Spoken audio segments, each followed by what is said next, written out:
New venue. All right.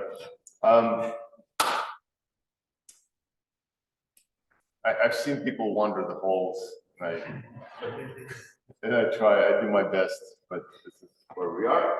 So one comment, maybe I'll save this announcement for later, with a coffee break. Let's start with the first talk by Ryan.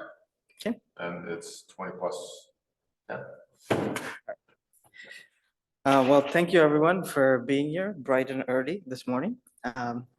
Thanks to the organizers for having me. I'm very happy to be here and tell you some recent work that we've been doing about spin transport in the Heisenberg model. Okay.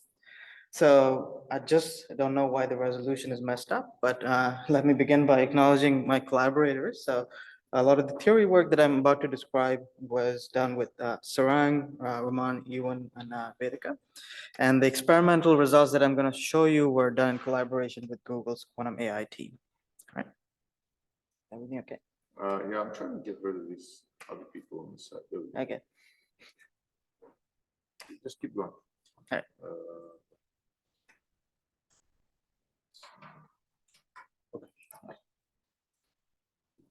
Okay. So the basic object of interest to us today is the quantum XXZ model. You can think of it as a generalization of the Heisenberg chain, where we have an anisotropy parameter delta in the ZZ couplings as opposed to the XX and YY couplings. Okay. And the ground states of this model are actually very well understood by date, but as I will show you, there are still some surprises in the dynamics. At the microscopic level, of course, for such a many-particle system, everything is governed by the Schrodinger equation. But at long wavelengths, at long times, it's very reasonable to expect that there is some emergent coarse-grained hydrodynamic description, as we've seen many times in this conference. Okay. So in particular, we will be looking at high temperature transport as opposed to low temperature. And here there are actually three possible length time scaling behaviors. Okay. So very loosely, the excitations they can spread either ballistically or diffusively, or if delta is equal to 1 exactly at the Heisenberg point, the spin transport is actually super diffusive. Okay, so these three regimes. They're characterized by dynamical, what we'd call dynamical critical exponents of 1 for the ballistic regime, 2 for diffusion, and 3/2 for super diffusion. Now, based on this observation of superdiffusion at the Heisenberg point, there was a conjecture from the group of Thomas Prosen and collaborators, where they suggested that right at the Heisenberg point, the magnetization dynamics are described by what's called KPZ scaling. And we will unpack this statement in great detail over the next few slides. All right. So before we get into KPZ scaling, let me introduce the KPZ equation, which all of you have probably seen at some point in your life. So this KPZ equation, it describes a height field, which is h of x and t. It describes its evolution. And on the right-hand side, what we have is some diffusion term, which is just a normal diffusion. We have some nonlinearity, and then we have some space-time uncorrelated white noise. Okay. So this KPZ equation is conjectured to be the field theory of many surface growth models. And one such model that's very famous is actually called ballistic deposition. So if we imagine there's a surface and we have particles falling on that surface, the height of that surface grows linearly with time. And if you look at fluctuations of that height field, you will find that those fluctuations are Gaussian. This is a slightly different model called ballistic deposition, where you can imagine this is sort of sticky Tetris. So there are particles or blocks of unit height falling with unit rate on some surface. And when this block falls, it actually sticks to its neighbors. Okay, so this actually produces a rough interface with overhangs. And if you look at how the fluctuations in this process behave, the height grows linearly with time, but the fluctuations go as t to the 1/3. And if we look at like spatial correlations, they scale as t to the 2/3. And these exponents, which have some 3 in them, are really hallmarks of the KPZ class, and they'll keep on showing up throughout our talk. Okay, so going from the KPZ equation, we can extend this slightly to KPZ universality. And this ballistic deposition model that I just introduced is one model which belongs to a wider family called the KPZ universality class. So universality here refers to the idea that long-time, large-scale fluctuations of all the models in the class, they share a common description in terms of some common scaling exponents and a common scaling limit, which is the KPZ fixed point. Now, the scaling limit can formally be thought of as some scale invariant Markov process at the mathematician's level of rigor. I do not want to get into that. But from a physicist's viewpoint, one can think of all of these models sharing a common feature that if there is a height field, what that height field may be depends precisely on the model. All of these models, they have some height fields whose dynamics we're describing. And under appropriate transformations, this height field actually converges to some universal distribution, which depends on the initial data of the model. So the left-hand side of this equation actually describes the KPZ scaling predictions. So what this says is that we subtract, there's some height field, we subtract out a linear growth term, which is the deterministic first order part. Then there are fluctuations, which go as t to the 1/3. So I have to multiply all of this by t to the minus 1/3 to get a well-defined limit. And then this 2/3 exponent tells us about the scaling spatial correlations. All right.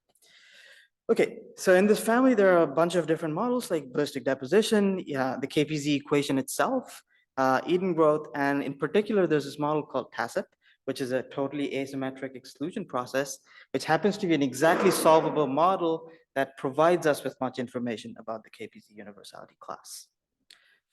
All right, so what does this have to do with the Heisenberg chain? Once again, I apologize for the resolution. I don't know really what's going on over here.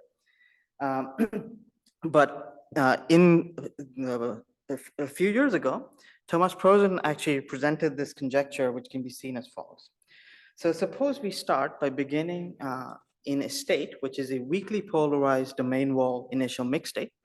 So this is described by a density matrix of this form, where we have a where we have a parameter mu, and we'll consider the limit that mu goes to 0. Yeah, please. Yeah.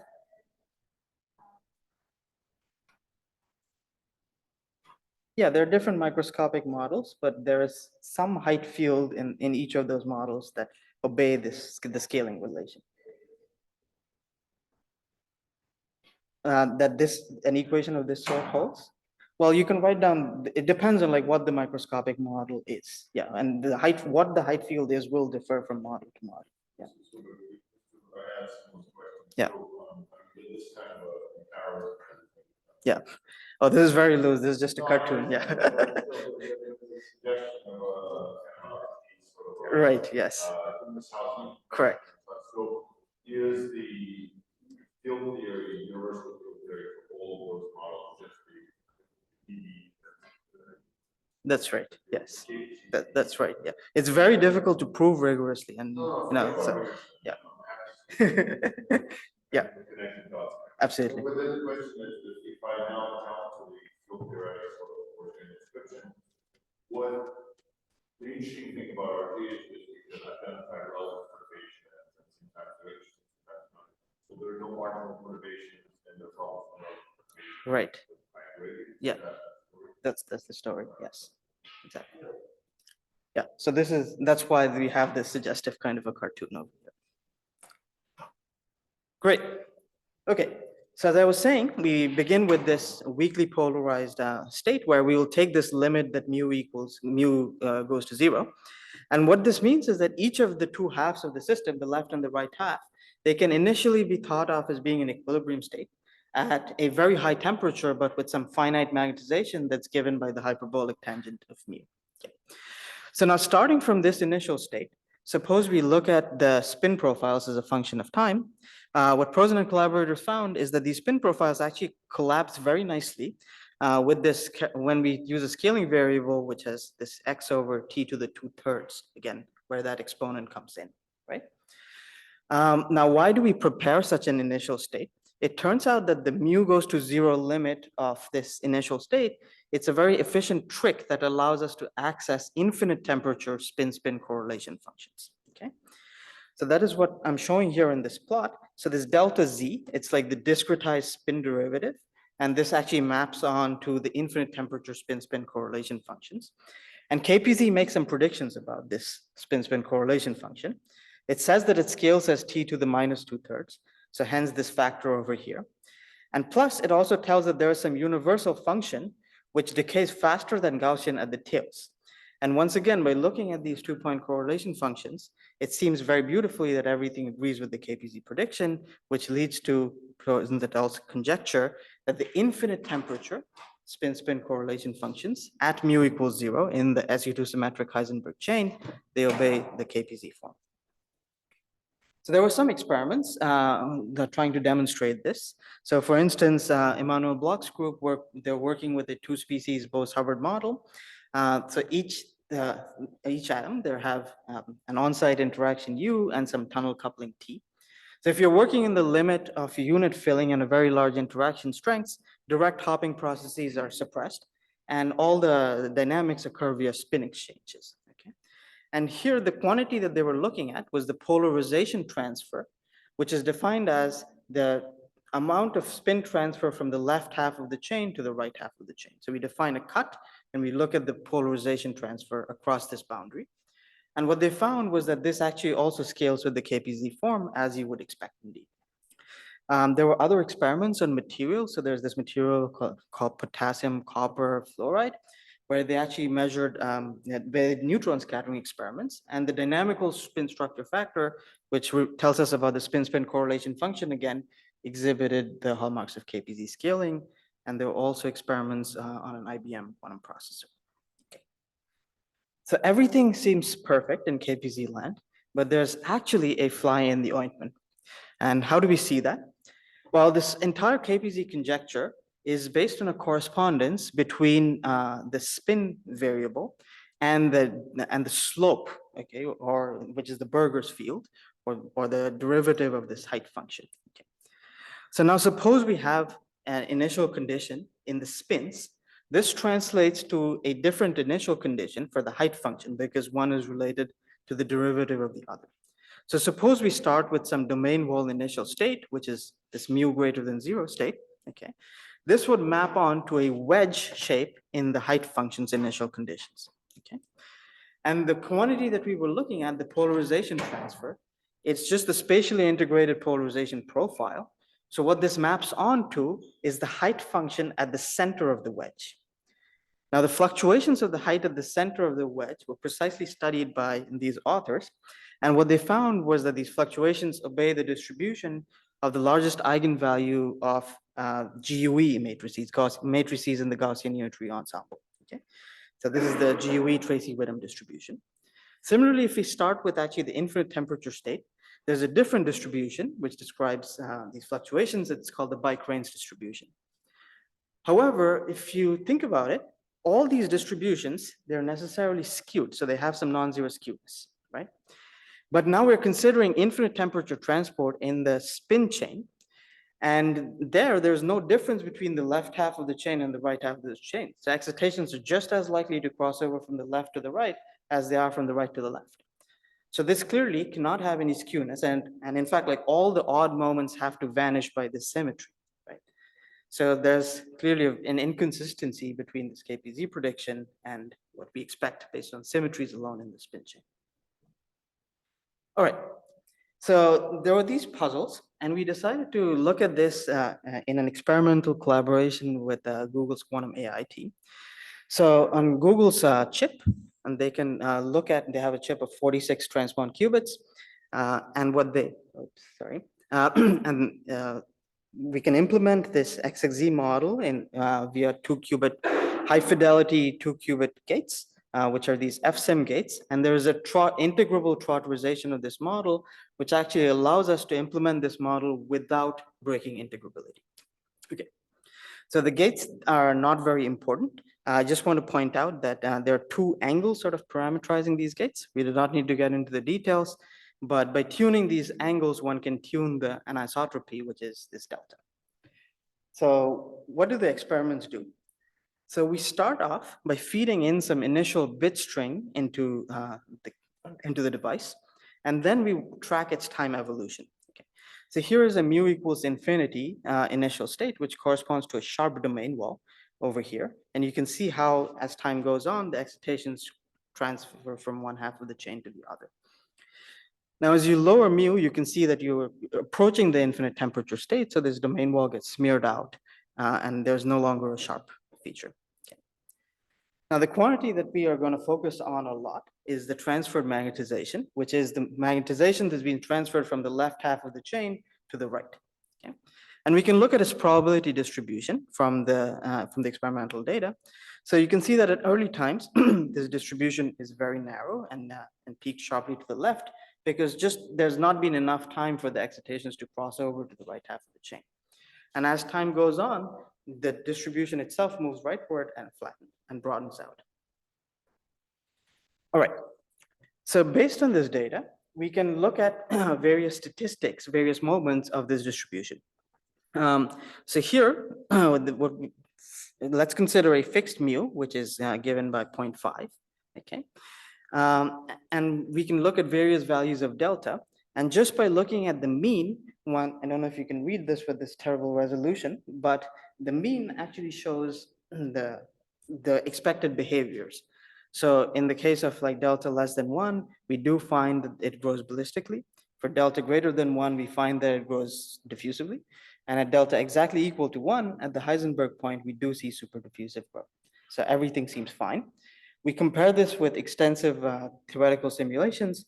And in fact, if you look at the distributions compared between the theory and experiment, they're actually pretty nicely in agreement. So the experiment seems to be performing well up to 20-24 cycles. So this data on the left was for a fixed mu, and one can actually look at this for successive values of mu, as shown in this color scale. And you can look at the mean and the variance, and everything scales as they should in consistency with what Prozin and others have found before. Okay, but the point is really, as I keep on emphasizing, is not to look at the mean and the variance, but rather the full counting statistics. So we want to look at the higher moments as well. And although I've put the experimental data on this plot, I think just for clarity, it's better to focus on the theory plots, which are a lot cleaner. Okay. So what we see in this theory plot, I'm plotting the skewness as a function of the cycle number or the time. And indeed, we see that as we approach mu goes to 0, which is approaching the infinite temperature state, the skewness dies out, as it should. The other feature that I would like to point out is that all of these curves for the skewness, they cross 0 at a certain time. And this crossing time scales as like mu to the -3/2. This is something which will become important 2 slides down. Okay. Now, what about the kurtosis? We can again, which is the 4th moment. And this kurtosis actually we find as mu goes to 0, it saturates to some small negative value, which is around -0.05. And this is very different from what we had for the Tracy-Whittem distributions or the Bike-Rains distributions. Okay. So clearly this seems to suggest, based on the kurtosis and the skewness, that this is not in the KPZ universality class. Yes, question? What is the theory? What is the what? What is the theory? The theory calculation? Yeah. Oh, what are they? Okay, so we use TEBD as well as exact diagonalization. They can, with light cone techniques, so they can roughly reach up to like 16, 18 cycles or 20 cycles, even if you stretch it. These experiments are based on like super non-local correlations. Correct, absolutely, yeah. That sounds hard. It is very hard because we're looking at like, you know, we're looking at like higher moments. These involve actually arbitrary order correlation functions, which is very difficult to capture correctly. So like, what sort of Good question. So this was somewhere in the hundreds, and we were using certain tricks, which I'll get to later in the second half, yeah, which actually makes this calculation feasible. I guess the times are not so. I mean, 20 is still large enough. The matrix product techniques really struggle around this time. And because we're looking at like higher moments and not just the mean and the variance, they turn out to be super sensitive to the bond dimension. Yeah, as you would expect theoretically. So, yeah. So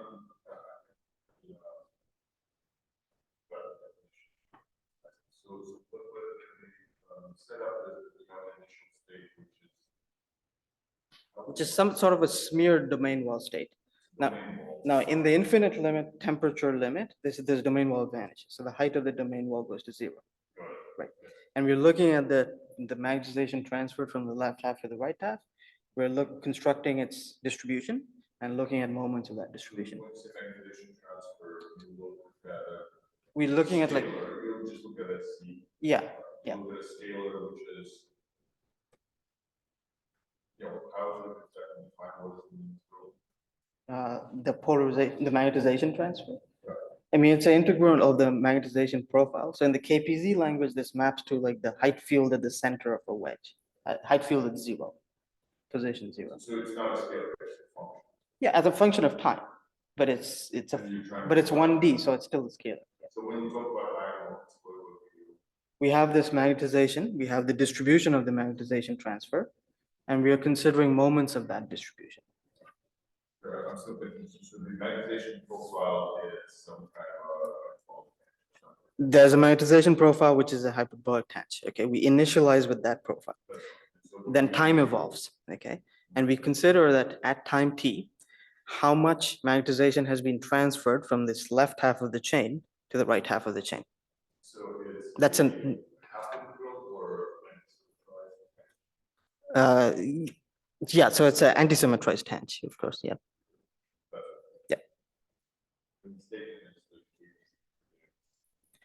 KPZ tells us about the fluctuations.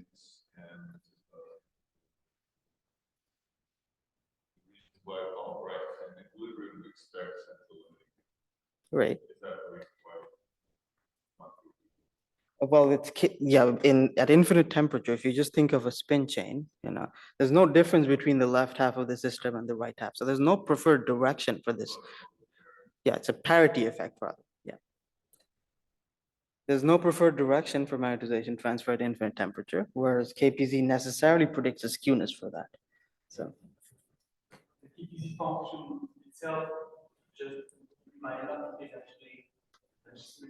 correct, yeah, and it works well for the up to the variance, so it works well for the second, for the correlation functions, 2-point correlation functions, but not higher, as we're seeing. Let's see. Yeah.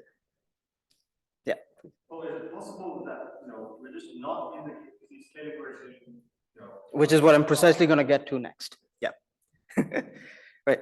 So it seems that, at least for these timescales that we can access with these system sizes, the skewness and the kurtosis don't seem to be in consistency with the KPZ regime.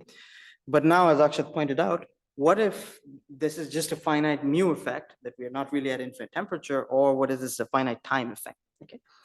So to sort of eliminate these questions, what we did was look at data collapse. And here I'm plotting the skewness as a function of this rescaled variable, which is mu times t to the 2/3. Now, where does this 2/3 come from? It comes from the crossing time that I showed you a few slides ago. But actually, we tried like different exponents and found the best data collapse was actually obtained with 2/3. Okay.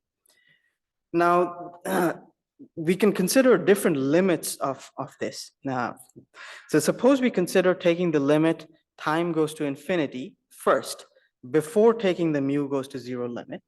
Well, in this case, the skewness does rise to what the KPZ prediction is, but this is incorrect because we know that if mu is non-zero while we're taking time to infinity, the behavior is actually diffusive. It's not super diffusive, okay?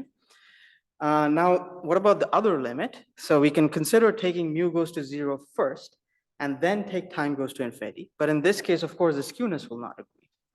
One can say that, well, in this mu and time plane, one can consider some path where we hold mu t to some power fixed. But in any of those intermediate cases, you'll see that the kurtosis disagrees, right? So there's really no way to reconcile what we're seeing from the skewness and the kurtosis with the KPZ predictions at all. All right, so this is really inconsistent with KPZ. So what are some alternatives? And this is really an open theoretical question. So it's clearly not the bike range distribution that we're seeing. So Sarang and Rahman had this very nice model of nonlinear fluctuating hydrodynamics with 2 coupled modes. And that model actually predicts a correct skewness of 0. But the kurtosis that we obtained from this model turns out to be a bit too large from what compared to what we're seeing, compared to what we're seeing in experiments. There's another completely classical model by Prozin and collaborators. It's a classical Landau-Lifshitz magnet. And if you look at the dynamics of that model, we do see similar behaviors for the first 4 moments at least, with the kurtosis also consistent roughly with what we are finding in numerics and experiment. But the question is that this is a completely independent model, a classical Landau-Lifshitz magnet that has got nothing to do with the Heisenberg chain. And it just happens to be that this totally different model exhibits a similar scaling of its moments. Okay, so it's really not clear what the microscopic relation is between this model and the KPZ physics, or even if they're related at all. Okay. Correct, yeah. And I would say that the general conjecture that Correct. Yeah.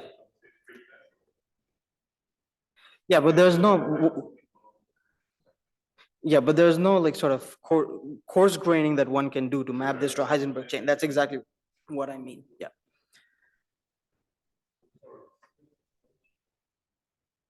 Yeah. Yeah. This has a symmetry, and there's a uniaxial anisotropy that you can tune in this model, which takes you across the ballistic super diffusive and diffusive regime, just like the KPZ. Okay. So in the last 5 minutes of this talk, I will present a sort of theoretical proposal based on a few observations that we've seen. Yes, sir.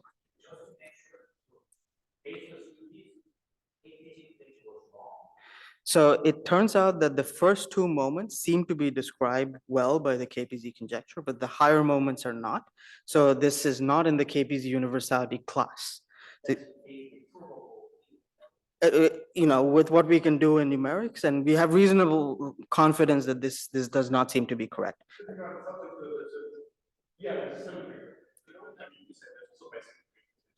Absolutely, yeah. Yeah.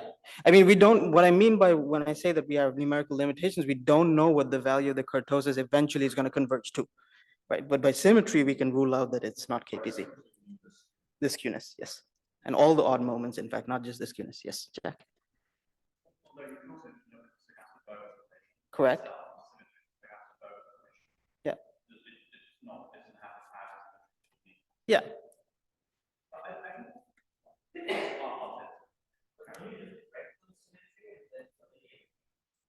Break which symmetry? Yeah. Great.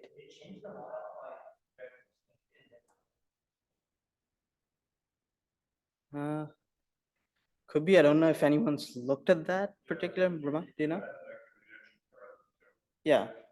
Has anybody looked at that? Yeah. Yeah, but then it would be ballistic. Has anyone looked at this model? Do you know? I mean, yeah. Okay, I see. Okay. Cool. So one of the takeaways is that, you know, that the KPZ universality class does not seem to apply to this model, but this whole study actually uncovers a few problems associated with the conventional way of calculating full counting statistics. Okay. So in these experiments, when you're feeding in an initial state, they're necessarily restricted to states that have a sharp number of particles in a subsystem. Okay, and this restriction naturally eliminates most thermal states, right? Because there we're dealing with density matrices and not states with a sharp number of particles. Secondly, this protocol that we have described is very sensitive to noise and its performance will scale exponentially poorly with the subsystem noise because it's very sensitive to decoherence deep inside any of these subsystems. And thirdly, as Chris also mentioned, because the FCS involves arbitrary order correlation functions, it's very hard to calculate numerically with tensor network methods. Okay. So in this paper with Sarang, Ewan, and Raman, what we presented was a method that circumvents these limitations and provides an efficient way to capture full counting statistics. Okay. So the idea here is actually a concrete realization of a proposal presented by Levitov in the 1990s. And there's a simplification because we're considering a brickwork quantum circuit. So the way this works is as follows. So suppose we have a generic brickwork circuit. We partition it into a left and a right half. and a central cut across which we are going to look at the full counting statistics of, say, the transferred magnetization. Now, in between each layer of the brickwork, what we apply are controlled phase gates between this central qubit and an ancilla qubit, which we initialize to be in this plus state, okay? And this phase gate signs alternate in between every layer of the brickwork. So what we're actually going to do is that there is a flux of particles across this cut, and this flux is imprinted on the phase of this ancilla qubit. So here's an example to see how this works. Suppose we have a particle which hops by this layer of brickwork from here to here. Now the phase gate is applied and the ancilla picks up a phase, okay? And in the next step, this particle crosses over. So now this phase gate does not pick up and does not apply a phase on the ancilla. So the ancilla has picked up a phase, which is lambda, and that's telling you that one particle has crossed over. Now, if this particle, instead of crossing over, it actually remains on that central qubit. Now you can see that this opposite phase actually cancels out the phase that we had accrued initially. So at the end of 2 layers of this brickwork, the ancilla accumulates no net phase. And so this ancilla acts as a turnstile or a meter, which records how much flux has been transferred across the central cut. Now it's easy to generalize this to a situation where instead of like one particular state, we have a superposition of states. And this superposition of number sharp states, and this actually allows us to work with initial density matrices rather than initial state. So I'll just take 2 more minutes with you because I know I'm at 30. Okay, so what we can then do is that we have this phase that we're imprinting on the ancilla, which is lambda. We can then sweep this phase over some values. And then by reading out, and then just by measuring what the X and Y expectation values are on this ancilla, one can construct the full moment generating function. And once we have the moment generating function, we can take derivatives of it in the limit that lambda goes to 0 to generate the full counting statistics. So what this effectively does, and in numerics this is a huge help, is this maps the full counting statistics to measurements of a single on-site observable, which is the ancilla qubit. So this actually allows us to efficiently do tensor network numerics up to pretty long times. I'll give you just one example of this before concluding. As I mentioned, this ancilla method is actually resilient to noise as opposed to just conventional microscopy. You can think of it as like conventional microscopy. There's no way to distinguish between number fluctuations due to actual particle transfer from the left half to the right half of the chain, as well as just number fluctuations due to noise somewhere in the system. Right? So you just have a qubit which is flipped due to some depolarizing noise. You really can't distinguish between these 2 scenarios. So microscopy would work in the limit where there is no noise at all, and that's very hard for a large system. Okay. But this ancilla method is actually resilient to noise because all it does is it maps this full counting statistics to one single ancilla qubit. Okay. So here's an example where we are considering depolarizing noise of various strengths. This gamma is a parameter that appears in the Krauss matrices representing this depolarizing noise. And that's sort of the worst kind of noise that can happen in the system. So this is a representative example to look at. And here we are looking at the mean, the variance, and the skewness as a function of time for different values of the noise.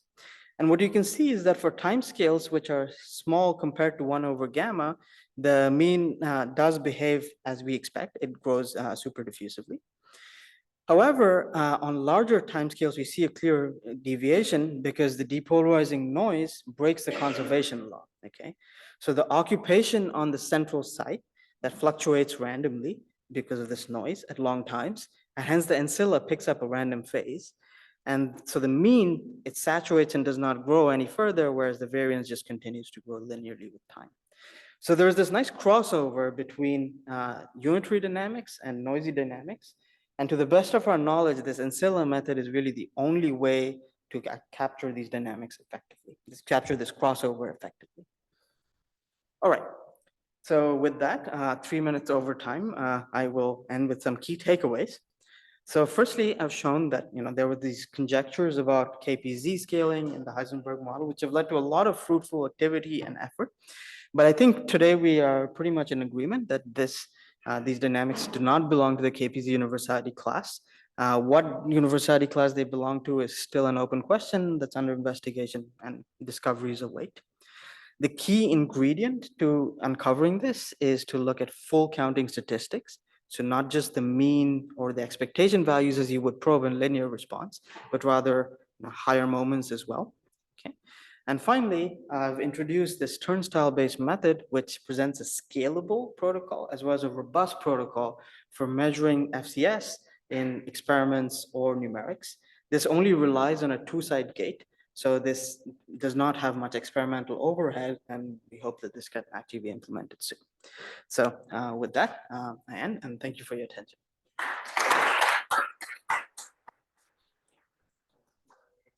That's up. If there's any burning questions.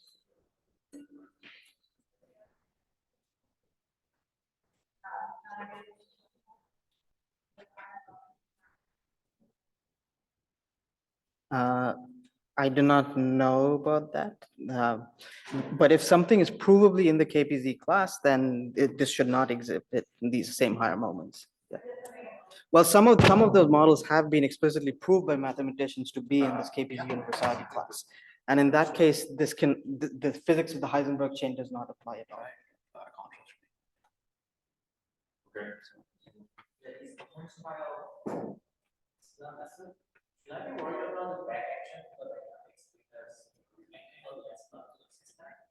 Maybe it's interfere, so what should have happened? Interference that should have happened might not happen.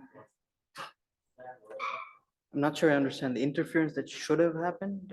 Yeah, because we coupled the SLF system. Yeah. Now the system is already a whole system. Right. So because of that, dynamics might change.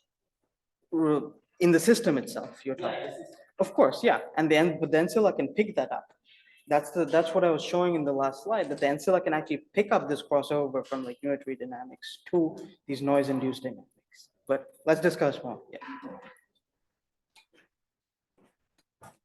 All right, let's then.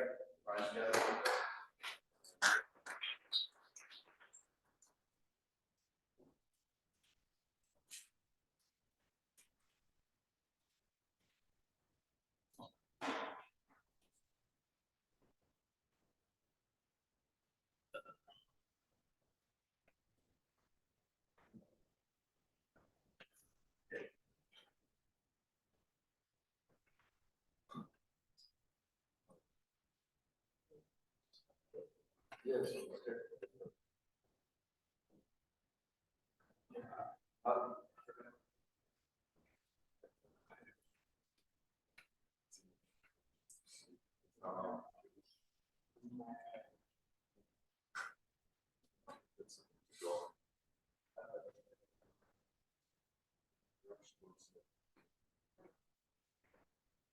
Oh, okay. Sorry. So, yeah, so if the blackboard, while she's setting up, if the blackboard doesn't show up, I propose we take our breaks, certainly the lunch break, downstairs to the space, consensus has a space with blackboards and stuff, so it has. On this floor, 5209. It's on the 50, I'll make it enough. I'll walk around with like 5209. I'll make an announcement. I'm hoping the blackboards will show up. Okay, we're all good? Yes, I think everything is I working. apologize for the resolution problem. Like I said, I hate this room. It's too distracting. Go ahead. Great. Thanks. So I'm Jack, a postdoc in Norm Yau's group from Harvard. And I'm going to be talking today about one numerical work and, if I have time, one experimental work I did in collaboration with Emmanuel Bloch's group. And it's on an extremely similar topic to the topic we just heard. This talk used to say universal KPZ dynamics, but I've changed it to KPZ-like in view of what we've just heard. So whenever I say KPZ, I'm just going to be referring to this two-point correlation and not the full counting statistics like Ryan's been discussing. But as Ryan and Roman have already introduced the topic, hopefully I can go over rather quickly the introduction. So this will all be very familiar. So the Cardy-Purgy-Zhang universality class is extremely universal and shows up everywhere, from bacterial cell growth to burning paper. And the prototypical example is the KPZ equation, as we just heard. And generally speaking, if these three properties are in a system, it may well show the KPZ universality class. I think something quite interesting is that the KPZ equation itself has only relatively recently been proven to be in the KPZ universality class, which is a bit bizarre. So what do I mean by universality class? Well, as Ryan was just discussing, it should go to some, there should be some universal scaling to some universal stochastic process, which we call MathCal-H. And obviously this universal scaling has some critical exponents associated with it. And the one we're going to be focusing on today is the dynamical critical exponent, which controls the scaling between space and time. And for KPZ, it has the value 3/2. So when you see 3/2, that's a sort of smoking gun for the KPZ universality class. But indeed, you should really look at the whole, see whether the functions scale to the exact stochastic process. So here we have a lot of there are a lot of known models which have been proven to scale to this KPZ fixed point. And so in the top left, we have some like free fermions type models. And in the bottom left, we have some integrable models, including, for example, the stochastic 6-vertex model, which is somewhat related to what the model we're going to be looking at. And then on the right, there are a whole load of models which are assumed to be in the KPZ universality class, but there's no proof. So the vertical direction is the KPZ scaling. So this is applying these critical exponent, these scaling exponents here that I've listed. What you could also apply a different scaling. So under a different scaling, the KPZ equation actually flows to the Gaussian fixed point. That's what's depicted on the bottom here. This EW fixed point is the Edwards-Wilkinson fixed point, which is the surface growth terminology for the Gaussian fixed point. And the KPZ equation is kind of special in that it flows in both directions. Okay, and then the question is, the question for today's talk is going to be, can we add quantum integrable models with non-abelian Lie group symmetries to this class? So just to get our head in, here's a basic example of a model which is known to be in the KPZ universality class, the asymmetric exclusion process, where particles hop with an exponential probability p to the left and q to the right. And if we associate a height, a slope, an up or down slope with the occupation or a vacancy, we can get back a height field, and therefore the KPZ equation. And so as Ryan has already pointed out, the KPZ universality class actually has sort of 3 subclasses, which have the same scaling exponents, but different statistics.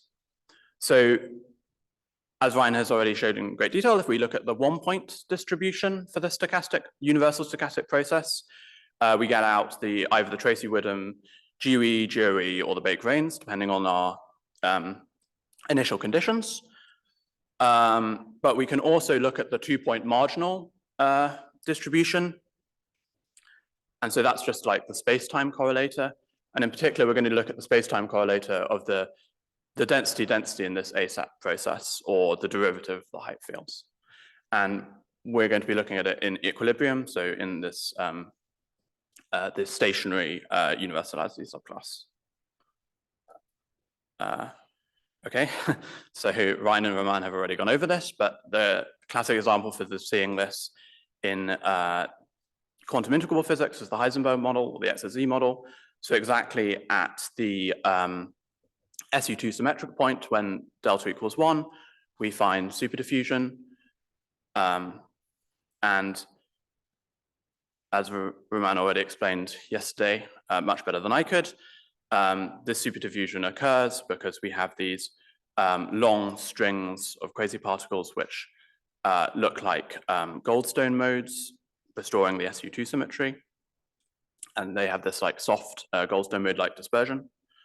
And by looking at the amount of charge they carry and their density from getting their density from the beta ansatz and the amount of time it takes for them to be screened. This we can calculate the dynamical critical exponent to be 3/2. And so this is the value suggested of KPZ.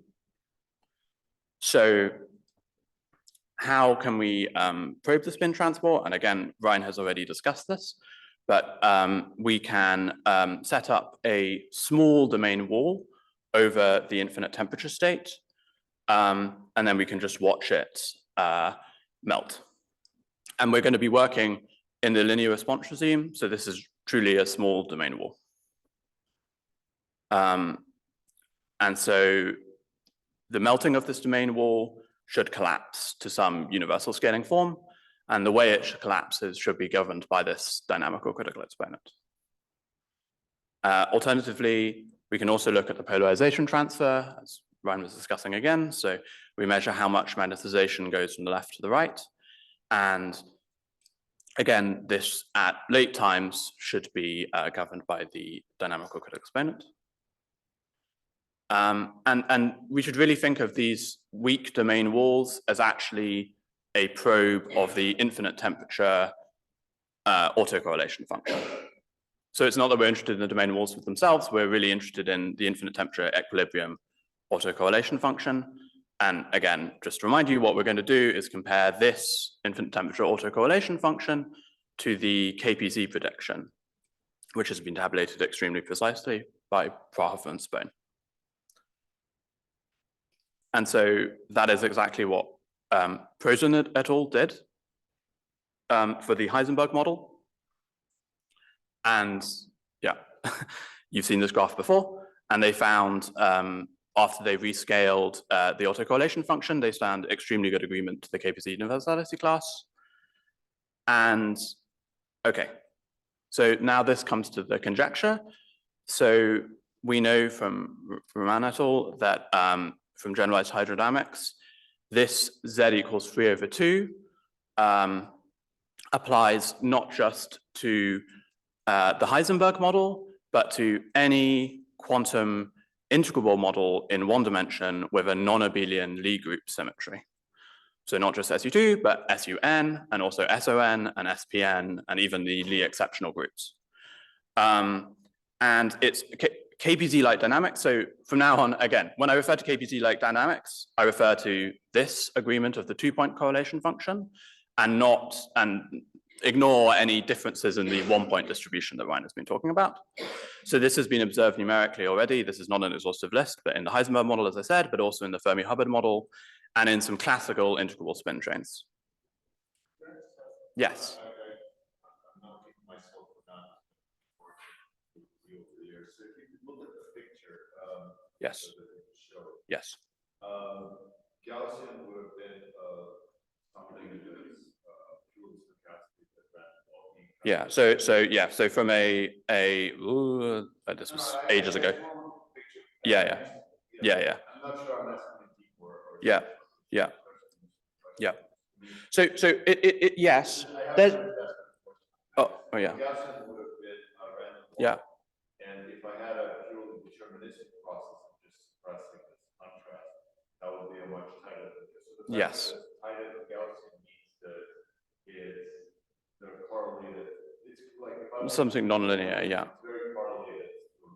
Yeah, so I will say, sorry, I didn't mean to interrupt you. I will say one thing, it's not this Gaussian that I plotted here is not normal random walk. Because if you look at the bottom, I've already rescaled the x-axis. So this is some sort of rescale. In order to do this, this is actually rescaled diffusion. So it's Gaussian, but assuming that I would have to have some time-dependent diffusion coefficient in order to, but we know that the data does scale with this 2/3 exponent. So if it were going to be in the Gaussian universality class, it would have to have this like rescaled diffusion. So the point is that there are all these other things that I didn't say, the fractional Gaussian, fractional diffusion kind of processes, Yeah.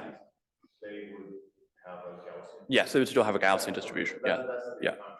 Yeah, and there's also, I think I have it on the later slide. I mean, one other thing you consider which would give you Z equals 3/2, could give you Z equals 3/2 is like a Levy flight. then you'd see this, that would be even more, it would have even shallower tail, like it would be much less deep. Okay, so sorry, where was I? Yes, so the conjecture is that if we have this integrability and a non-abelian Lie group symmetry, we get these KPZ-like dynamics. So that's what we want to test today. So we're going to look at integral interacting spin chains with the following non-abelian symmetries. And for SUN, it takes a sort of very simple exchange form, but they can all be found. There's a procedure known in the literature for finding all these integrable Hamiltonians. Okay, so how are we going to study this? So a brief aside on density matrix truncation, which is a numerical technique that we use. So Chris White, who's in the audience today and is the person I stole this nice figure from, is, I think, going to talk about a bit more about all these sorts of methods later today. But the basic idea is we want to get to late times and study hydrodynamic properties, which is difficult for MPS. So a reminder about how MPS works: we apply, TBD, we write the wave function as an MPS, and then apply two-site gates, and then truncate back to the standard MPS form. But we could also imagine simply applying the same procedure, but to the density operator. So you can represent the density operator as an MPO, a matrix product operator. And low entangled states, just like MPSs, are easy to describe, but indeed so are extremely thermal states. So this is the infinite temperature, what the infinite temperature state looks like on the right. And then we can just apply, in theory, the same sort of TBD. So we apply a two-site gate, but now to the MPO. But the problem with doing this is that there's no guarantee that the resulting object is a physical density matrix, which is positive definite. So what Chris found is that a nice way of, a nice solution for this problem is to first, before doing the truncation, do a basis transformation such that the quantities that we want to preserve, so such as the energy density and local conserved quantities, are chosen so that the basis that we're in are chosen such that they exist in the top left-hand corner of this matrix M, and then everything else is sort of non-local correlations that we can safely truncate. And this guarantees that, firstly, that the energy is preserved and density is preserved, and also that the density matrix remains positive. And so the basic idea behind this is that we think that as the operators spread out and get more complicated in time evolution, the very long strings of operators are very unlikely to affect the few body hydrodynamic observables that we care about. But I think Chris is going to talk about this in much more detail this afternoon. No? No, you did it very well. Okay, good.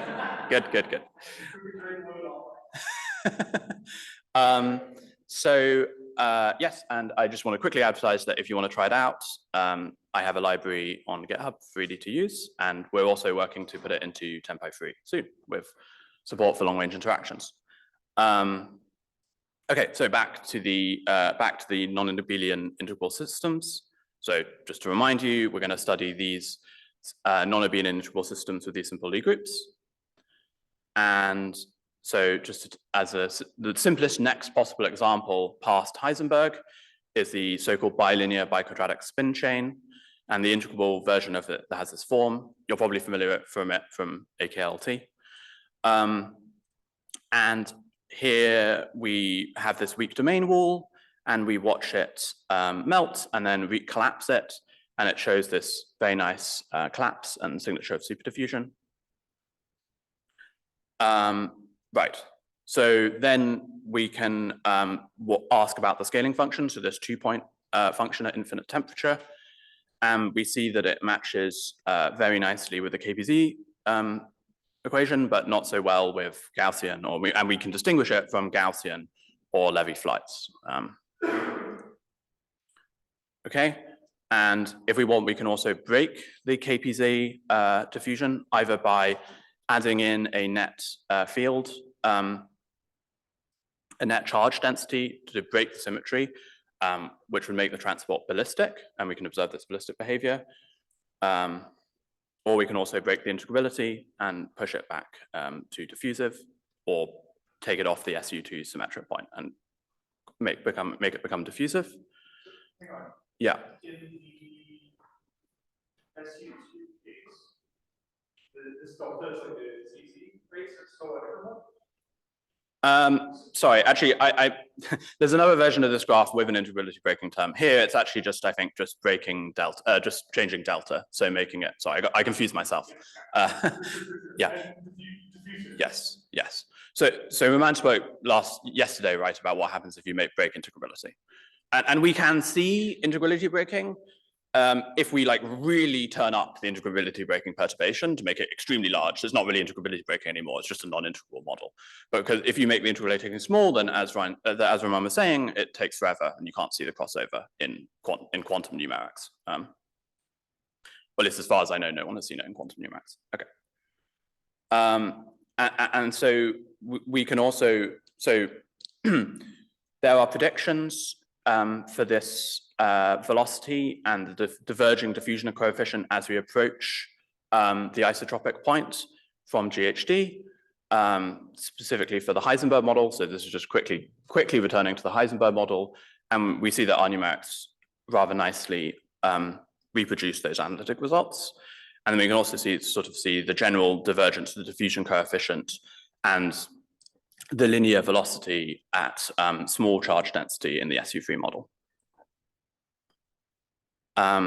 So then we can go on to consider all the other non-abelian models up to SP4 here. And indeed, they all have rather nice agreement with the KPZ transport and a very nice scaling collapse to Z equals 3/2. And then we can even go beyond, so this has been briefly mentioned before, but we can even go beyond models with energy conservation to just look at Floquet models. So if we use this brick layer Floquet structure in isotropic points, these models all remain integrable. And then we can again study the agreement with the KPZ scaling function for all these integrable Floquet models. The SU2 case of which having already been studied by Prozin et al. And again, they all obey the same KPZ scaling relation. And we can also look at models with supersymmetry. So for example, if you look at the 1D TGA model of holes in the spin half fermion, so that's where you projected out the double occupation. Then when T equals 2J, the model is supersymmetric with this supersymmetric group SU1, 2.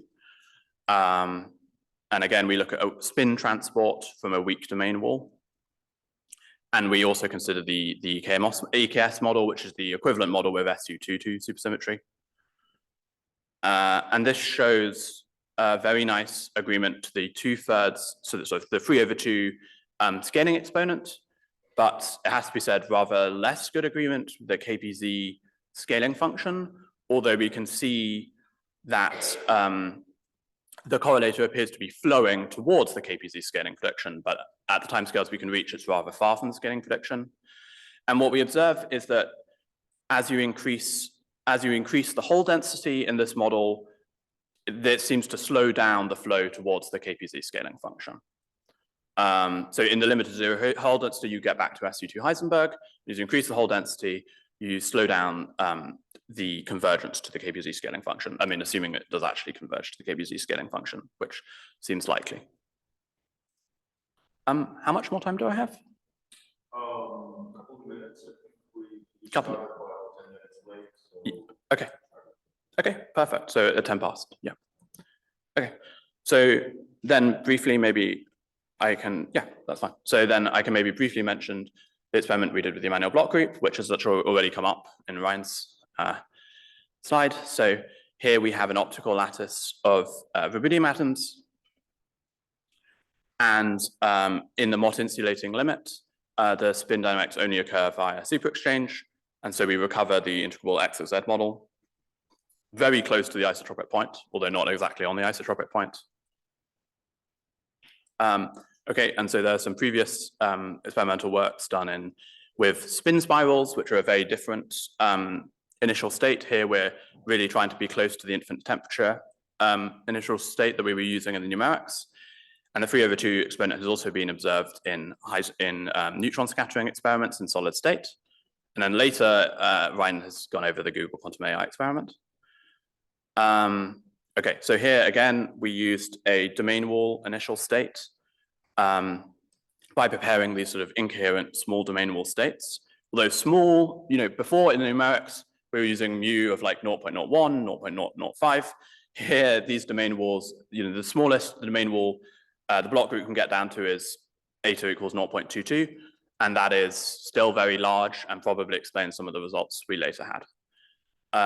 So yeah, you've literally already seen this plot before, but this is the showing the super diffusive scaling collapse to z equals 3/2.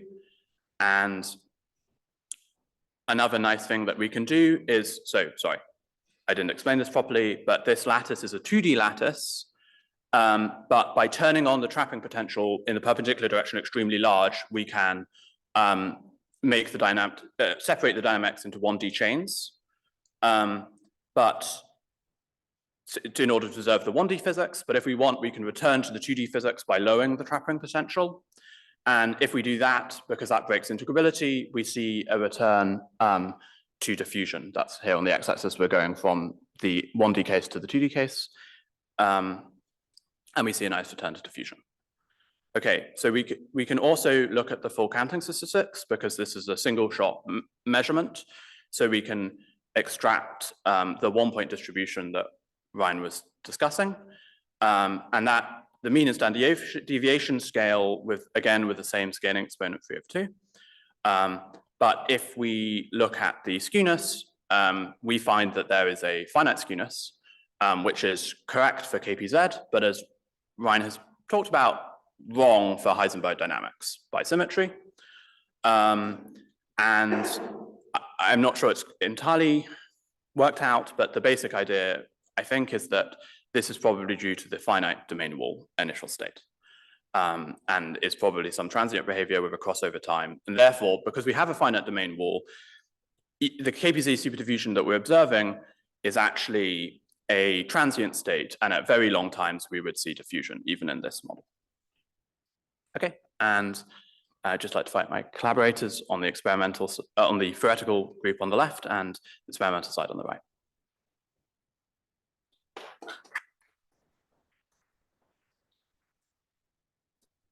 Yeah, right.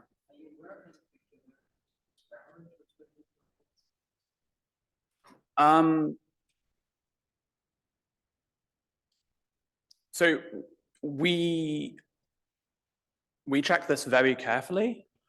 And indeed, you can see, so I guess this other plot, right, is the 2D experiment, which is diffusive. And there you do see the skewness. There is some initial skewness, but the skewness decays. So it shows that it's certainly not just some bias in the experiment to see skewness. We can see true diffusive transport. And I think it's pretty clear that when you do start with a finite domain wall, you do see some skewness. So I don't think this is a problem with the experiment. I think that's something that's really happening in the physics. Chris? So if you go back to the Phineas 5 simulation, we had a whole bunch of different. Yes, yeah. Yeah.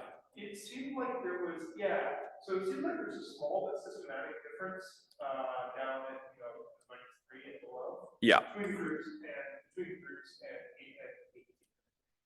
Should I take that seriously? No, I think, so if you look more carefully at the relative error, I'm not sure if I have a plot here, but if you look more carefully at the relative error, you can see in all of these graphs that the relative error is flowing smaller in time.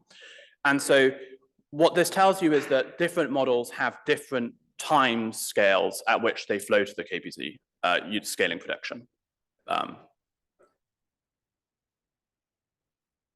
Yes, sorry. You said you come back to the stochastic 6 vertex model. So what's the stochastic 6 vertex model and what is Oh, I'm not sure I promised to come back to it, but the stochastic six vertex model is I think it's the closest, probably, it's the closest model, a classical model that we have to this Heisenberg KPZ. And well, the six vertex model, I think probably everyone knows, but it's a model of square rice, right? So it has these allowed vertices on the top. And normally you'd write it as a partition function. And if you look at the symmetrics weights column, so the partition function has certain symmetries to it, like this. But if instead of thinking of it as a partition function, you think of each transfer matrix as a Markov transition matrix, and you think of these, then you can think of this as a stochastic process with time running up the y-axis, for example.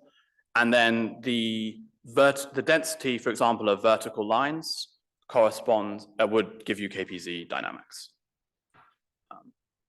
And of course, this model is conceptually extremely similar to the Floquet model, right? It's extremely similar to this XZ Floquet model. In fact, it's basically exactly the same as the XZ Floquet model, but just rotated around 45 degrees. Okay. Okay. Is there another speaker? Or? Yeah. Yeah. Thanks a lot.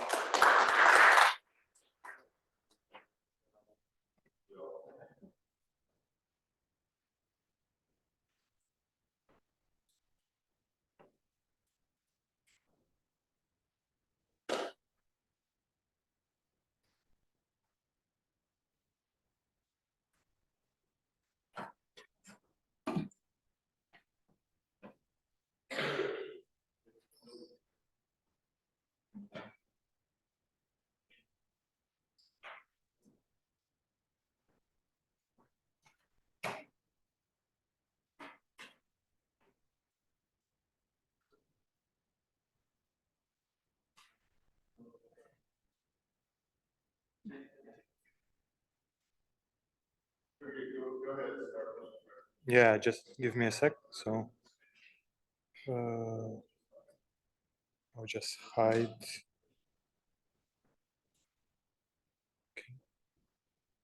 All right, so I'll just start. So yeah, thank you very much, Vadim and Shriram, for organizing such a nice meeting. It's great. Sure, maybe on Zoom. Okay, so it's my great pleasure to be here. My name is Sergey. I'm from Sweden, from Karlstad University, and today I'd like to tell you a bit about our recent ideas on superfluid vortex crystals and how these crystals can melt at zero temperature. Okay, so we've seen these beautiful videos by William of classical vortices in fluids. And in quantum fluids, we also have vortices. And these vortices are special because they manifest quantum mechanics on a macroscopic scale. So if you go around a vortex, you will get h over m, where h is a Planck constant. So I'd like to think about many body problems where you have a lot of vortices. But first, let me talk about single vortex. So I will be talking about two-dimensional superfluids where vortices are just points, which are characterized by coordinate. Do you see my cursor here? Okay. So x and y are Cartesian coordinates of the vortex. And so what is special about vortex dynamics is that it's not Newtonian. It follows, this first order in time derivative law. So this is a Lagrangian of a single vortex in a plane, and S here is a superfluid density. And so what you can conclude from that immediately is that X and Y are a canonically conjugate pair of variables. If you quantize this system, then they do not commute with each other. Instead, they commute to the inverse of the superfluid density. So each vortex intrinsically in quantum mechanics is a fuzzy object of an area which is fixed by the superfluid density. And another observation is that this looks as a particle effectively in a magnetic field, which is fixed again by the superfluid density. And this is actually not a coincidence. This is a part of duality between vortices and superfluids and U1 gauge theories, abelian Higgs models, which we will use here. Okay, so if you want a lot of vortices, you need to turn on the field. Yeah. I'm trying to remember the derivation of this. Here the idea is that a vortex is really a point before the vortex is size 0. And so the reason you get the dynamics is because the vortex somehow encodes an area, a number of bosons between those bosons. Yeah, you can think about it, if you think about it as a charge, so the dual gauge field is fixed by number of bosons, so there's a Aharonov-Bohm phase, which you collect. Yeah, but take it literally, I really need to have a point like vortex, I cannot have like yes kind of vortex.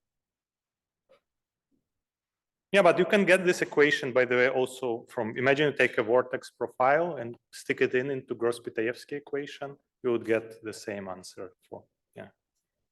All right, so you can get a lot of vortices by turning on a field. In superconductors, it is a magnetic field. In neutral superfluids, which I'm more interested in, it is rotation. So Seth already told us how the correspondence works. So we just rotate a bucket of superfluid, be it helium or cold atoms, and you get these beautiful crystals. So the question which I'd like to understand is how these crystals can melt due to quantum fluctuations. And the reason why this can happen is very simple. I already told you that the vortex is a fuzzy object, right? So this is kind of this circles, field circles. And now if I increase the density of these vortices by increasing the rotation, at a certain point, this fuzziness starts to overlap with each other. And then, you know, the whole structure will melt. And you do not need temperature for that. The parameter which you can use is effective magnetic field or rotation, right? Yeah? Sorry? What is holding? So first you create a lot of vortices, right, somehow. And these vortices kind of repel each other. So they do not want to be so. All right, so the question is how this melting happens, because we know that here is a vortex crystal, and then it should become a fluid, right? And I'd like to understand possible mechanism how this melting can happen. Okay, so here is the outline of the talk. I will tell you first about how to understand vortex crystal from effective field theory at low energies. Do you have a question?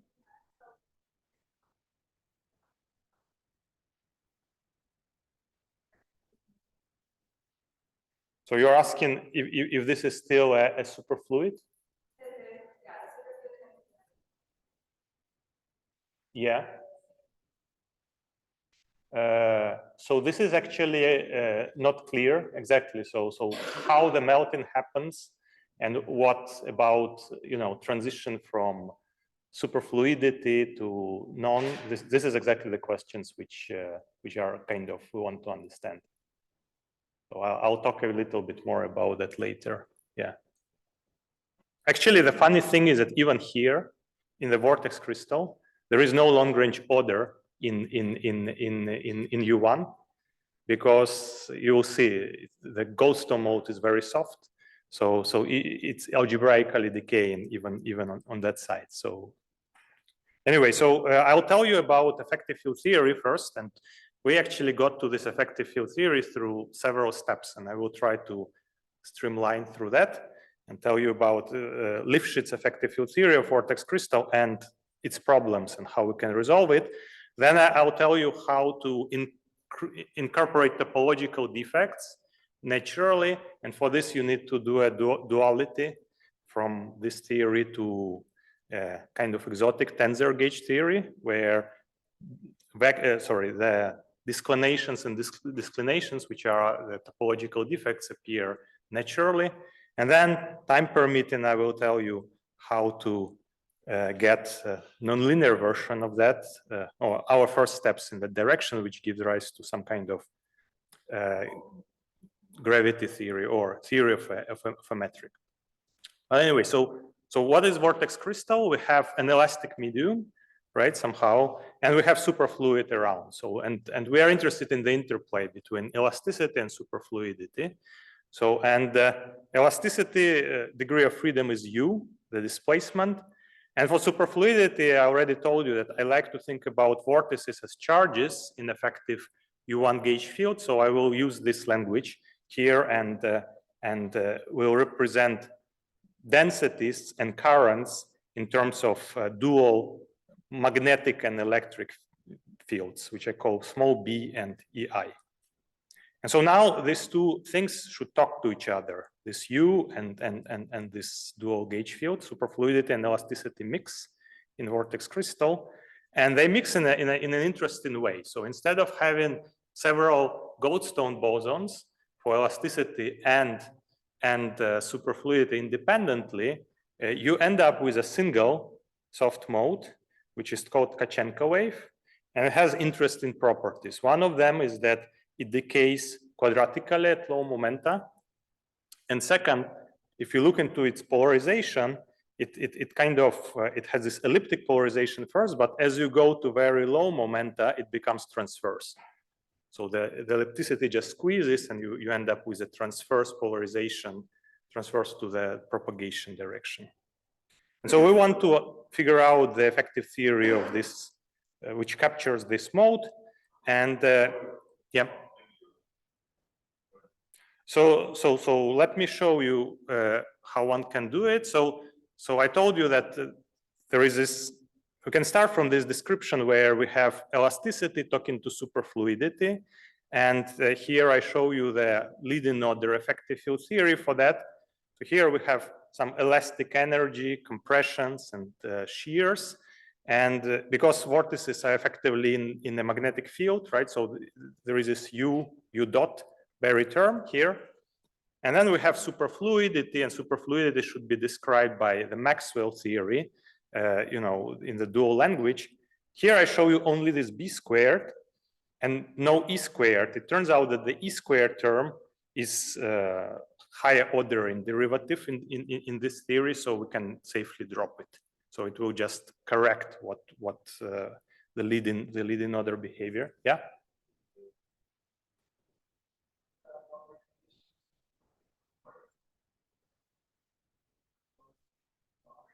Yeah, that's true. Yeah, I'm talking about the bulk right now. Yeah. And now they need to talk to each other. They couple, and they couple quite intuitively through this kind of dipole term. So whenever you move a vortex away from its equilibrium position, you create a small dipole, and this kind of measures the dipole contribution to the Lagrangian. But now there is something interesting here. You actually you know, you have Ux and Uy here, right? Somehow in this two-dimensional crystal. But if you compute the Gauss law of this, so what I want to integrate out this U1 gauge theory and get just effectively elastic theory. Yeah.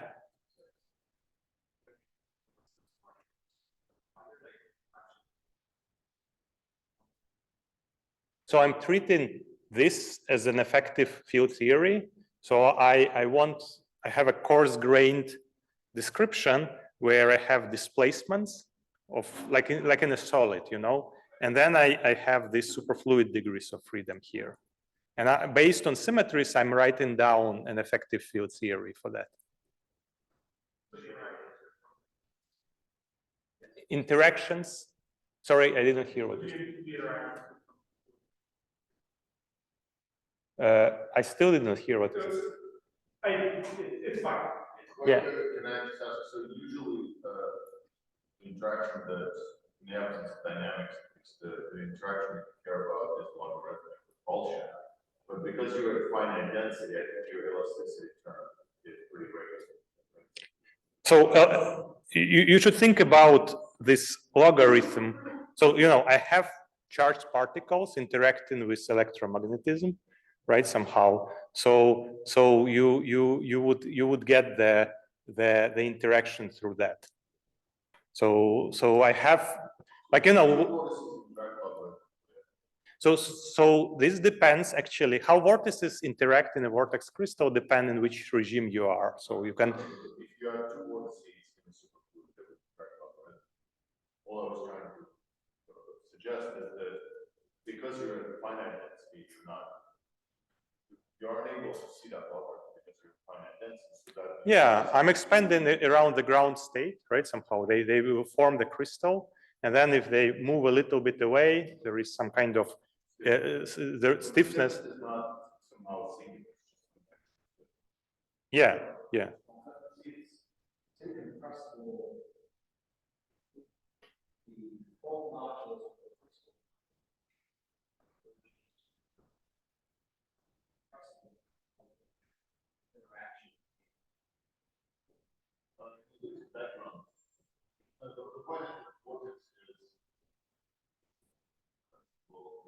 So you will see, like here, you will see the following. So generically, vortex crystals are compressible and described by compressibility modulus. But here something interesting happens. So if I look now into this and compute the Gauss law from this term, which couples these two things together, I get incompressibility condition. So if I'm at very low momenta and looking at a very large scale, vortex crystal appears to be incompressible. So actually, you can track it to something which is called lowest Landau level physics. So I concentrate on the description of vortex crystal in the lowest Landau level approximation because I want to. But in general, it works like even beyond that. Anyway, so Ux and Ui are not independent degrees of freedom because of this equation. So I can use just one scalar phi to resolve this constraint. And if I would substitute the solution of U into here and integrate out AI, the spatial part of the gauge field, I end up with this theory, which is phi dot squared and the Laplace squared. So notice this Laplace, so the time and space scale differently. And this is the reason for this Tkachenko dispersion, this quadratic dispersion, which I told you about. And you can work with this description, you get the dispersion, you can start thinking how boson-boson correlation function look like, because this would be exponentials of phi.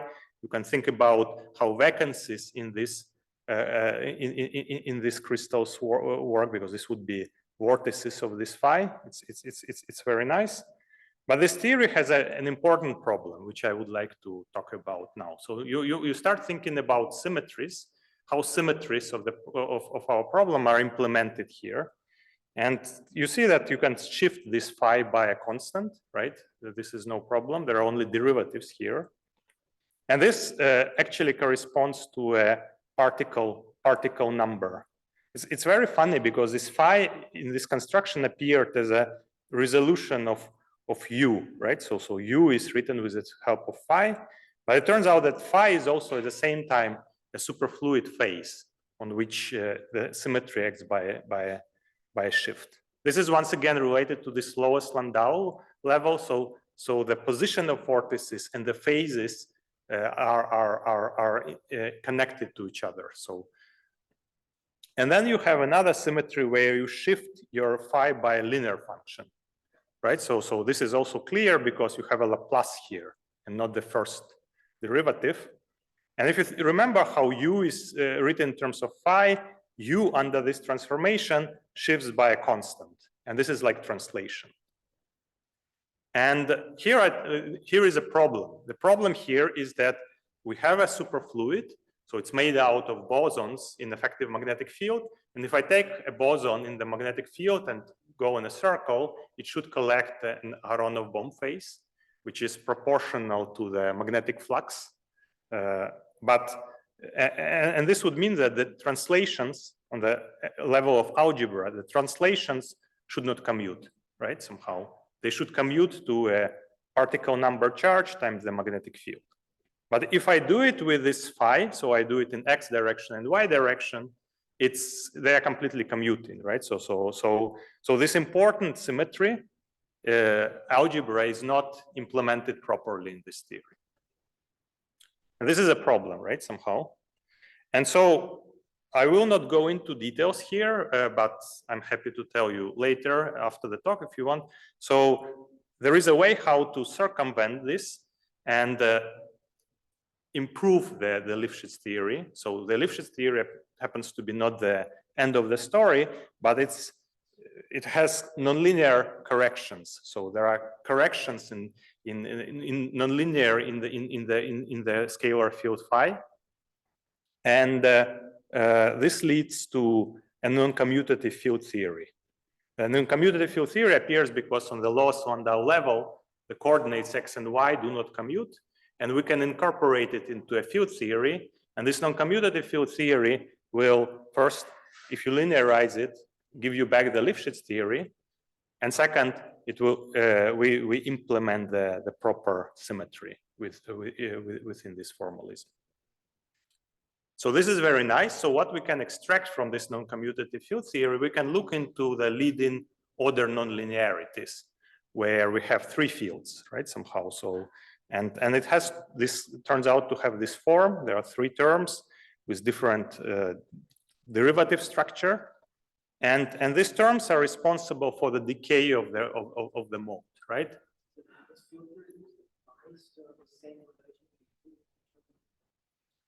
So to lead in order, it would be like that, but then there would be kind of corrections.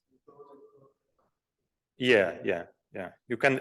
It turns out the U is not the best observable in this case. There is some other observable which is related to the Lagrangian coordinate of the vortex, but it will have a expansion. Yeah. And so now you can decay a Tkachenko wave into two of them by these terms, and you can extract the decay rate, how it scales with the energy, right? Somehow. And it turns out that from just simple, dimensional analysis, that the decay rate should scale as cube of energy as energy goes to zero. And this would mean that the ratio between gamma and E goes to zero, and we have a very sharp quasi-particle at zero energy. And there is a funny, or interesting discrepancy with previous literature. So this decay rate was computed previously using, microscopic calculation, BDG on the lowest Landau level, and they found that gamma should go as E, not E cube. So we have a problem to solve. So we want to revisit the microscopic calculation and understand why we have this difference. Okay, so are there any questions on this? Because now, yeah. So my understanding of why the phase modes of the superconductor and the position modes of the crystal couple that go back to the computation number of phase band. So the question is that if I put a superfluid, come back to the earlier question, if I imagine superfluid flow background, that doesn't have to excite particles. That's not coupled to. You want to have a superfluid? Yeah, I want to have a phase gradient. Yeah. Because then you want to the B notation. I lost track of how. We're in the duality. So the coupling is, think about E as a superfluid current. So it couples to, or perpendicular. E is perpendicular to superfluid current. So you would want to drag uniformly drag the crystal side, right? I guess so, yeah. Right. But as long as I put a uniform Yeah. current bias, Yeah. superconductor, that's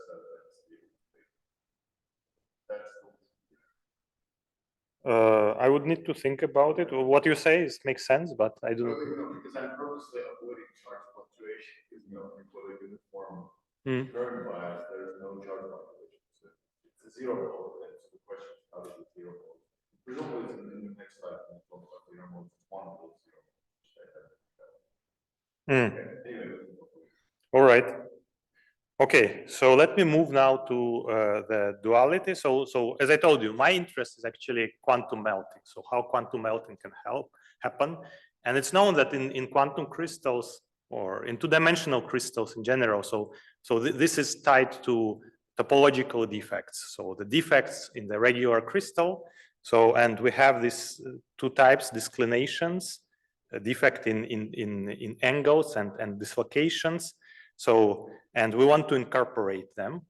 And, within this theory, which I told you about, you can think about it as some kind of singular parts, right, somehow.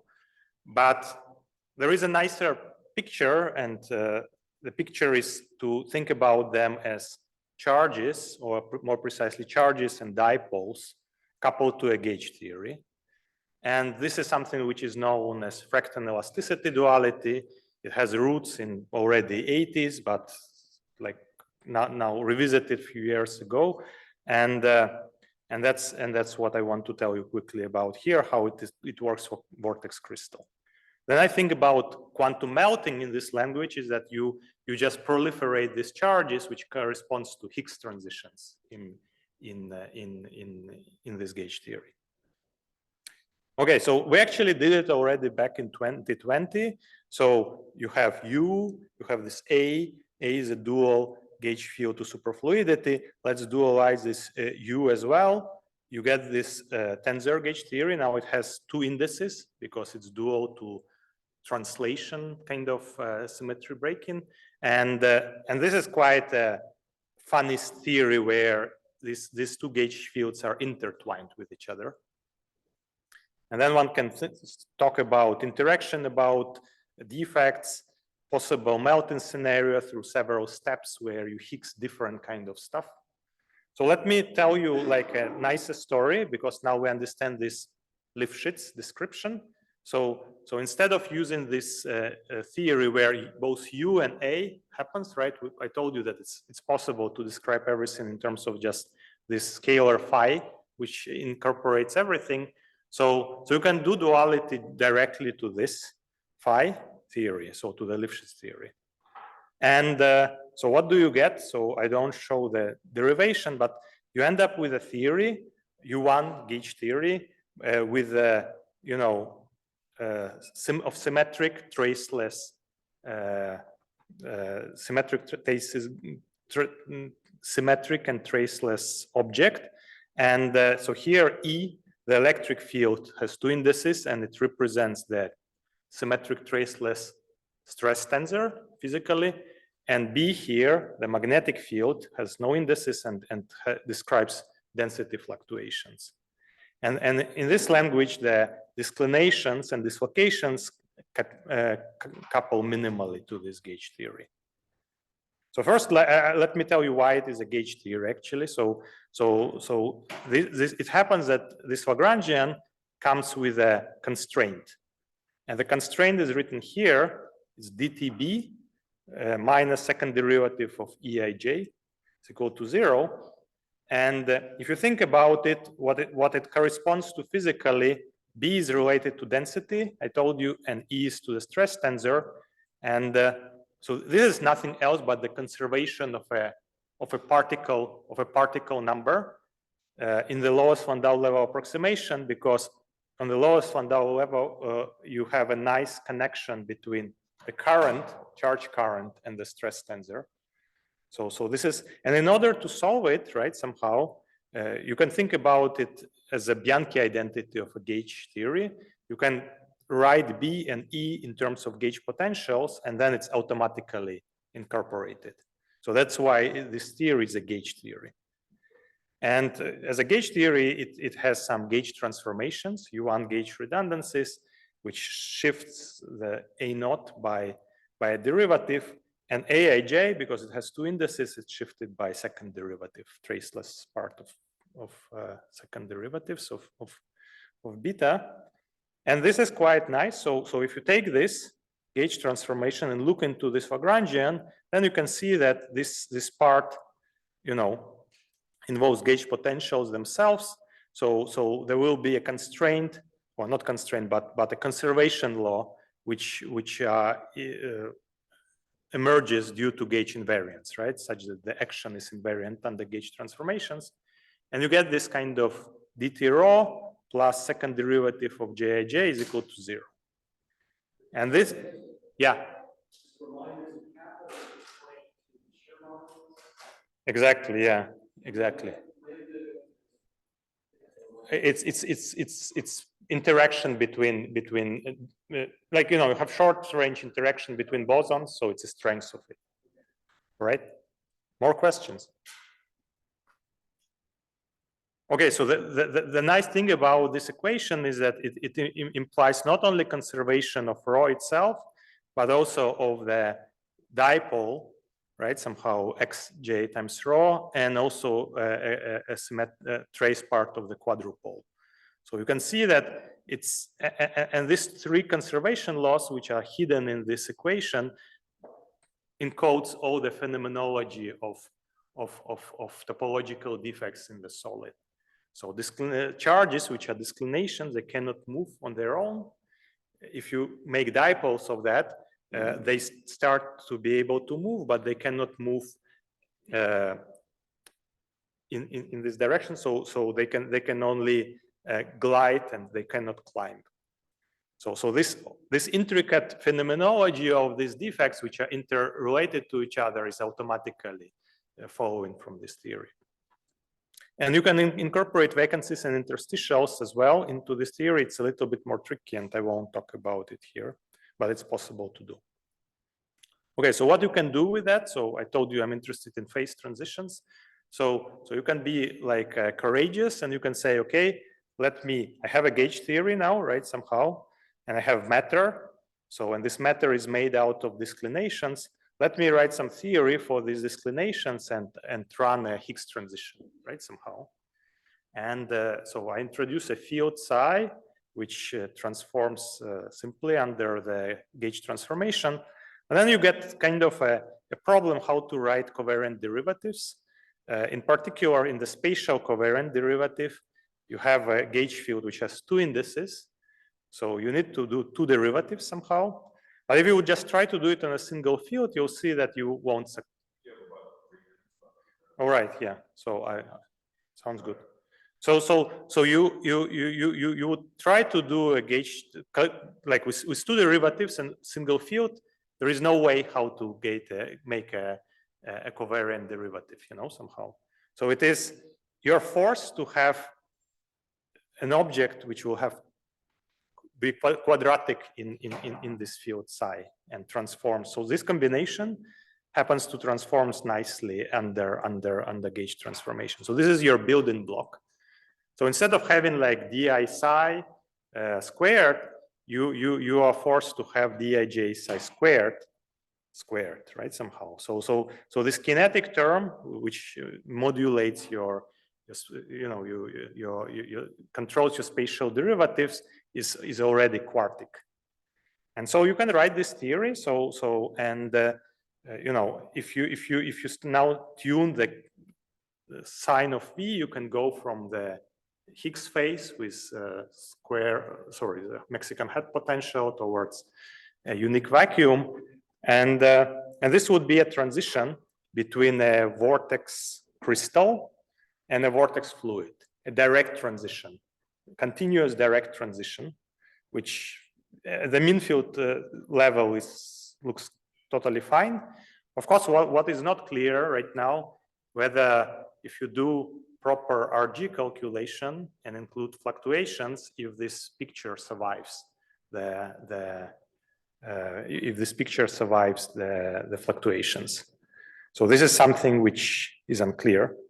So let me talk quickly about what happens after you get into this do the Higgs transition. You end up with a vortex fluid, and this vortex fluid, in that case, you can freeze the magnitude of this field.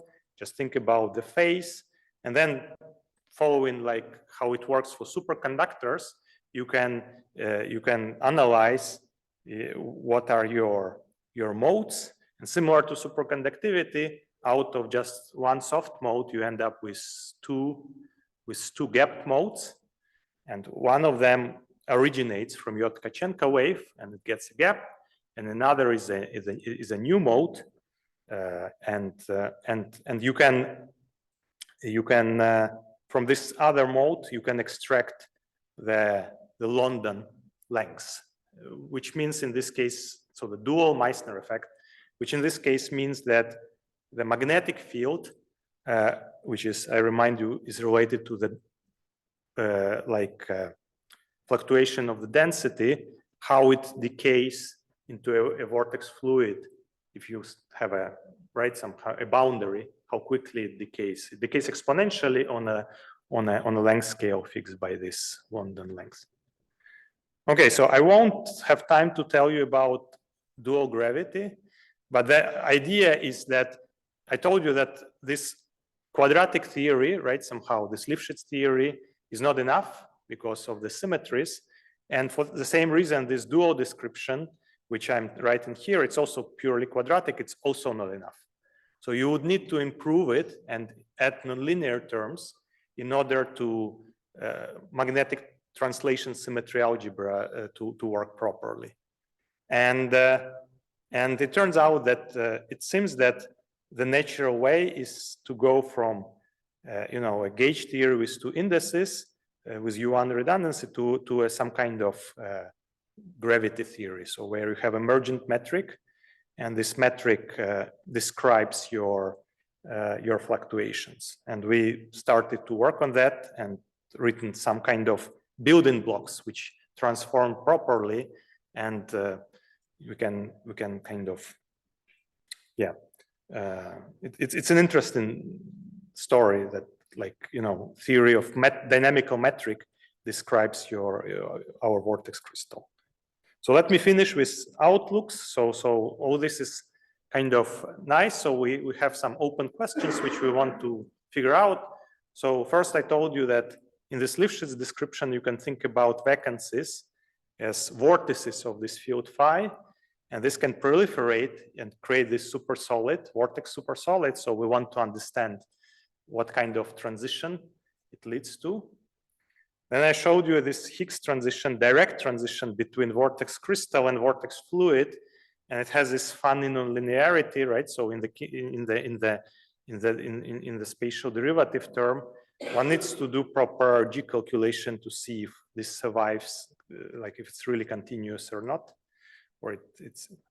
And finally, this gravity theory, we want to develop it and then check our previous calculation of the Tkachenko decay, right? For that, these nonlinearities were very important.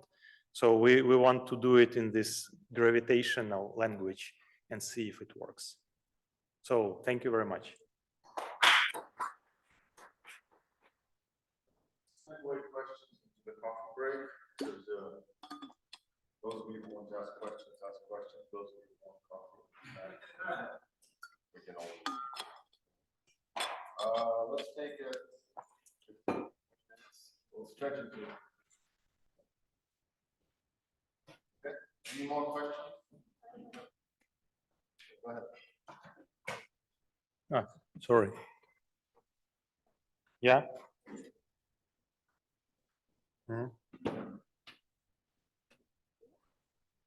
So continue with Daniel Schubring's talk. Share this. And since we can't, well, maybe I can see the screen. Okay, good. Let's see. I think we're good to go. Just go full screen. Let's see which one is full screen. This is what? This is PDF? Oh, good question. Oh, There we okay, go. you figured it out. I think so. So that's, okay, good. That's just on your screen, not on ours. Okay, can we see it? Yeah, okay, let's go. Okay. Well, I'd like to thank the organizers for putting this conference together and also for inviting me to give a talk. I'm going to go back to talking about classical field theories and wave turbulence in it. And I'm going to talk about some work I mostly did with Vladimir over here. But also there was a paper with Misha Smolkin and Vladimir's grad student Shaiko Shuvo. So what am I going to talk about? Well, I'm going to summarize this more in the slides to come, but just briefly, we're going to build on the weak wave turbulence paradigm. So in that paradigm, what we do is we find some sort of kinetic equation in leading order in some sort of perturbation theory. And then we look at solutions to this kinetic equation, and we find that there's certain Kolmogorov-Zakharov solutions that are associated to turbulence. And this paradigm has a lot of success, but we want to extend this to higher orders, or if possible, even non-perturbatively. Weak wave turbulence doesn't cover all situations. We can consider non-perturbative things like solitons and stuff like that, and we want to start to build towards that direction. So what is the approach that I'm going to talk? Yeah. So I'm gonna go through that. So this is kind of like just briefly what I'm going to talk about for maybe people that, and then I'm going to talk in more detail. So wave turbulence, basically, I'm going to take classical equations of motion. I'm going to derive some sort of kinetic equation, a wave kinetic equation, which is kind of analogous to the kinetic equation for particles. And then I'm going to look at non-equilibrium solutions to that. And so this is a well-studied field. It's been around for many, many decades. And now, what am I going to do that's different than what people have already done? Well, I'm going to be looking at sort of a more equilibrium approach. So we're going to try to look at the non-equilibrium stationary state, if possible, sort of directly. We're not going to start with some initial state that's maybe Gaussian and look at time evolution. We're going to, if possible, try to get directly to this stationary state describing the turbulence and describe it. And so some of our methods will be maybe more familiar from equilibrium physics, like there will be path integrals involved, and we'll take expectation values of fields and so on. So what can we actually do? Well, one thing we can do is we can fairly easily calculate corrections to these correlation functions, and that means corrections to the wave kinetic equation with a fairly simple algorithm that doesn't involve extra time or frequency integrals. And also towards the end of the talk, I'll talk about some recent work that we've been doing that's not entirely mature yet, which is a model for sort of large N turbulence, and we'll consider a kinetic equation at large N. So what kind of system am I dealing with? So this will be fairly abstract, but if you want something a little more concrete, you can imagine sort of this picture of waves. This is a picture of the Hudson River, a little bit north of New York. So you can imagine that what I'm going to be talking about is some sort of statistical states of these waves that are of various scales, and I'm trying to describe the statistics of these waves. Now, what I'm actually going to be talking about in this talk is we're going to focus on this Hamiltonian that's fairly abstract. So we've got this field, we've got this field, complex field A that's a little bit like a ladder operator in a harmonic oscillator, and it's got this mode index K. This is describing the spatial momentum. Now you can imagine that this is a continuous system, but I'm just using this discrete notation for convenience. So this omega here is just the dispersion relation, and our lambda, which is sort of our perturbative parameter on this quartic term, that can have sort of arbitrary momentum dependence, and that's sort of denoted by these indices I have on there. Yep. So you can imagine either it's a continuous system or maybe it's a finite size system where it really is discrete modes. And so I'm just considering this quartic theory. And so what kind of systems does this quartic theory describe? Well, of course, if we just take this lambda to have no momentum dependence and we take, Yes, so this is a classical field theory. And so with fairly similar methods, we can actually describe a quantum mechanical system, but you can imagine this is the classical limit. So everything I'm going to talk about in this talk is classical fields. There's Poisson brackets. Yep. Mm-hmm. And so, yeah.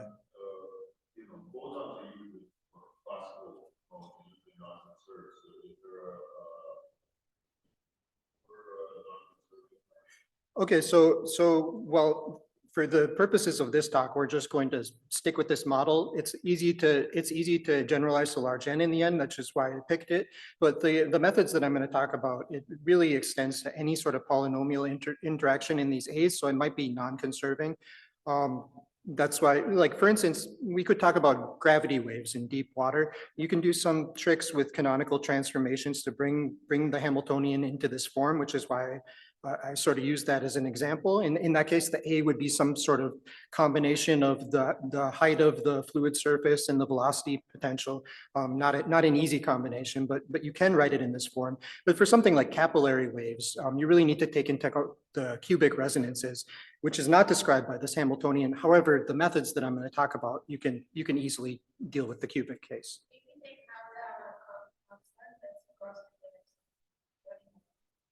And so, and that's what the bullet point that I was going to say there, but I forgot. So let's start to derive a kinetic equation in this, and then I'm going to talk about things at a very schematic level and not get into details because this is sort of well understood stuff. So let's just take the classical equations of motion, and we're going to take the equations of motion not for the field A itself, but this combination of A's, which is like the wave action. I'm using the name because it's literally like the action corresponding to an angle variable if you consider this in phase space. And if we're considering this as the classical limit of a quantum theory, you can think of this like a particle number. So the equations of motion just follow from this Poisson bracket, and if you do it, you can easily see that it's this imaginary part of this sort of 4-point product of these A's right here. Now, if we want to consider the turbulence, yeah. Oh. Okay.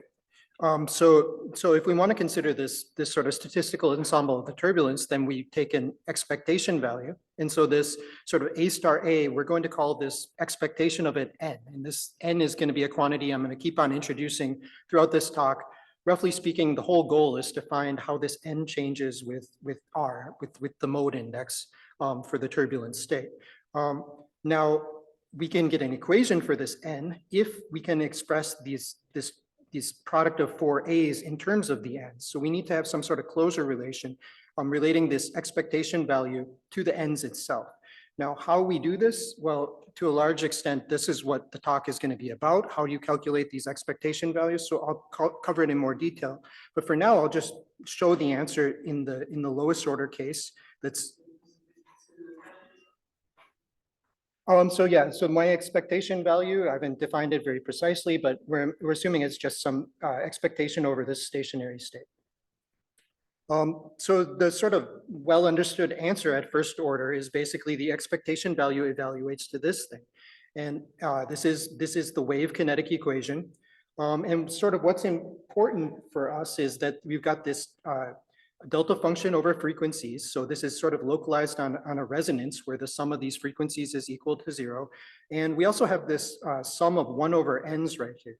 And what this sum of 1 over n's will do is that ensures that the equilibrium solutions are in fact solutions to the kinetic equation, usual regular thermal equilibrium and also with a chemical potential. You can see just plugging in the n's there that all these constant m's just cancel, and then also the omegas cancel due to this delta function. So that's obviously a solution. But what's more interesting is there's non-trivial solutions, there's non-trivial KZ solutions. And it's not easy to see that they actually solve the equation. But if you plug in this power law with a specific exponent and do the integral, you can actually see that this is 0. And there's a simple argument for what this exponent gamma actually has to be, but I won't go into it. But the point is that there are these non-equilibrium KZ solutions, and we want to study whether we can maybe extend this to higher order.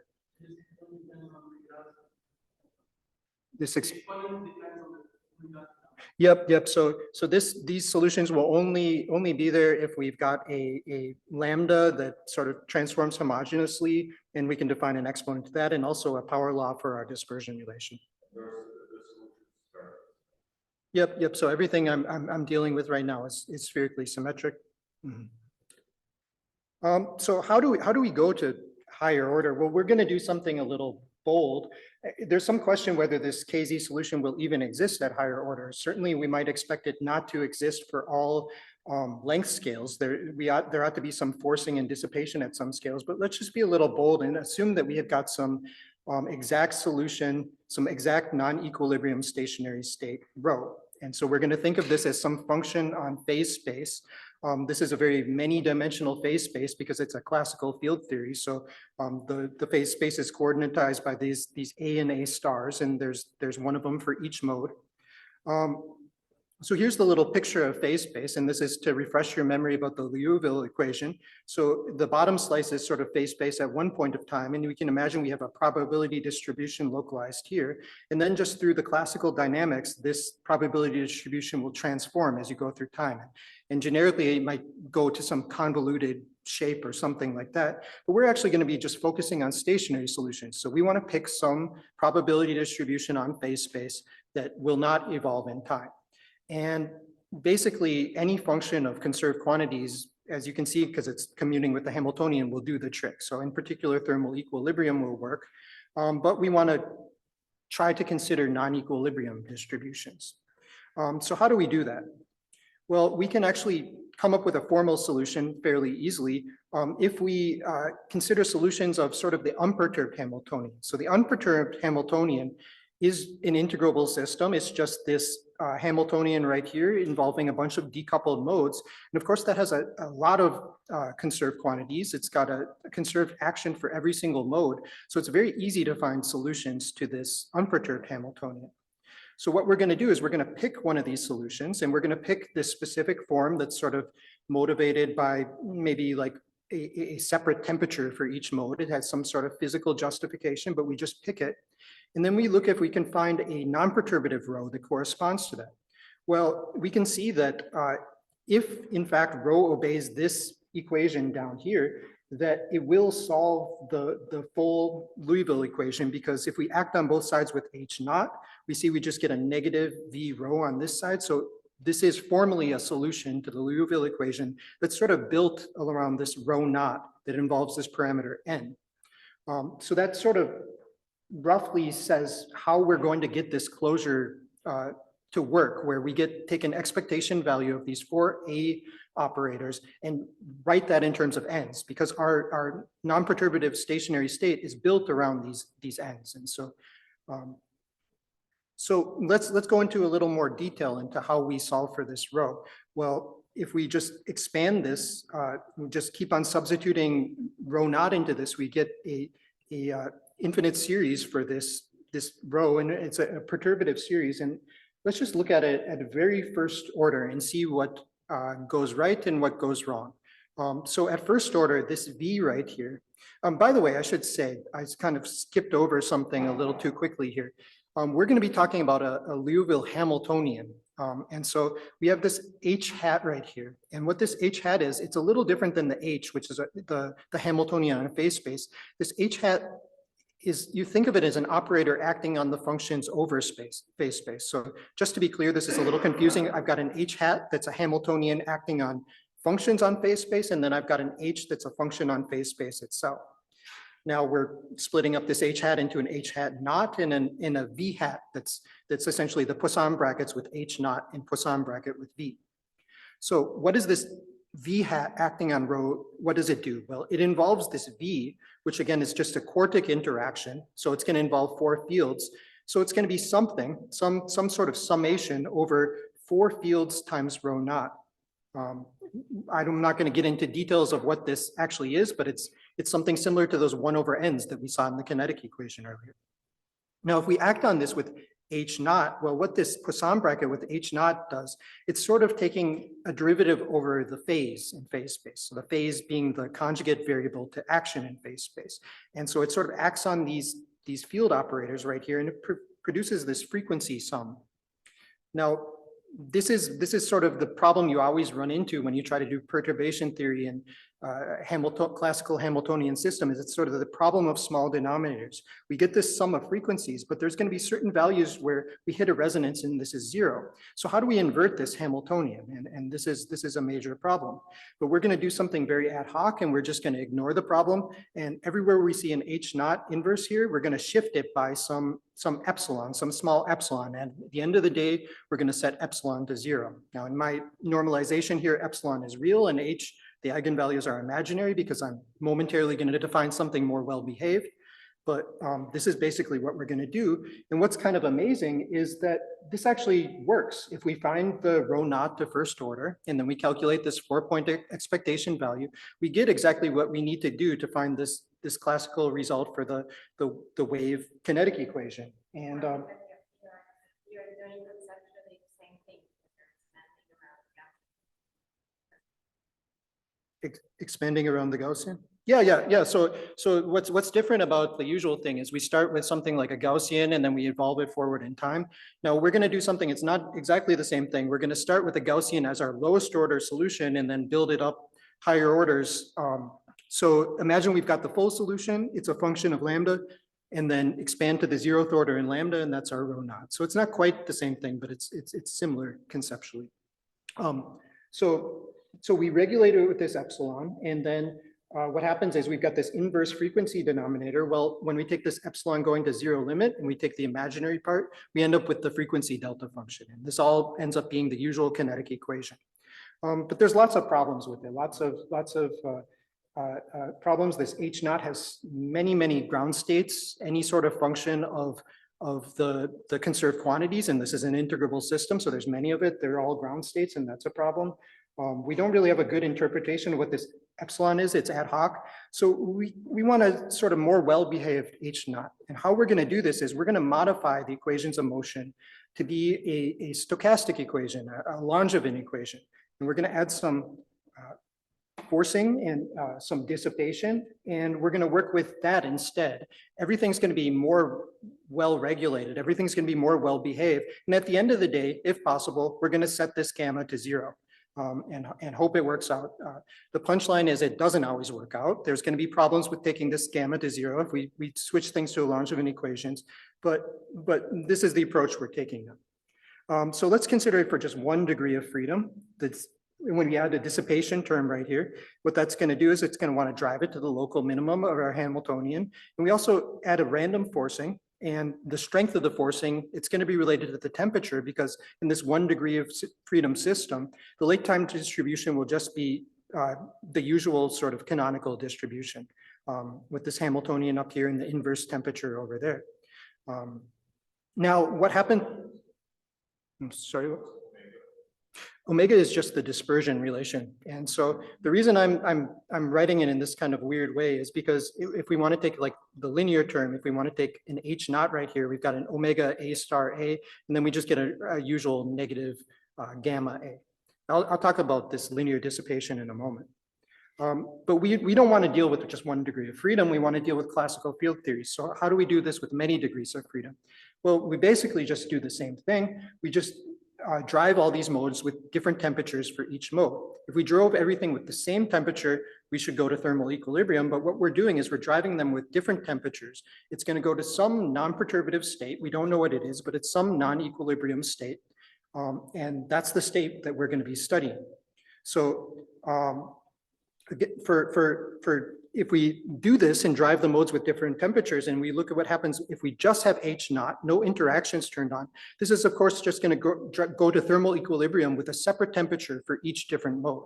But now again, we're going to build on this perturbatively and find the non-equilibrium solution. So the big picture of what we've done is we've modified our classical equations by forcing and dissipation. And we've introduced these extra parameters. One are these N's. These N's are sort of parameters because they're related to the temperature. I'll discuss that issue more further, but we've also introduced this dissipation that we want to set to the 0 at the end of the day. Now, our Liouville Hamiltonian that was kind of pathological, now it's something more well-defined. It's a Fokker-Planck Hamiltonian that I will describe more in the following slides. And we can work with that and do the same trick, solve perturbatively for the non-equilibrium stationary state. Then we calculate expectation values. This gives us the kinetic equation. And then finally, we take the limit of the dissipation going to 0. This whole approach, by the way, so now I'm talking about everything in sort of a Hamiltonian perspective, but we can also talk about this in a path integral perspective. You can imagine taking this Hamiltonian and constructing a path integral from this Hamiltonian, or we could work directly from the equations of motion and derive this. But this is a well-known approach called the Martin-Sigia-Rose path integral, or MSR path integral. And a lot of our papers on this deal with this path integral instead. And just a minor point I want to make is that this is very well connected with the Schwinger-Keldysh approach.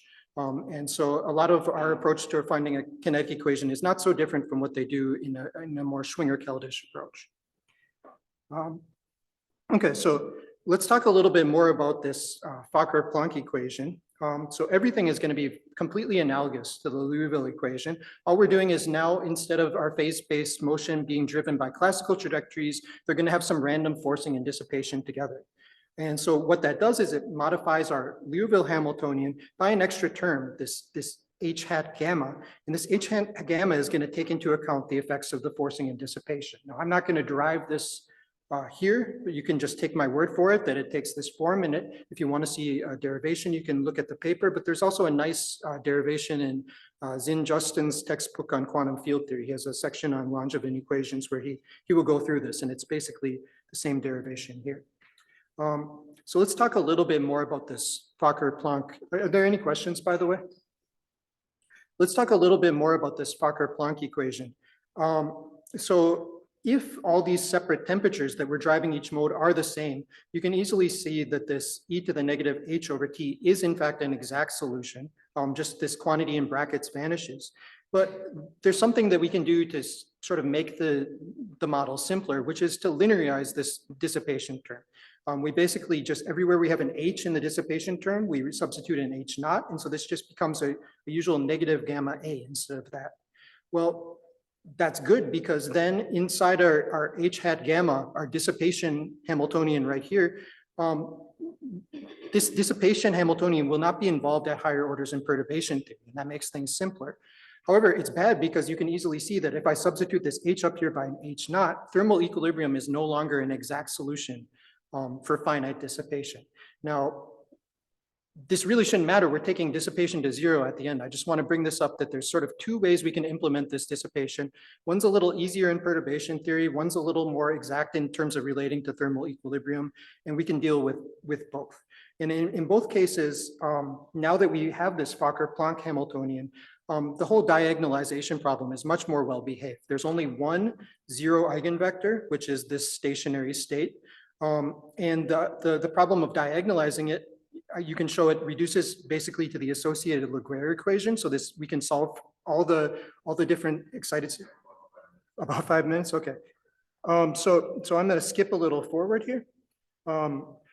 So what we can do, so let's consider the perturbation theory a little bit more. We can describe diagrams from this perturbation theory. Again, the perturbation theory is acting on these H naught inverse V's on rho, and each one of these involves 4 copies of the field. Well, when we do this integral, only sort of paired fields with an A star and an A of the same mode will survive. So we can consider each contribution and how we pair these things. And so here's a little diagram we can draw describing how the modes are paired in each one of these perturbations. And so we can associate these to diagrams. And the point I'm making in this slide right here is we can pair them up in different ways that lead to the same diagram. However, the ordering of the vertices with respect to this rho naught is different. And so what we're really going to be dealing with in this theory is time-ordered diagrams. And these time-ordered diagrams, if we consider the path integral, we can also consider them in a path integral approach. And in a path integral approach, these diagrams are just the usual Feynman diagrams. There's a propagator that depends on time. And these time orderings that I'm doing are just time orderings of the vertices, like literal time orderings. And the point I want to make is that we have a very simple method of calculating these time ordered diagrams. Basically, as soon as you can write down the diagram, you can write down the evaluation of the diagram. Now, this evaluation still involves an integral over space, but all the time integration or frequency integration is already done. So we have this method. So we're going to apply this method now to a large N model. So I'm going to go to the punchline. We've developed all this technology, and one thing I've sort of glossed over is that instead of calculating this 4-point function, we can look at a 2-point function instead. It sort of simplifies things, but in the slides I skipped over, I have a non-perturbative relation relating the 4-point expectation value to a divergence as you take the dissipation to 0 of a 2-point function. In any case, what we're going to do now is we're going to look at a large N theory and try to sum up certain contributions to all orders. So this is basically just like our quartic theory before, but now our A becomes a vector with N components. And our lambda is sort of more like a 't Hooft coupling. We've got this factor of 1 over N out front. And now all the diagrams that I sort of briefly mentioned how you get them, you can clearly sort of order them in powers of 1 over N. So every bubble will contribute a factor of N, and every little dotted line right here that represents a vertex, that will contribute a factor of 1 over N. And so for instance, on this strange diagram that I'm drawing right here, if you count up the vertices, you see that there's 5 vertices, 5 little dotted lines that give you 1 over N to the 5th, but then there's 5 loops that give you an N to the 5th. So a complicated diagram like this actually contributes in leading order. And so we call these things cactus diagrams because they look a little bit like cactuses. And you can add cactuses to any sort of leg in our diagrams, and it has no cost. But you can sort of sum these up all at once, and you get something that's sort of similar to the gap equations you get in ordinary equilibrium large N theories.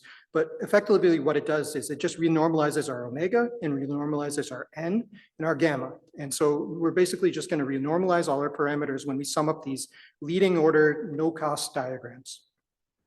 What's more interesting is these bubble chains.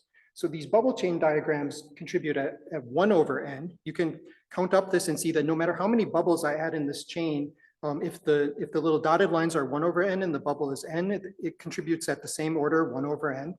And so we can sum all these up, and basically the effect is, if you do this properly, is this renormalizes the coupling. And it renormalizes the coupling by this factor right here that's related to an integral over a single bubble. But after we do all this, now this isn't quite as easy as I made it seem when we went over these things. We really have to evaluate all the diagrams and sum them up. But it's something that takes basically the exact same form as the first order kinetic equation, but all the quantities are renormalized. The N's renormalized if we're dealing with nonlinear dissipation, the omega is renormalized, and the lambda is renormalized. So what does this actually tell us? Well, this is sort of the last slide, and it's sort of the slide we're least certain about, but it perhaps is what will end up being the most interesting slide. How does this large N kinetic equation, how is it something different? Well, this is not so easy to deal with because all these renormalized quantities, if we just stick in power laws, they diverge. And so it's not easy to interpret, but there's some naive things we can do. Now recall this lambda. This lambda is sort of renormalized in this factor, and schematically this lambda L takes this form right here. So one sort of naive analysis we can do is, what sort of scaling do we have to do with our bare quantities in order to get the renormalized quantities to scale in the exact same way? If you take a look at this, you can see that they have to be this relation right here. Another thing we can do is we can consider a non-perturbative limit where this sort of bubble right here that we summed up is much, much bigger than 1. And then we see that basically when we calculate the KZ exponent, this beta, which is the exponent on our coupling, it's basically replaced everywhere we do it by this combination right here. So we get sort of naively, it looks like we can get a regime in which after you sum up all these non-perturbative corrections, the KZ exponent can change. Now, this is all sort of uncertain at this time. And so we want to find a better interpretation of this large N kinetic equation, but I just thought I'd show the certain result, which is we found the kinetic equation at large N in this model, and it looks like the first order kinetic equation. And so what have we done here? Well, we've modified the equations of motion by some forcing and dissipation. And what can we actually do? Well, we have an efficient method to calculate these correlation functions and corrections to the kinetic equation. There's something I've skipped over, which there's a non-perturbative relation between various expectation values. And we can find a kinetic equation in a large N theory that sums up all orders to perturbation theory, at least for certain classes of diagrams. So with that, I think I'll conclude.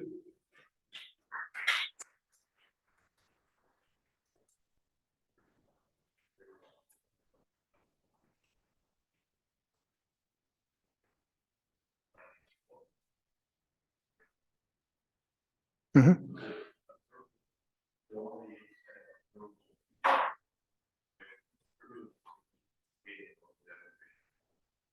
Mhm.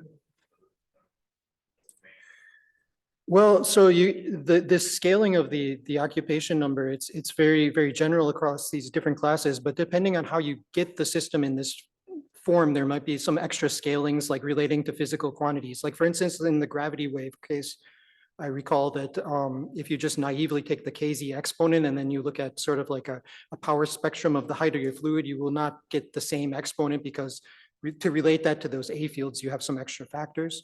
But this KZ exponent is supposed to be fairly universal. However, it does not always work. It does not always work because there are non-perturbative effects. And to a certain extent, that's what we're trying to deal with in this talk.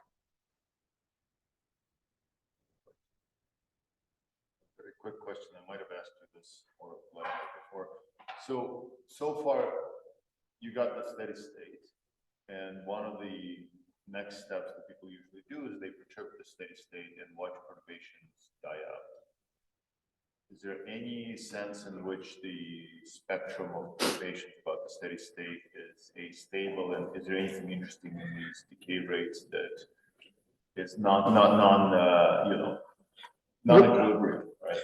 Well, one thing we can do is we can treat everything perturbatively, and in our perturbation theory, at least about H naught, everything is stable because we've got this system reducing to the associative Laguerre equation. So you can explicitly find these eigenvalues with which things die out to the stationary state. Now, applying that to further in perturbation theory, we would need to consider like expectations Well, about. large N, yeah. In large N, can you look at the In principle, we can consider excited states to the stationary state. They will have some eigenvalue that will be related to dissipation. And so we can calculate how fast they will die out. However, I have not actually done this yet. So, yeah. Okay, let's thank Ben. Falling behind in time, so we'll figure out a way of a bonus system of humanity for 5 minutes. Not sure. I don't want to climb down. That's part of the issue, but we also. Yeah. And we were promised Blackboard, so we might actually stay in this room for as well. Okay, you're on Zoom, excellent. Yeah. Just make sure your audio's off. Yeah, I think the system is good. All right. I think it's all good. Oh, okay. Yeah, I can't see the screen, but it's. It's all good. You will be able to glance on the screen. Yeah, no, that's good. Okay, so all right. Hi, everyone. My name is Nish Verma. I'm a postdoc at Columbia University, and I'm going to talk about instantaneous responses and quantum geometry of insulators. On the face of it, it seems to be in contradiction with hydrodynamics, because in hydrodynamics, we imagine things are flowing, whereas in insulators, you imagine bound electrons, which are not sort of flowing across the system. But bear with me for like a couple of minutes and you'll see that there is something interesting even about bound electrons. This work was done in collaboration with Raquel Quiroz, and it's in this archive if you want to take a look. Okay, so before I begin, let me just say that not all insulators are the same. There are some insulators which have quantized responses. The main example that we all know of are the Landau levels, where you see the cyclotron orbits. If you compute the Hall conductivity, it is quantized, and it is quantized because of a topological index, and that index comes from properties of the wave function.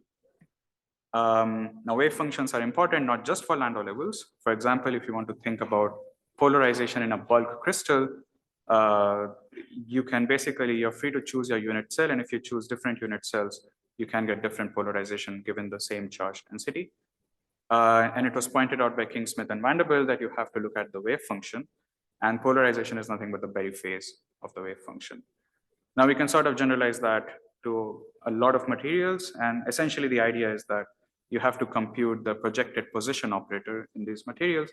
And the main point is that the position of the electron charge center may not sit on top of the positive ion. Now, what is behind all this is the wave function. So let me expand that a little bit.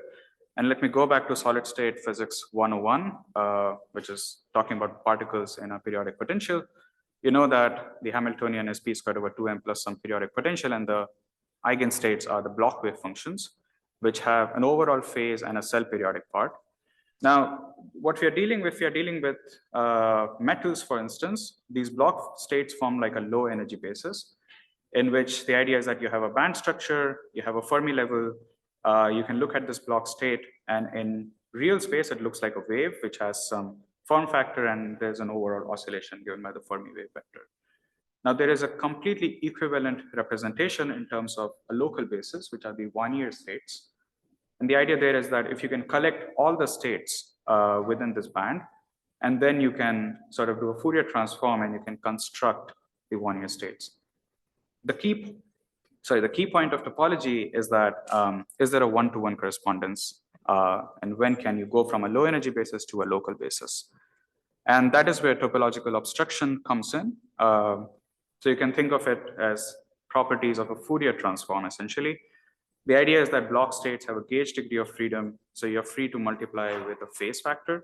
The phase factor can be a function of k. And now, if you try to compute Fourier transform, it turns out that one-year functions are not unique. And this is a old puzzle, and the solution is well known by Mazzari and Vanderbilt. The idea is to construct one-year functions which are the most localized of all of them, which corresponds in k space to the smoothest gauge that you can find.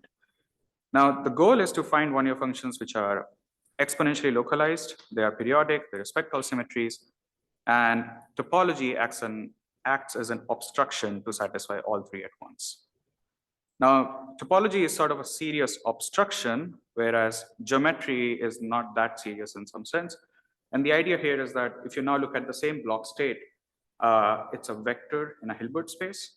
So you can also define a sort of notion of distance between two vectors as you are varying the parameter, which is k in the Brillouin zone. And what people do is that they define the so-called quantum geometric tensor, whose real part is given by the quantum metric, and imaginary part is given by the Berry curvature. These are the geometry and topology. They are two sides of the same coin, essentially. And the key point is that the quantum metric is really, it's like a metric in this Hilbert space. It's positive semi-definite, and you can define this as the distance. Now, why is it important? It's important because the one-year functions that I talked about, the geometry of the block states actually sets a lower bound on the one-year function.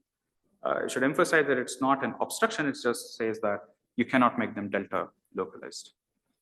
Now, why is any of this important? So let's go over that. There has been a lot of activity, and it boils down to the idea that if you think about the span of all possible block wave functions, we know what it means for something to be topological. There are indices that you can compute, like Chern index and Z2 index.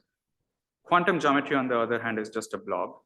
It's not well defined. You just compute a property. If you find that it depends on the wave function, you say that it has some quantum geometric origin. And this has been done in a lot of cases. So for example, if you're thinking about low energy degrees of freedom, you find projected interactions, you get these form factors. You can think about some many-body effects, some transport, some electronic properties. I'm not going to describe all the various phenomena, but what I want to point out is that there has to be, so far there's not a unifying principle that says what essentially is quantum geometry. And that is what I want to address, is that, is there a unifying principle? Like, is there one property that I can compute and I can know for sure if the system is going to show some interesting properties or not? So with that, let me go back to the original idea that there is something funny about projected position operators that leads to all this business. And if I have, for example, an insulator in mind, you have a notion of a filled state described by, let's say, P projector onto the filled state, and let's say Q, which is the complementary projector that takes you out of the filled state. And you can define this dipole operator. It's the off-diagonal dipole operator that takes you from one to the other. And you can consider this time-dependent dipole correlation function, which is essentially you're doing one transition at T prime, one transition at T. Now, before I go into the time dynamics, let's first understand what happens at T equals to 0. At T equals to 0, this is nothing but the quantum geometric tensor that we encountered before. Its real part is given by the quantum metric. The imaginary part is the Berry curvature. And just so make sure everybody's on the same page, the imaginary part is asking if you take a particle and if you close a loop in the parameter space, which can be the Brillouin zone, you pick up a phase, and that's the Berry phase. The real part actually tracks, like as you are doing this transformation, as you're taking the wave vector around a point, a part of the wave vector actually goes to the outside the projected space. So there is a loss of norm as you're doing this loop, and that is given by the quantum metric. So now let's ask, what does time dependence brings in? So if I look at this formula for this correlation function, you see that there are some occupation factors, which are just of eigenstates n and m. There are some energy differences, and then there are some position matrix elements. Now what I'm going to do is I'm going to split this position matrix elements into a symmetric and an antisymmetric part. I'm calling them G and omega, but so far they're not really the quantum metric and Berry curvature, but they're precursors that will eventually become that. Now, first thing you notice is that if you try to take a dagger of it, funny things happen. It's not the same, and therefore you can define the commutation or the anti-commutation. So you can define like two response functions essentially. And this is something I learned maybe in the beginning of this conference, that you can ask the symmetric part sort of gives you like a step response function. The anti-symmetric part gives you like an impulse response function, whether, so you kick the system at t equals to 0 and see how it, like what is the response, that would be this. The other is you drive the system and then you just stop the drive at some time and then you see how the system relaxes back. That would be the first one. Now to build some intuition, let me give an example which is very simple. Let's say metals. So metals, you have a chemical potential, your projector and your complementary projector are given by these functions. If you try to compute the time-dependent quantum geometric tensor, it has three parts. It has the interband part, the intraband part, and something which I'm calling the tilde part. The first part in real time has these bounded oscillations. So these are just some dynamics that is happening within the system. It's bounded, and it really depends on the quantum metric.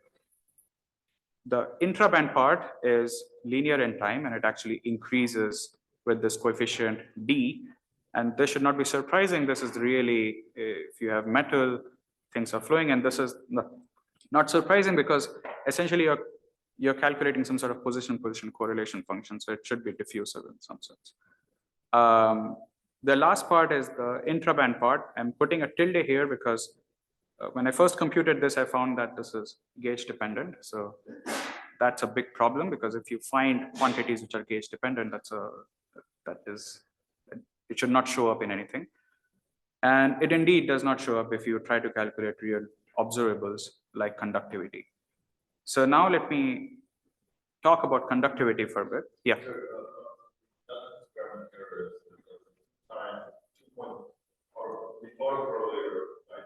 Right. And you would think that at late times they should factorize, but at late times it should be value of that one, 0. So it's the off diagonal dipole matrix element, right? There's a P and Q sitting in there. Because what I'm trying to say is you have 2 operators. Right. D dagger, right. Right. Right. If you let the time difference become very large, they should factorize whatever. They should be factorized. So if you're showing things that, yeah, those are like, yeah. I mean, actually, I have to think about that, because what I calculated, I did not make any assumption about short times. Yeah. Sure. Yeah. Okay. So now if I look at Kubo formula for conductivity, it sort of looks very similar to what I showed for the time-dependent quantum geometric tensor, except that there are factors of omega nm, these are the energy differences, and there's 1 over omega because I'm looking at dynamical conductivity. So what I can do is I can look at this conductivity in time domain. And if I look at it in time domain, I find this sort of like re-deriving Kubo formula essentially, which is pretty standard. You get that conductivity has some prefactors, a theta function that comes from causality, and then you're getting a time derivative of this correlation function. Now, if you try to, now in the previous slide, I showed that this thing has 3 parts. Conductivity also has 3 parts. So one is the interband piece, which are these bounded oscillations. The other is the intraband piece, which turns out to be the Drude piece. So if you have metals, there is without scattering and everything, there's infinite DC conductivity, and the weight is given by the Drude weight. And then if you try to compute the tilde piece, which I showed was gauge dependent, it actually vanishes because it's time independent. So it just drops out of the derivative. Now, what is all this buying us? It is a useful way of making connections between transport and some instantaneous response, instantaneous properties.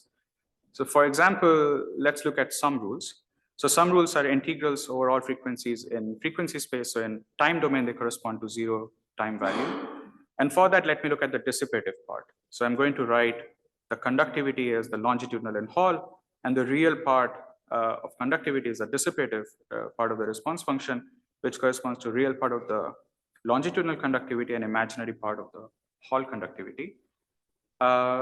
And sum rules are essentially a way of getting rid of this omega factor that has been lying. And we want to sort of make connections with the position operator. And what we find is that the generalized sum rules, so let me be more specific. So here the sum rules are basically you take the real part, this is the dissipative response function, and you're taking more powers of omega, or omega to the 1 minus eta, essentially, where eta can be an integer. And what you're finding is that all these generalized sum rules that you can derive using longitudinal and Hall conductivities are actually related to more and more derivatives of the quantum geometric tensor.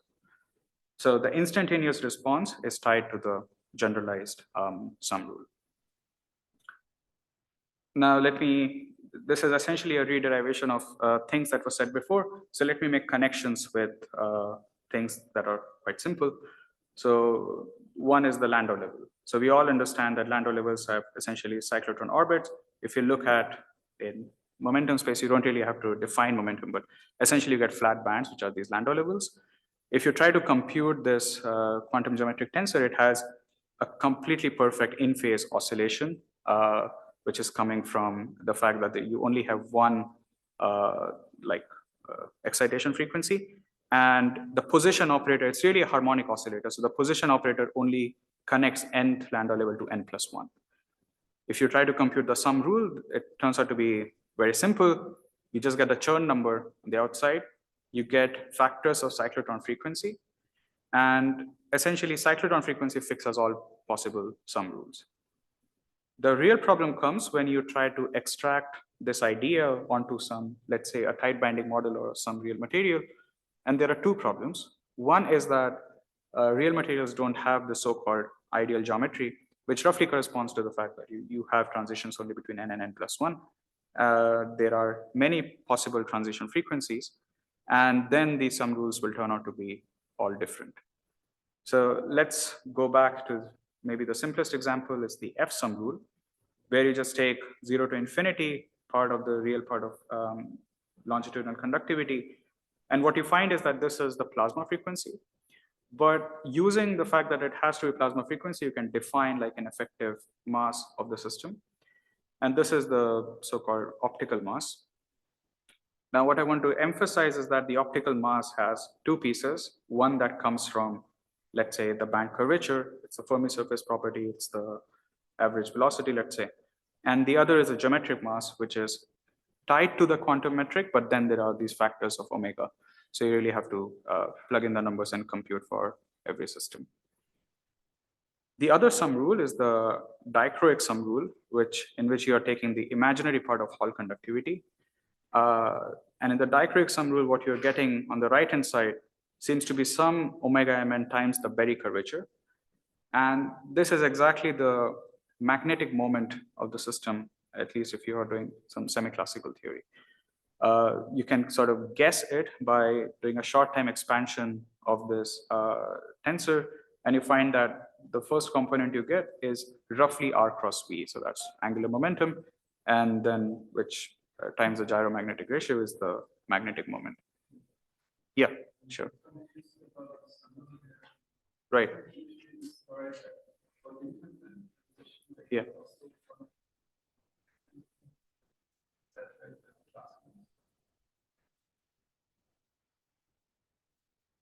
Can you say that again?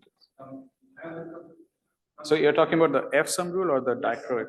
On the left hand side, yeah. So technically, you're right. So technically, I'm taking the limit to infinity, right? So if I take the full sum rule, whatever that means, I'll just get the plasma frequency.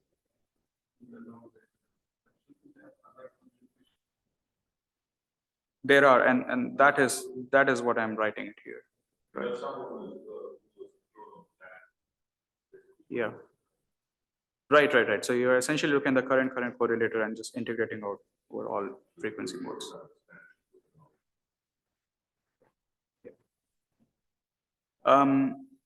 So now let me talk about something maybe slightly new, and this is the Sousa, Wilkins, Martin sum rule, where now instead of taking omega times, now instead of taking just the real part of frequency, you take real part of conductivity divided by the frequency. And what you find is that this is given by the quantum metric of the system. So for instance, this sum rule is, in my opinion, the first sort of exact statement that relates a transport observable like conductivity to quantum metric of the ground state.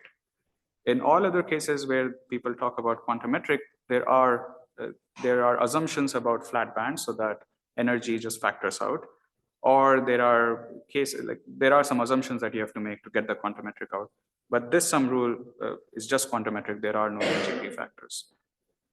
Now this idea actually goes back to, let's say, Walter Kohn, and in the original paper by Sousa, Wilkins, and Martin, they were looking at this quantity to separate out, let's say, metals and insulators. So for metals, this quantity should diverge. For insulators, it should be finite. You can also look at the imaginary part of the sum rule, and this just gives you the real part of Hall conductivity. This should not be surprising because this is essentially Kramer's chronic. Keep in mind that imaginary part of Hall conductivity is odd, so you can take the 0 to infinity to minus infinity to infinity, in which case it exactly becomes Kramer's chronic. Now what is interesting is that now we can take more sum rules. So now instead of looking at divided by omega, let's say look at this quantity which is divided by omega squared. This quantity tells you something about the dielectric function. So for instance, if I look at the real part of this quantity, this coefficient actually appears in the small frequency expansion of conductivity. So again, if I look at conductivity Kubo formula, and if I do a small frequency expansion, I get a capacitive term, which is shown here, with exactly the same coefficient.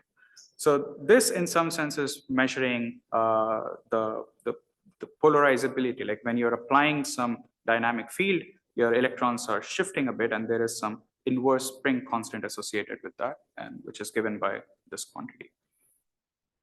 Now you can look at the imaginary part of the sum rule. Now this is something that, I did not understand, so I went to Landau and Lifshitz. And Landau and Lifshitz just proposed that if you allow your system to break time reversal, the displacement field can be related to the electric field with this. It can have an imaginary component. This is the gyration vector. Maybe if anyone has any ideas on what it means, I'll be happy to talk about. But some things I know is that, okay, it does not appear in any small frequency expansion. It is the gyration vector of the electronic wave function, which corresponds to if the wave function has some angular momentum. And of course, it requires breaking of time reversal. So G is odd under time reversal, but then there's a factor of I, so the entire equation is okay. Now let's talk about what do these sum rules, like, why are these sum rules important? What can they tell you about a given system? And for that, let me, yeah, sure.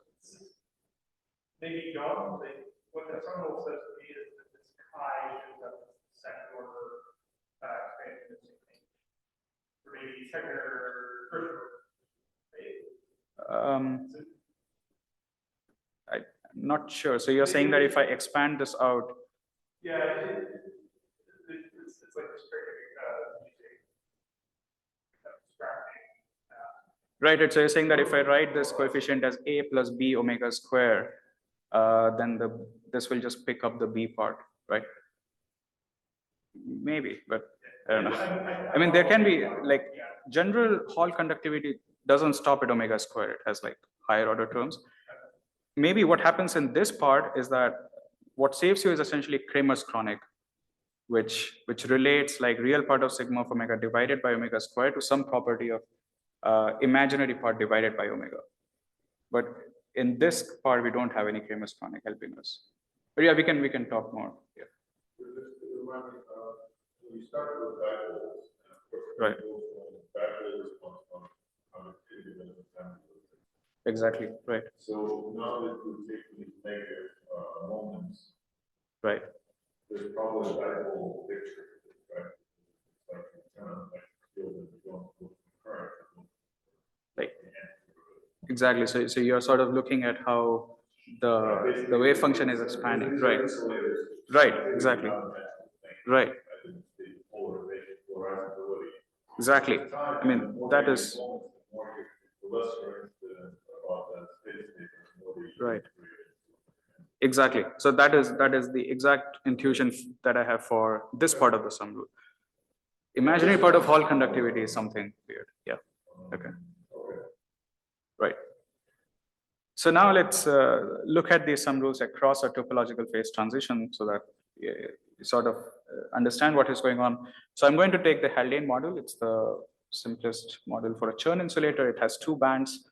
At half filling, let's say one band is completely filled. And this is the phase diagram. You have two parameters, M and phi. And I'm going to be studying the phase transition across this line. And, oh, sorry, but okay. So what I see is that different sum rules show some sort of different behavior. As expected, let's first look at the black lines in the two plot. The black line corresponds to the 1 over omega sum rule, which directly captures the ground state property. And it tells you that in this side, you have a Chern insulator, so it's quantized. On this side, it is some non-quantized value, but it diverges exactly at the topological phase transition. And that is happening because you're going through a gapless phase. Now, if you look at the F sum rule, an F sum rule is like a conservation rule. Like if you have complete Galilean invariance, it corresponds to like total number density, which does not change much. And in a lattice, you see something similar. You see the blue line sort of don't care about the topological transition at all. But if you go towards this, this polarizability or this chi-E and chi-M, you see stronger and stronger peaks. More interestingly, you see that across the topological phase transition, these chi-Ms have an antisymmetric divergence. So if I were to think about it in terms of these electrons which are being polarized, in one side they have been polarized in one way, whereas on the other side they are rotating in the other way. So now let's talk about why is this quantum geometry business important? And normally, if you are doing modeling for any strongly correlated material, most of the times you are able to get away with a simple, let's say, square lattice Hubbard model. You don't have to build in any quantum geometry. So let's do this thought experiment. I start with the square lattice, and then let's say I break off these bonds with a parameter TP that I'm going to take from 1 to 0. When this parameter is 1, you have a square lattice. There is no quantum geometry. There is no bounded oscillation. It's a very simple system. If I go to 0, I get an exactly flat band. Now, what I see from the real part of conductivity is that there is a transfer of spectral weight. So what's happening is that when you're in a square lattice limit, you have this Drude type response. And as you are going to this flat band limit, you see that you start picking up some geometric piece. Now, this is going to show up in some rules, and that is inducing some dynamics. And the main idea from this is that by killing off these bonds, you're creating some sort of geometric frustration. You're ending up with a flat band, but this is not a flat band in like a square lattice sense where you don't have any hopping. There are some quantum interference effects. There are some bounded oscillations, and these oscillations lead to some sort of quantum geometry. Now, the main point is, why should you care about these very fine-tuned systems? And the understanding is that it's important for interactions. So let's say I take this Lieb lattice model, and if I put in attractive Hubbard interaction, what I will find is that surprisingly, even in the flat band regime, which by the way, I can make completely isolated. So there are no interband effects. Like this is a completely isolated flat band.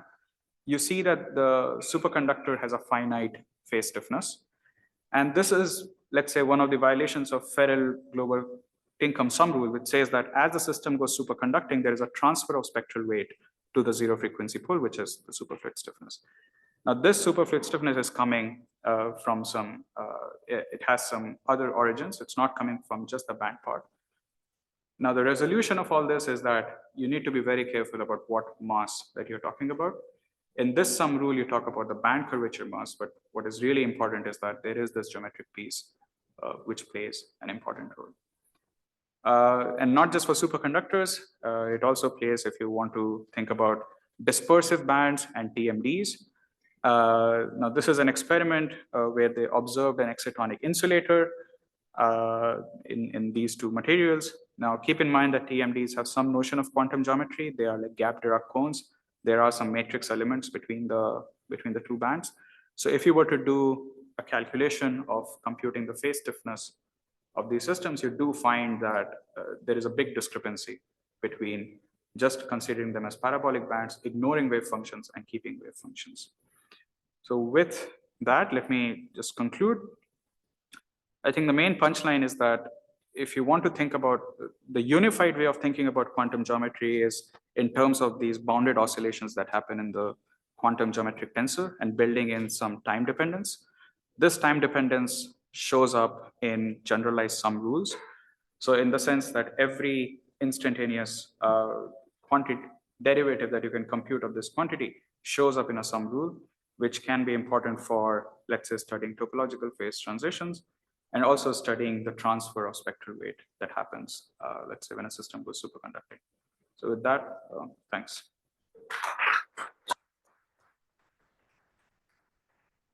Questions? Right.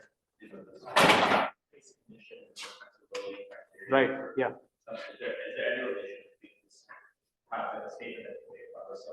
Yeah, there is. So I think I briefly went over it, but if you take Landau levels, they satisfy the trace condition.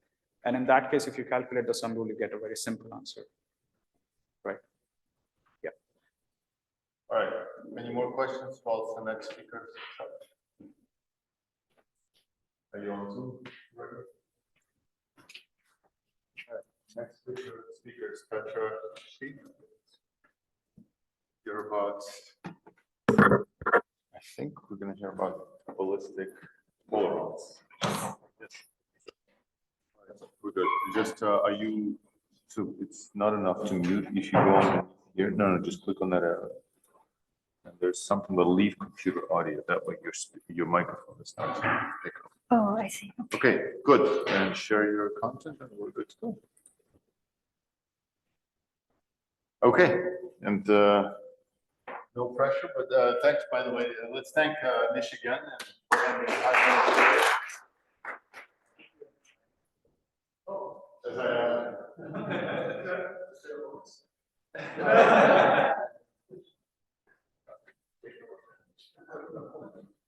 Good. All right. Thank you so much for the opportunity to present our work here. I'm Petra Shi. I'm a graduate student in Professor Timothy Birkelbach's group in Columbia University. And today I'm going to share about an ongoing story of an interesting observation in photo-excited two-dimensional materials. So a inorganic synthesized group in Columbia University, they synthesize rhenium, selenium, chlorine, which is a kind of layered materials with metallic cluster as its unicell. So we have these small metallic clusters, and the neighboring clusters are covalently linked together to form a two-dimensional sheet. And these two-dimensional sheets are then van der Waals stacked in the Z directions. And people think that this material, this is a kind of superatomic semiconductors, and people believe using the cluster as a building block allows us to precisely tune the composing atoms, and then we can tune the electronic, vibrational, and magnetic properties of them. And some interesting phenomena like anisotropic optical transport and doping-induced superconductivity and electrocatalytic activity have been shown in this particular family of superatomic materials. And then another spectroscopic group in the chemistry department in Columbia, Professor Delore and his student Jack measured the transient reflectance spectrum for the material. So they first shine a laser light onto the two-dimensional material and create local excitations and measure the reflectance change as a function of time. So here the color map is the difference between the reflectance with the pumping pulse and without the pumping pulse. And here we have the time axis and the energy axis. So we can track the spectral evolution with the time delay from the pumping pulse. So if we imagine there's a rate shift, so shifting to the lower energy of the peak, then we can, the difference will show a negative difference in the low energy side. And if the peak keep shifting to the red, to the low energy part, then the zero crossing will also shift toward the lower energy. So this meaning the stabilization of the system. And from the color map here, we can see sub 100 milli-electron volt in the picosecond timescale of the system relaxations. And then they further use a microscopy that has high spectral, temporal, and energy resolution. In the probing energy chosen, here the dark signal in the center comes from the initial excitation of the species. And the second species, which is the bright signal here, is what we suspect is an acoustic polaron. So the second species coming from the relaxations. And on the top row, you see the rhenium, selenium, chlorine result. We see the excitone transfer to the second species and propagate several microns in less than 1 nanosecond. And another conventional TMDC's materials, the tungsten diselenide, you can see much slower and short range excitone transport. But we know that rhenium, selenium, chloride is kind of like weakly bonded material, has a flat electronic band. So this is kind of counterintuitive because you will imagine a flat electronic band would give weak electronic coupling and will have shorter diffusion length. So to quantify the transport, they look at the mean square displacement versus time. So in the limit of diffusive transport, we know that where the scattering lengths are much shorter than the propagation length, we can see the mean square displacement should be linear to time. And this is observed in almost all semiconductor at room temperature. And in the coherent ballistic transport limit, the mean square displacement should proportional to the square of time, meaning that the distance is linear to time. And in our case, the rhenium, selenium, chloride, they observe quasi-ballistic transport, so it's like T to 1.67 power. So they sustain for nanoseconds until they reach the sample flag age. So this quasi-ballistic transport at room temperature is surprising. So we want to understand what is the mechanism behind the long lifetime of the species and the transport behavior, and what makes this rhenium, selenium, chloride different from other kind of two-dimensional materials. The spoiler is that we think there is an acoustic polaron formation. So imagine we have a two-dimensional lattice and we use laser to create a local excitation of exciton. And the electron-phonon coupling can induce the local trapping potential for the exciton, and that stabilize the exciton. And the whole species, the acoustic polaron, is protected from scattering channels and carry the exciton to transport quasi-ballistically. And because this is a very complicated system, even for chemists, so we try to first initially study its electronic and vibrational properties to understand the different energy scales involved in this process. Yeah. So you just first neglect the electron-hole interaction and do, yes.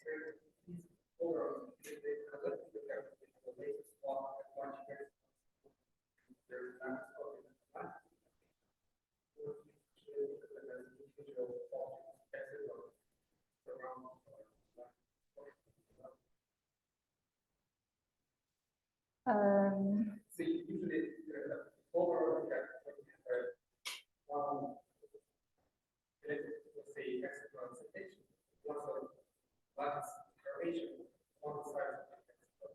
But here we big spot market. So usually as a market excitons, which this gas comes from macroscopic information around it, or is it correlated around each exciton? Here we are still imagining just one single excitons. Yeah, and this is just a cartoon, but at the end we will show that we think it is still in the small polaron region, so like only 1 to 2 unit cell.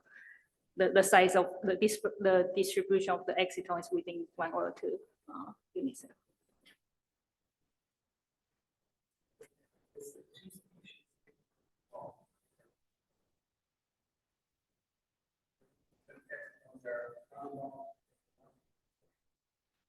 It is bound.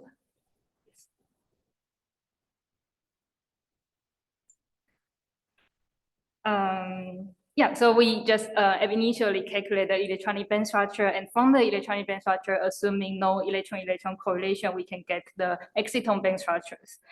And we can also calculate the phonon band structure, and we can clearly see harmonic longitudinal acoustic mode, and by analyzing the eigenvector, we see 2 transverse acoustic phonon at low frequency and 1 longitudinal acoustic phonon. And we can also see 3 twisting modes that later on will be important. And then we just separate the phonon mode into these optical modes and the low frequency acoustic mode, and treat their coupling to the exciton separately. Yeah. So for the exciton-phonon interactions, their previous experiment shows that this material has an unusual strong temperature dependent in the valence bandwidth.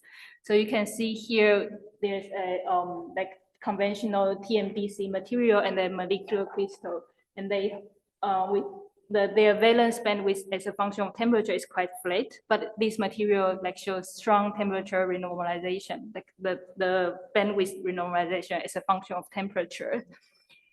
So their data were we can accurately reproduce their data by assuming a strong Hosing type coupling between the electron and the optical phonon. And this optical phonon is the twisting mode that we just saw. And with a anti-adiabatic assumption, we can have a temperature dependent of the band narrowing, and we assume the same renormalization to the conduction bands, so that we can eliminate the effect of optical phonon by the exciton band narrowing. On the other hand, because the acoustic phonon has lower frequency, we want to explicitly model the exciton acoustic phonon coupling. The coupling strength can be characterized by the deformation potential, which we calculate by the slope of the band gap with varying strength applying on the unit cell. So with those like tedious first principle calculation, we can study the Poisson property by writing down a very general Poisson Hamiltonian. So this Hamiltonian is fully determined by the electronic band structure, the phonon dispersion, and the electron-phonon interactions, and motivated by the strong excitonic effect in the system, we can simplify the system as one excitonic band on a 2D lattice coupled to two acoustic phonon branches, and with non-local electron-phonon coupling described in this Schiffer-Higger type of coupling. Yeah, so as described previously, we can parameterize the Hamiltonian by DFT calculation and with some empirical scaling. So this gives the Hamiltonian in site basis as this form. So you can see we have this off diagonal in the excitonic basis coupled to the acoustic phonons. So the choice is this choice of Schiffer-Higger type electron-phonon coupling is motivated by the separation of the energy scales, as in the organic molecular solids, which we think is very similar to our radium, selenium, chlorine. So the electron coupled to high frequency vibration, intramolecular vibrational mode in the Hosing type coupling, and then coupled to low frequency pious mode in this Schiffer-Higger type coupling. So although the theory and simulation of Poisson in model Hamiltonian is very mature, but our model Hamiltonian is especially challenging. As you can see that the coupling vertex depends on the exciton and the phonon momenta, and the acoustic phonon spectrum is gapless. So this means that like with the strong coupling, we cannot use perturbative method, and also the method, those methods such as exact diagonalization is not possible because we have gapless phonon energy states. And this kind of problem of a massive carrier coupled to bosonic excitation with acoustic dispersion have been discussed in other contexts, such as like vibrational excitation in DNA or electrons in conjugated polymers, or impurity in degenerate Bose gases. So in this work, we want to focus on the properties of the Poisson ground state at zero and finite momentum, which we study with variational wave functions. So first we think of the Davidoff trial wave function. It is a single product state of the exciton and the phonon part, where the phonon part can be viewed as a product of the coherent state of each lattice site. And we chose this trial wave function as it was first proposed to describe the localized vibrational excitation and energy transport in alpha helix of protein. And this family of Davidoff ansatz have been used to study Poisson structure and dynamics. And then we choose a adiabatic, we design an adiabatic Davidoff ansatz where there's no position operator in the phonon wave functions, and the phonon kinetic energy is thus zero. And we just variationally minimize the energy and solve for the ground state wave functions.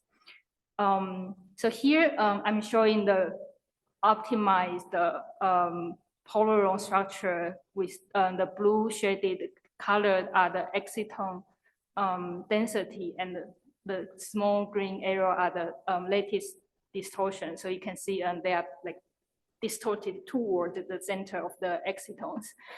And here I'm showing different contribution from the phonon dispersion has like contribute positively, meaning that the system doesn't want to be like distorted, but with the electron phonon coupling, they can stabilize and the total energy is negative. So it's a bound Poisson. And if we go back to the Davidoff ansatz, so without the adiabatic approximation, they actually look very similar. So like meaning this adiabatic approximation is probably not too bad in this case. So because one parameter that is super important in our case is the transfer integral that is strongly affected by the temperature. So we kind of scan the transfer integral, like the exciton coupling. And we can see that in this localized type ansatz, if the transfer integral is too large, then the binding energy becomes 0. So the photon becomes unbound in that limit. And the green shaded area here are the parameter from our systems. So it's a weakly bound photon.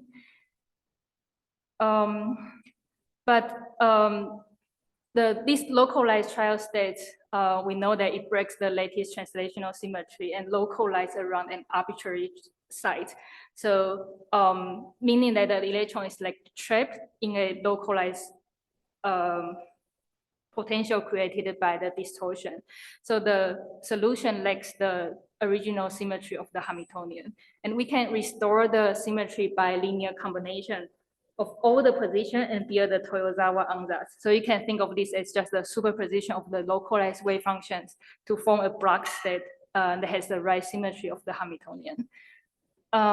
So we see that the Toyozawa ansatz gives us like similar energy, but it has a lower total energy and a larger binding energy. And the two different type of variational wave function agrees in strong coupling limit as we would expect. And we can also try to estimate the width of the exciton, and it's about like 2 unit cell.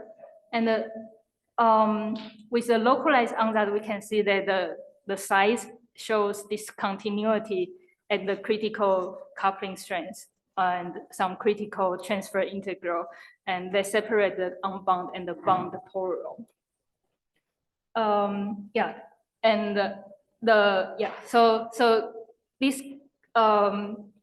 So although so we can see that the localized ansatz will give this bound and unbound transition, but the delocalized, the Toyozawa ansatz shows a smooth transition.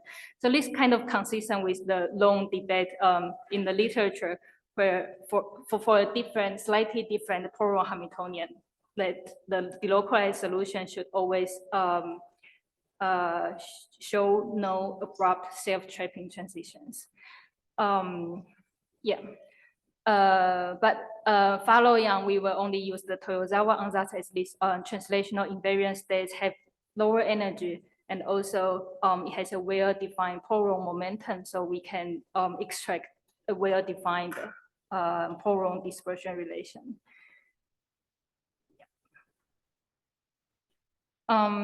So for this delocalized wave function, we cannot probe the size of the photon as previously. So to analyze the internal structure, we can define the correlation functions that characterize how the phonon cloud is surrounding the electron. And it looks kind of similar to the intuitive picture given before by the localized wave functions. So then we can also solve for the ground state at non-zero total photon momentum. And here I'm showing in black line the photon dispersion along the bare, and also the bare exciton dispersion in gray curve, and the phonon dispersion in orange. And the blue shaded are the continuum of a non-interacting exciton and phonons.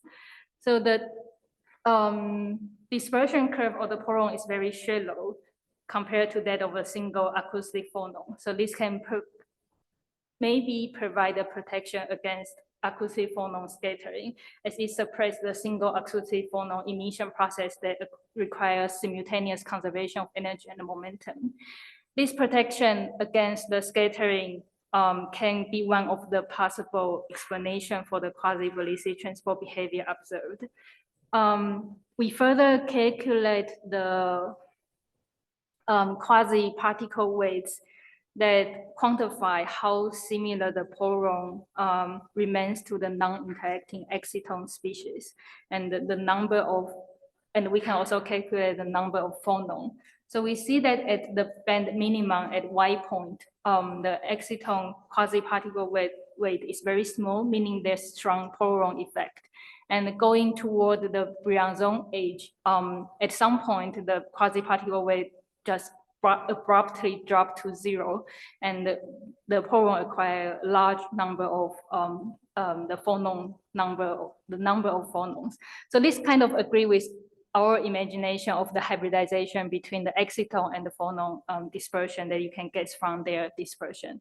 So at the Brion zone edge, it's very like phonon-like, and in the center, it's more exciton-like. And also from this dispersion, we can extract the Poron effective mass that is about 6 times larger than the original exciton effective mass. So we have a massive species that moving slowly together, but because they have very shallow dispersion, so they don't scatter with other species. So even though they move slow, but they don't scatter, so they have longer lifetime. And we can also extract the fluid velocity, which roughly agree with experimental observed speed of the species. Yes, like 2 km per second, yes. So we show that Poron binding energy in this 2-dimensional SSH model strongly depends on the exciton bandwidth, and translational symmetry preserved, meaning the non-local wave function shows no self-trapping transition in the parameter we tested. And although there's no discontinuous transition, this temperature renormalization of the bandwidth from the coupling to the optical phonon seems to be crucial to the stability of the polaron.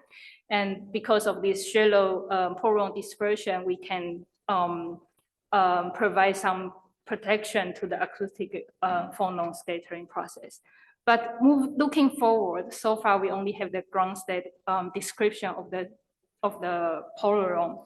And to discuss the dynamical stability of the acoustic polaron, there's still a lot of things that is missing. Like we need to have experimental prepared non-stationary state instead of this infinite lifetime ground state. And we need to include finite temperature and the other scattering mechanisms.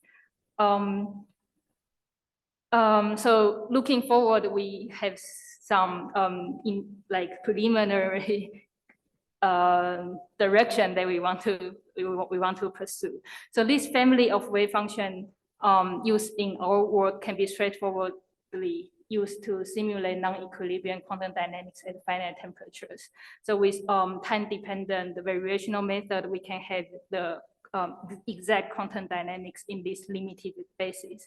And it is very closely related to the multi-configurational Ehrenfest that people have used in quantum chemistry calculations. So in our preliminary result, we show the non-equilibrium photon dynamics, and we see the dependence on the electron acoustic photon coupling strengths. And we can see the velocity saturation as very similar behavior they observe in experiment. And with the same machinery, we can also calculate the polaron spectral functions for a more general type of electron phonon coupling. With that, I want to thank my advisor, Tim Birkelbach, and our collaborator in Columbia University. And thank you so much for your listening.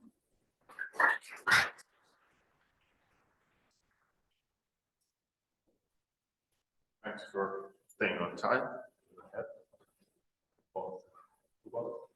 Any quick questions for lunch? I guess to repeat Anton's, or I think repeating Anton's question. So the way I understood the experiment is that they just have light, they shine a lot of light, and they create a bunch of these excitations, and the measurement is not in a single excitation limit. There are many of them, but you're just solving for a single excitation, and then the assumption is that the interactions are not going to spoil. Is that? Yes, yes. I know that they try to attune the power of their excitation. So imagine larger intensity would give like more dense excitons. And in some limit, they can see like they start to interact, the different excitons start to interact with each other. But I think we are in the low power limit. I see. Okay.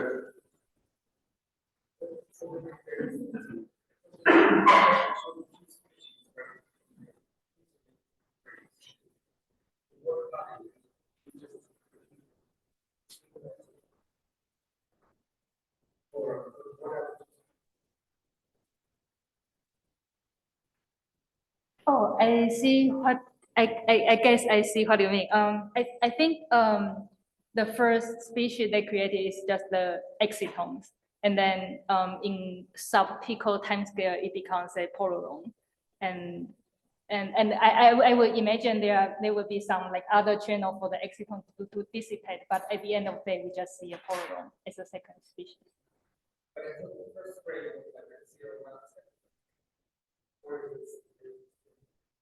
Could you show me that? Yes.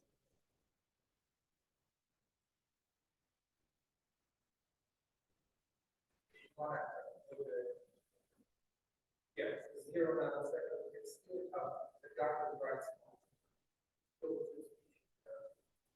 Oh, yeah, yes, yeah, we are not sure how to distinguish. Yeah. That's good questions. Other questions? No? Thanks. Question. Oh. So, at the other hand, I was hoping to bring the black hole. I didn't bring the black hole, so the black hole in 5209. Black hole, there's neighboring home. It's 4 flights downstairs. But please do that.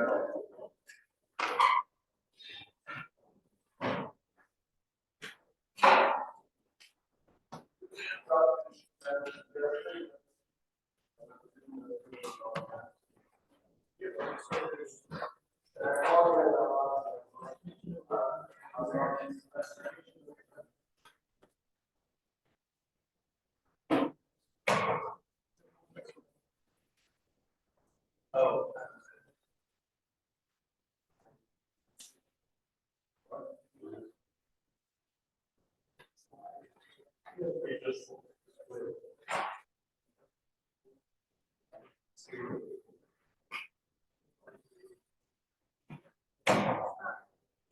So,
deep drinkers, no objects, factors. So should clarify this approach.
So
I'm only willing to say that I understand where the noise comes from, or that I understand what information we can throw away. If I can take that, I can like precisely specify that. I can come up with a computation on lists of float 64s that gets me dynamical correlation functions that match up with something. Right? And so this is honestly, this is what victory looks like, at least for a very simple model, right? At infinite temperature, so on and so forth. This is an oldish method. This is DMT, which Jack explained in great detail. And the story is that pretty low bond dimensions, you can get converged dynamical correlation functions to pretty long times. So that's roughly what I mean by victory. Now, yeah. Make sure how you define the problem. Sure. So calling there is the bond dimension, is that right? Yes. And the idea what we would want is to understand how the more efficient simulations of this to reproduce not just the seems to be the case, but actually Yeah. not just the qualitative behavior, but also actually quantitative. Time of 53 and see how what the other conversion method. Yeah.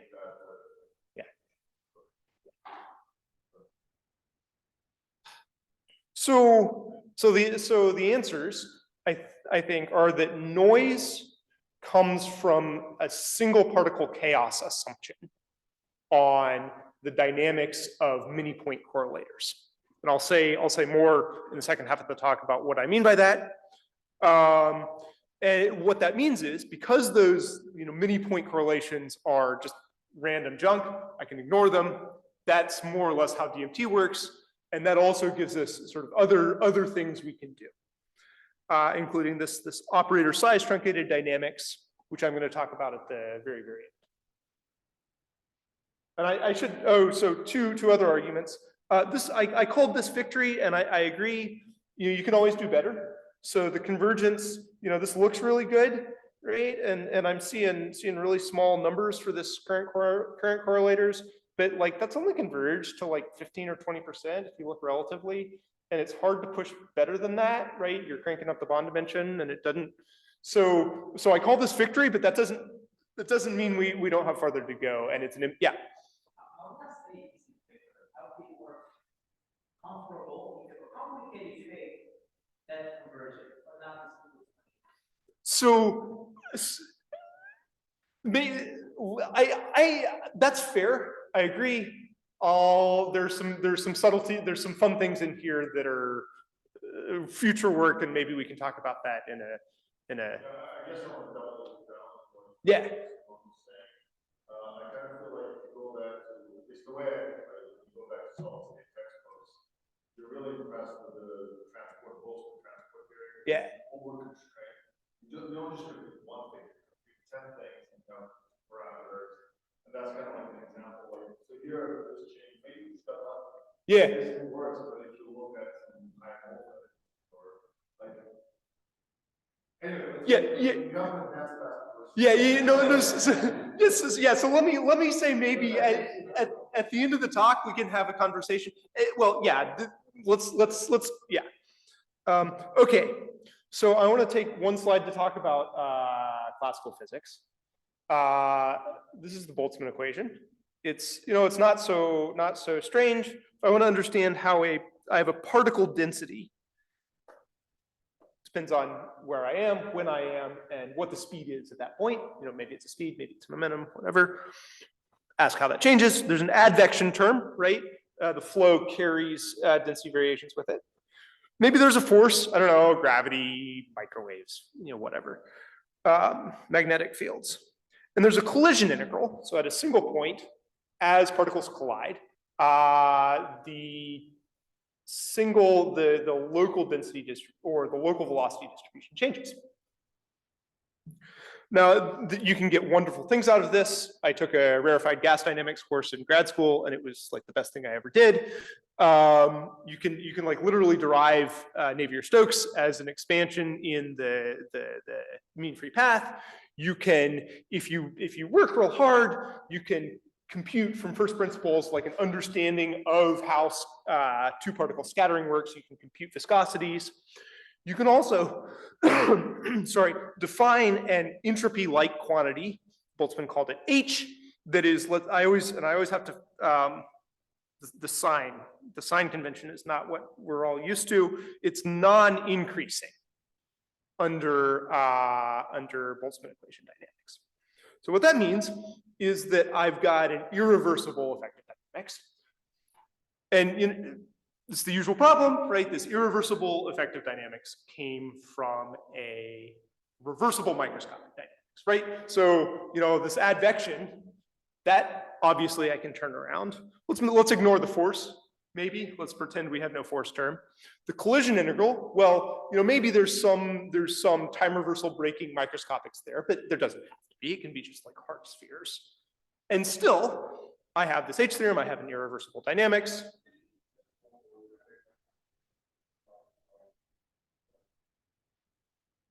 So that's exactly.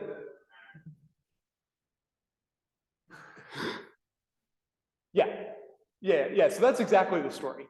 That when you write down this collision integral, you're ignoring two-particle and higher correlations. So if you think about a Low-Schmidt echo, you run the system forward, stop it, turn it around. If you keep the system, if you have the whole state of the system genuinely, then it should return to its initial state. And the reason for that is that as the particles move forward, they develop exactly the right complicated set of correlations that when you turn the thing around, it comes back. So this all, and Boltzmann's equation, right, when you ignore the two-particle and higher correlations, you completely throw that away. So of course you're not going to get Schmidt echoes, right? Just that physics is not there. I'm not sure how to think about this in the EFT language, right? So this perspective that irreversibility comes from noise. Maybe the story is that precisely the difference, the noise is the difference between the factorized two-particle distribution and the genuine two-particle distribution with correlations like that. But so that's not been I haven't thought about that much until I saw Andy's talk on Monday. So I don't really have an answer. This Boltzmann perspective seems very natural to me, and the noise perspective is new and weird to me. So how so? I'm not a Keldysh guy, somewhat to my shame. Yeah, okay, let me move on. So the question is, what's the right analog of this for a spin system, right? So I wrote down this Hamiltonian, it's got no quasi-particles, it's infinite temperature, all it's got is energy conservation. So what's the right way to, what information should I be throwing away? So there's a clue from what numerical methods have already worked. The story is that let's talk about Heisenberg evolution. You're time stepping, you do a time step, you do another time step, so on and so forth. Your operator gets more complicated, you can't do the simulations, so you introduce some kind of truncation that preserves local information. So it's a spin system. I'm going to say it exactly keeps 3-site reduced density matrices or 5-site or something like that, and discards some of the long-range information. So there are a couple of these. Jack gave a really nice detailed introduction to DMT. There's another dissipation assisted operator evolution that's really, really cool. Tibor, Kurt, and Frank have done a lot of really good work sort of along these lines, and it would be really cool if they were here to talk about that, but they're not, and I'm also not going to talk so much about that. The story with DMT is that you write a truncation that exactly keeps local stuff, including your conserved quantities, maybe your currents, your knobs you can turn, and it keeps large principal components of a correlation matrix. So if there's additional structure, you have some hope of finding it, but if that additional structure is small, then it's going to get lost in the small singular values and you're going to throw it away. There's no, yep. So it is literal physical range. So divide the, so add a cut. So take a cut.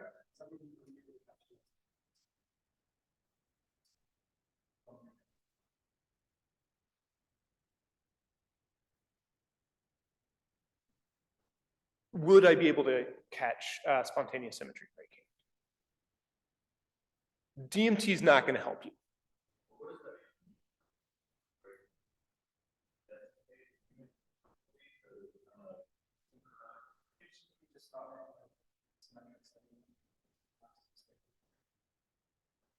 Yeah. So I think the SVD may get it, right? To the extent that that correlation is large and it shows up in the high principal components, right? And maybe DMT buys you something as far as keeping the trace and keeping the energy, but that's not.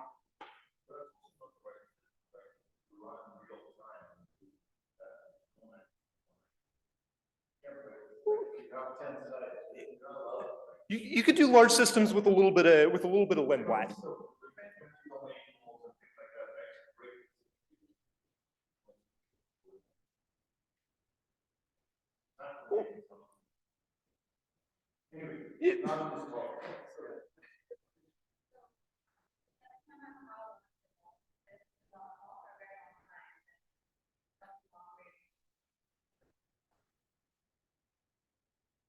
It depends on the system.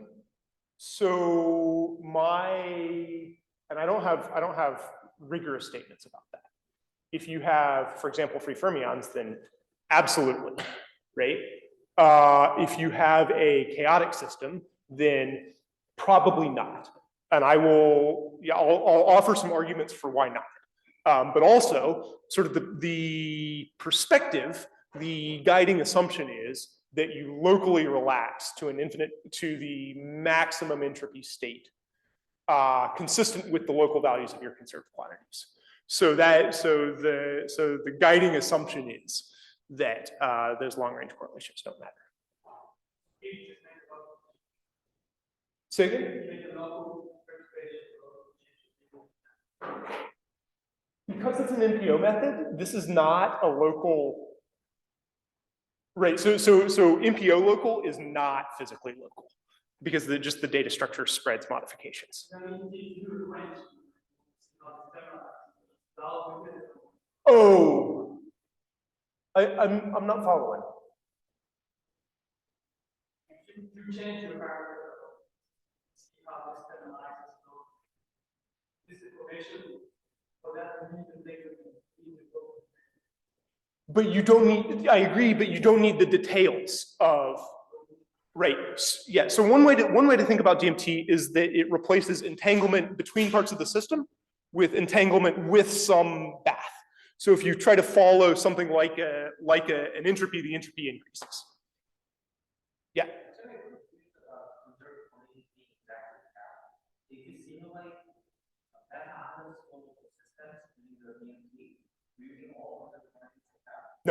No, so I'm talking about non-integrable systems. In particular, if you got a Bethe-Ansatz system, I don't know much about Bethe-Ansatz, but I know you've got a tower of conserved quantities. Some of them are short, some of them are long, right? There's a knob where you can keep all observables up to a diameter, right? And you'll get the short ones. Okay, so this works pretty well. You can get diffusion coefficients to, I don't know, some very high precision. Fine. Just one note, diffusion coefficients are like not actually a stringent test because they're an integral, and so they're dominated by the early time decay of this current correlator. So as long as your method is kind of reasonable, like it doesn't, it's local and it doesn't change your conserved quantities, you'll get a reasonable number. So that's why, up until like 6 months ago, I thought diffusion coefficients were the victory condition. Now I don't think that. This is why I'm emphasizing dynamical correlation functions. And this is why I don't have a good answer to which dynamical correlation, because I just haven't thought that. Yeah. So those are convergence error. This is for TABD and DMT, those are 256 versus 512. Bond dimension. For the operator size truncated dynamics, it's got a different knob, it's an analogous convergence error. So I compare bond dimension 256 to bond dimension 512 and say, well, probably the true answer is not farther off from 512 than 256 is.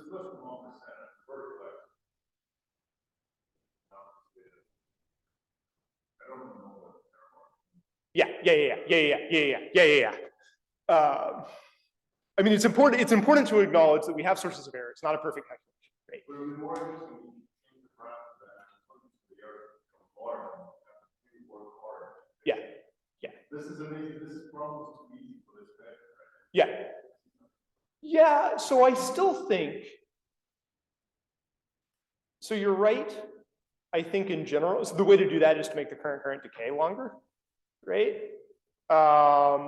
But you're still going to have this problem where it's dominated by like one decay time. Yeah.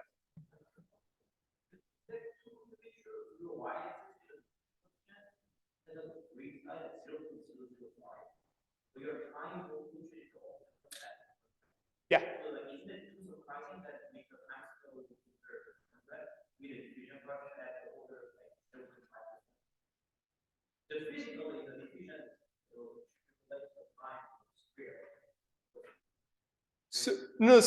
So the whole point is that this plot comes from integrating up a current correlator, right? So this is what, so it's just literally an integral of this plot, right? So it's big in the beginning, and so you can get pretty good accuracy by just integrating up the first t equals 10, right? And you get a little more by going to longer and longer times, but it's like,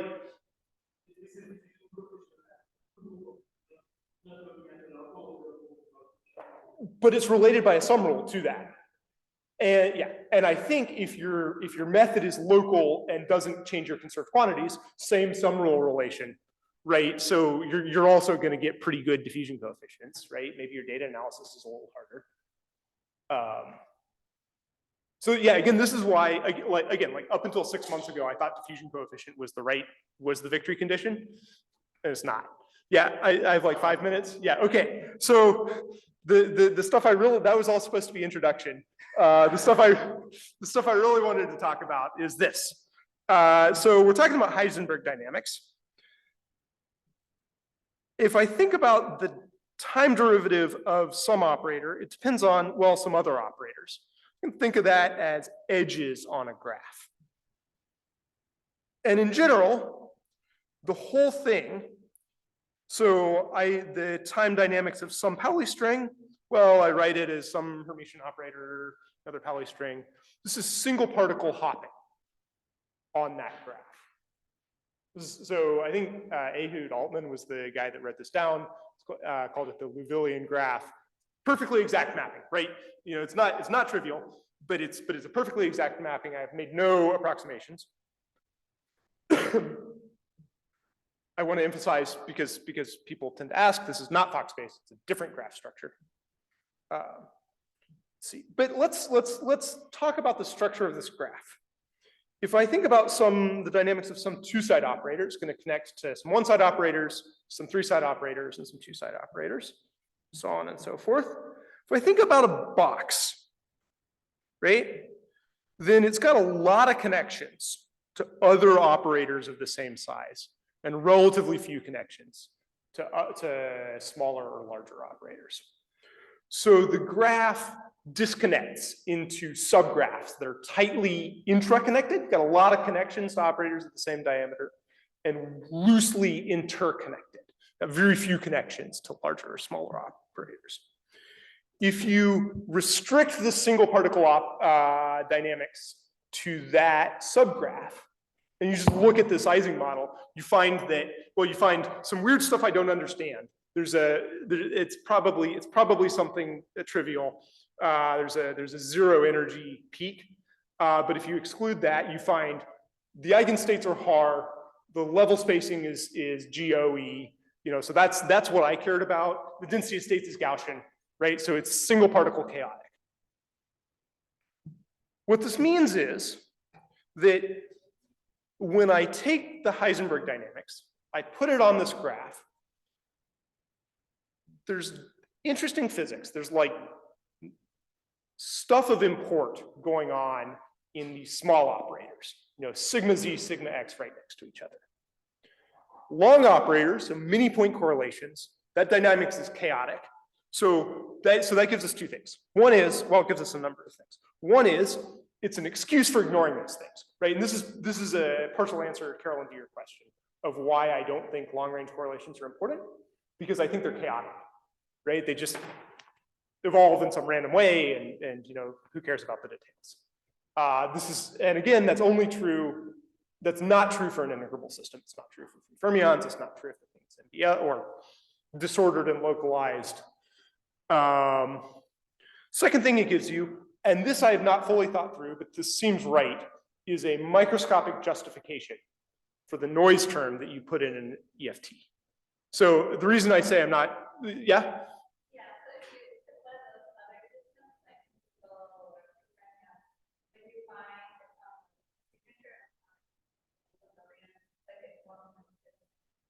Yeah, so maybe two examples that I have worked out. This model has a free fermion limit. In that free fermion limit, like you just lose a bunch of connections in the graph. So one way to see that is to think in terms of the fermion operators, right? C dagger C here doesn't connect to, you know, many fermion operators of the same diameter, but it does connect to other operators, two fermion operators. So there will still be a graph structure, and it'll be a very different graph structure. If you introduce weak interactions, then I think you can think of that in terms of a graph structure with weak connections between, you know, two fermion pool, three fermion pool, and so on. And you've probably just like reinvented BBGKY. So that's one example. If you add disorder, then the level spacing, then the graph, it's hard to say that the graph changes, but the level spacing becomes classical.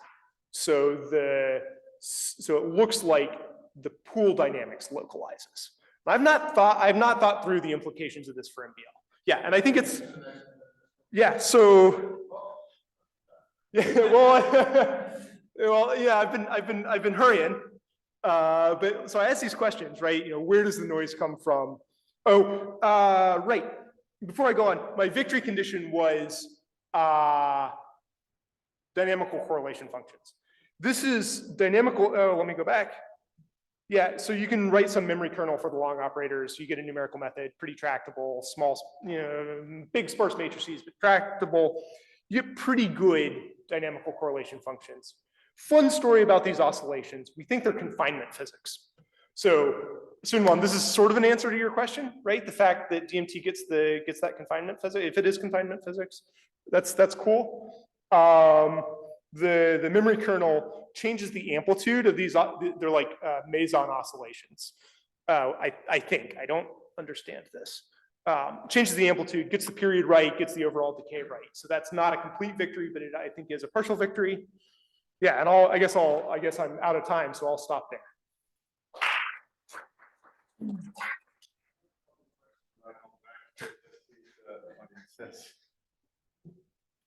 I thought there was more. Sorry. No. Good.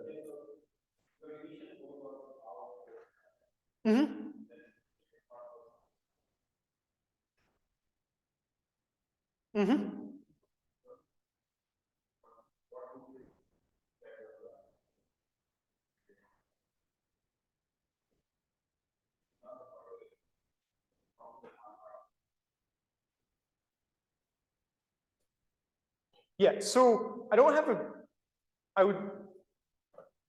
a really concrete answer for you. What I can say is, I think, again, this is where the noise in an EFT comes from. And this says things about the properties of that noise. For example, if you're doing Heisenberg evolution of a translation invariant operator, which I am, then the only noise you ever see is in the k equals 0 sector, because it comes from this microscopic thing that never ever breaks translation invariance. So there's sort of like a weak symmetry breaking versus strong symmetry breaking thing, where it should be that the noise itself, any noise realization, is translation invariant in that situation, which seems like it would have weird implications, but I don't know what those implications are, and maybe I'm confusing something. So that's an example of the kind of thing. You can pull out correlation times for the noise, yeah, or for the, I'll say correlation times to the noise. I'm not sure quite what I mean. Well, it's not exactly. Okay, can I ask my question, because that's answering. I think, I assume that those oscillations were junk that you were kind of like going to be dismissive about, but if you actually think that those are real, that's not going to show up on any classical system. So do you really believe that those little wiggles are like there in the exact dynamics? Yes. And so the reason I say that is that they show up in TBD, they show up in DMT, they show up in the OST. Oh, hang on. Just because everybody's wrong doesn't mean. Yeah. That's fair. But you have, unfortunately, it's all, I'm not going to ask you to take it all away. But if you just zoom in here, it's clear that the wiggles is what knows about one dimension. So yeah, wiggles get better with higher bond dimension. So in DMT, the wiggles are pretty much, well, let me go back. Because if I remember that there was this intermediate time plateau, that's where you need big bond dimension. And presumably the intermediate time plateau is actually for the short times for these times. Yeah. But I don't remember how does that. Yeah. So we don't have anything. So that's a long story. Maybe I'll just say that it's converged in bond dimension. The spacing out there is coarse because we're doing a time doubling trick and largish Trotter steps. So even at long times it's coarse. The period is very, very consistent from the very beginning to the very end. So it seems like it's the same physics back at the very beginning.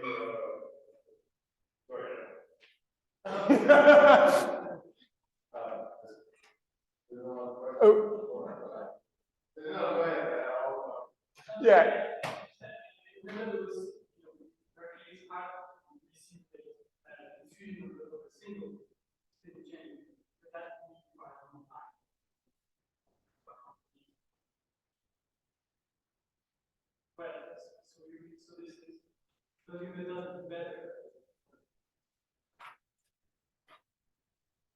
Single spin or switch. This is difficult to see, but it requires taking into account the thing and then or region and then raising them and taking that. So I think what you're asking about is what if I do not a current correlator, but a spin correlator? Seems to in this, so much better than TEBD, somewhat better than DAOE. And the reason it's better than DAOE is that you don't have to do this extrapolation, right? You just like get the answer. But we do, it's with less precision. It's just the error bars are bigger. And that's why we switched to JJ. We were also hoping to see long time tails. Yeah, we can. Well, Phil's, do you want to?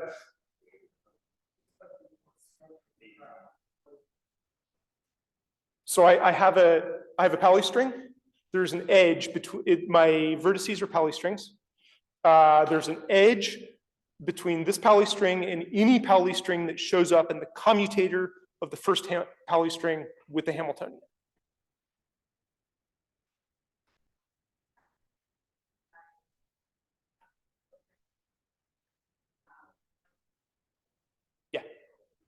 Yeah, so it's a way, so the way I think about it is that that's the hopping amplitude on the graph defined by. Yeah. I think it works. Elliot, you could make a prediction by non-trivial shape of the curve and then So if you look at the paper, so the first PRB, there are a whole bunch of things along those lines. So for example, you can use this graph picture to predict decay times and decay shapes in the large operator pools. And like, so there's a longer version of this talk where I go through all that, but like I had a half hour. Okay, And I went over, so sorry. Yeah, let's thank Jan. He knows much more than he told. All right, our next speaker is Bill Crowley. And I don't, other than sharing your screen, you're good to go. I might have to run out like 5 minutes before you're done.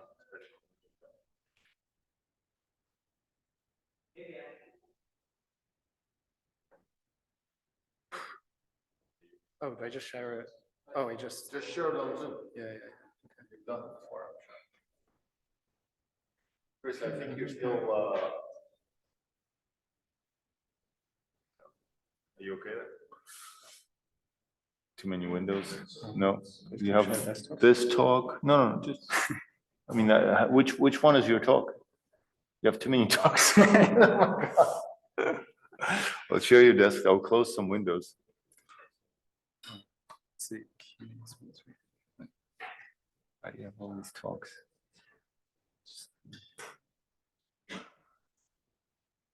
Help yourself.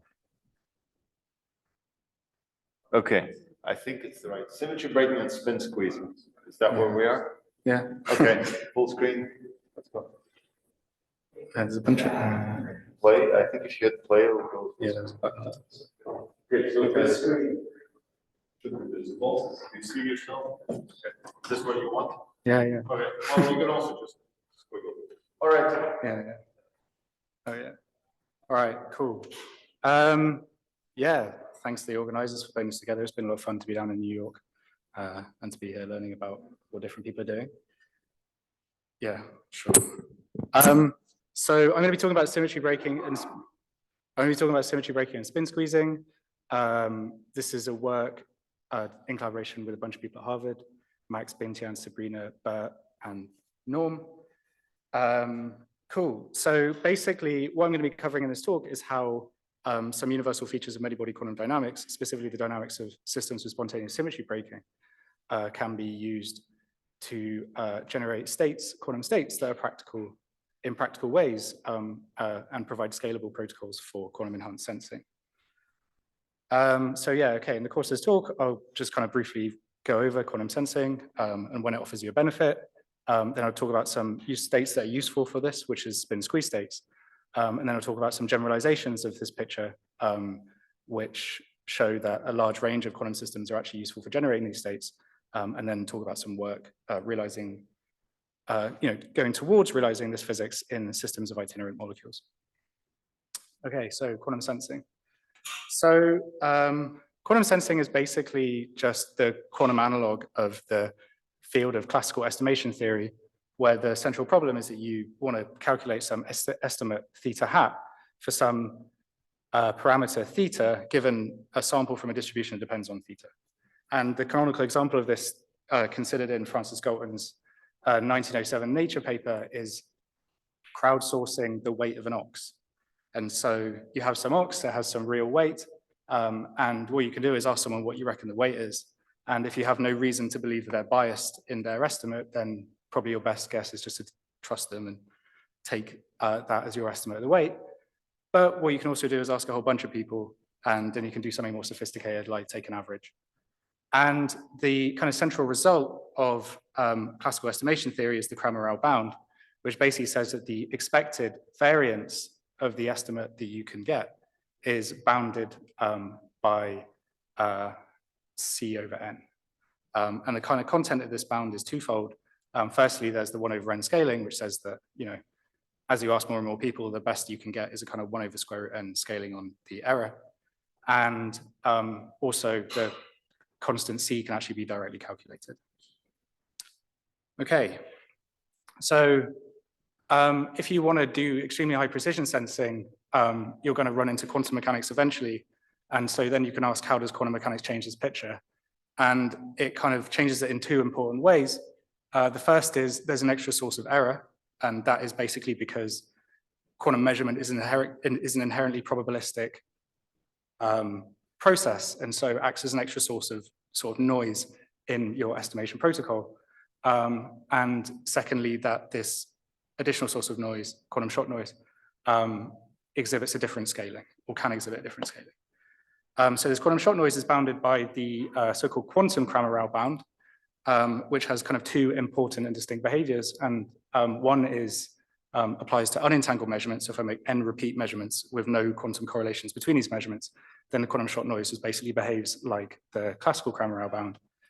Whereas if I allow these measurements to entangle, I can get a kind of 1 over n increase in the precision or the scaling of the variance. And then you see that the quantum shot noise goes like 1 over n squared. And this is so-called Heisenberg limit. So what it tells you is that if your sensing protocol is quantum shot noise limited, then you can do much better if you allow your measurements to entangle with each other. But it doesn't mean that you can use quantum mechanics in any way to do anything about sources of classical error. Okay. So the basic framework of quantum sensing is you pick some quantum system that you're going to use to probe the physical system that you're trying to measure. You prepare it in some probe state, that's rho. You allow your system to interact with the thing that you're trying to measure. And that's kind of in general characterized by some quantum channel phi. Then the idea is that the information you want to know about the system you're trying to measure is encoded in your probe state. And so you can measure it and then use those measurements to come up with some kind of estimate for this parameter that you're trying to measure, theta.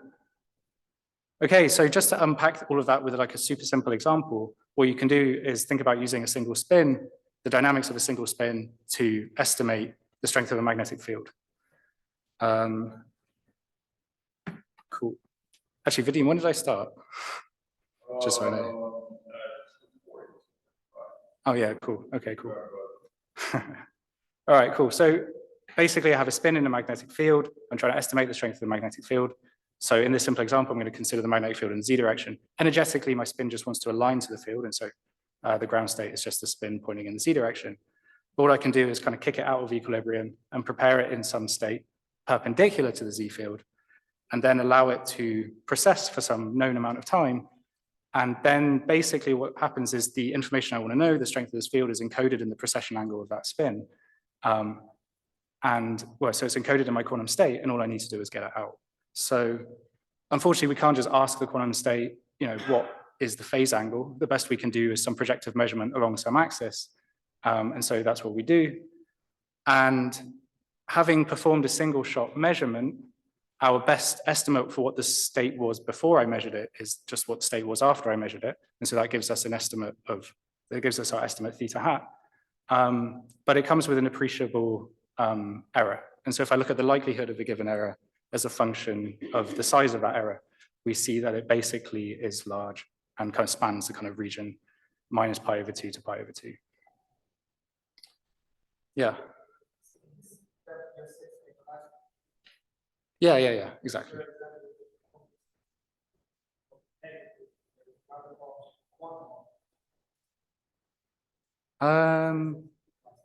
You want to like measure a quantum, you want to measure the property of another state?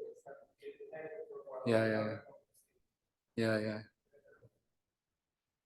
That's an interesting question.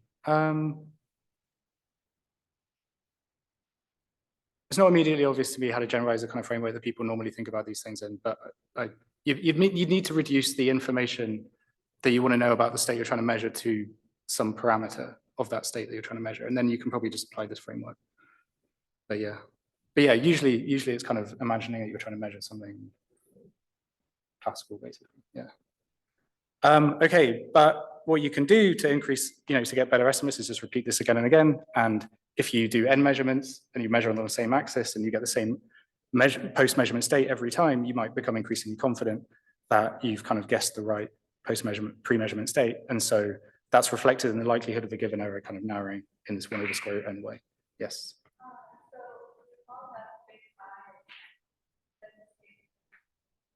Yeah, exactly. In the simplest examples, it's unitary, yeah, but you can apply this framework more generally for sure. Yeah. Sorry? Yeah, exactly.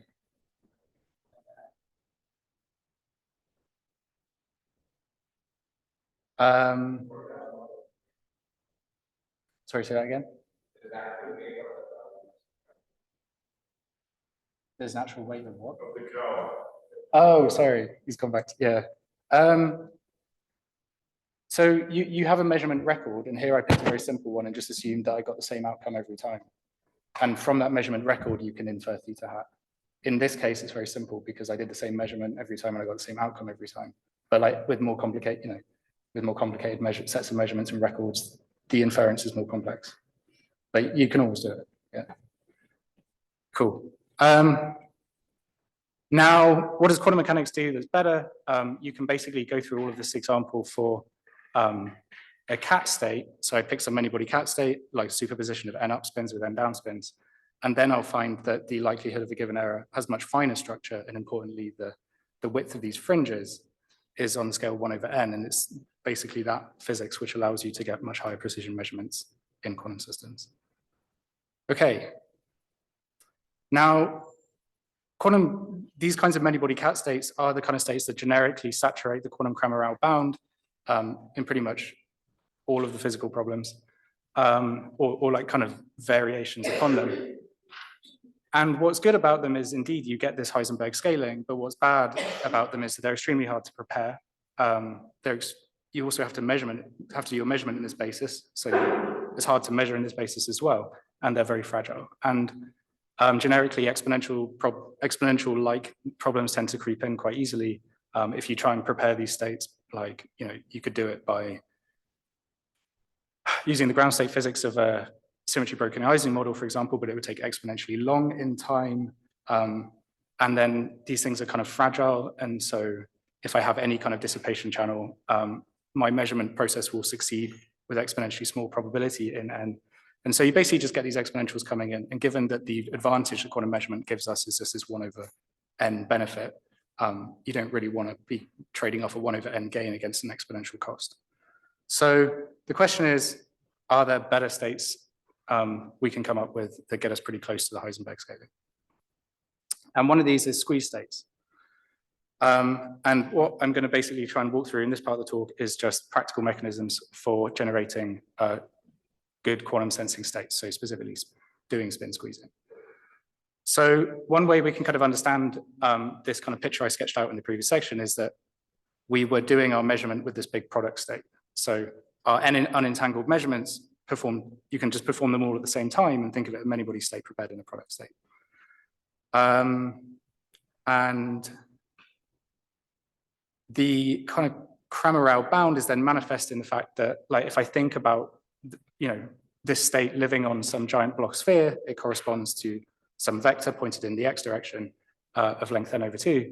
But I can also associate to it like a kind of like smear, and that smear is just given by the variance of the y and z spin directions.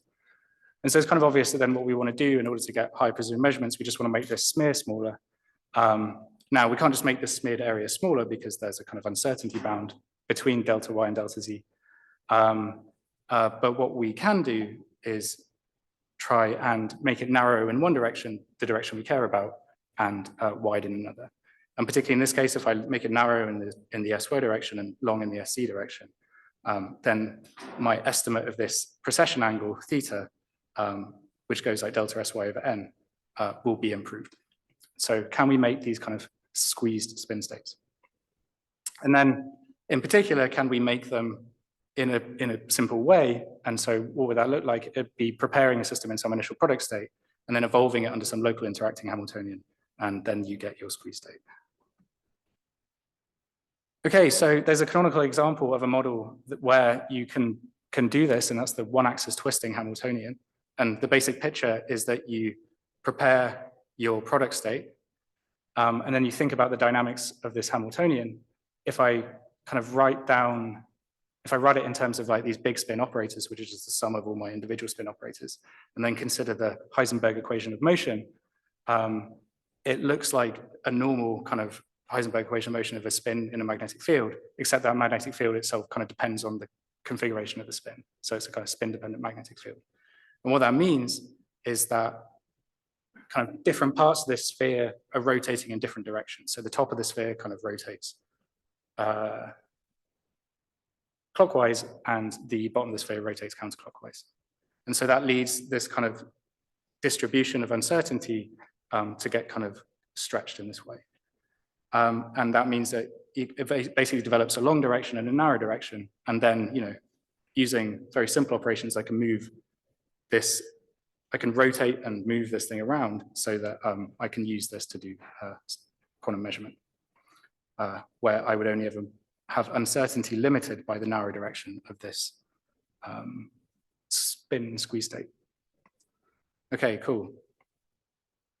Now, there turns out to be an optimal evolution time for this. So, and that's kind of obvious just immediately, because if I keep stretching this thing for long enough that it wraps around the Bloch sphere, it's clear that the narrow direction of this kind of stretched object is no longer going to be what limits the variance, but actually I'll have like multiple copies of this thing kind of wrapping around on top of itself.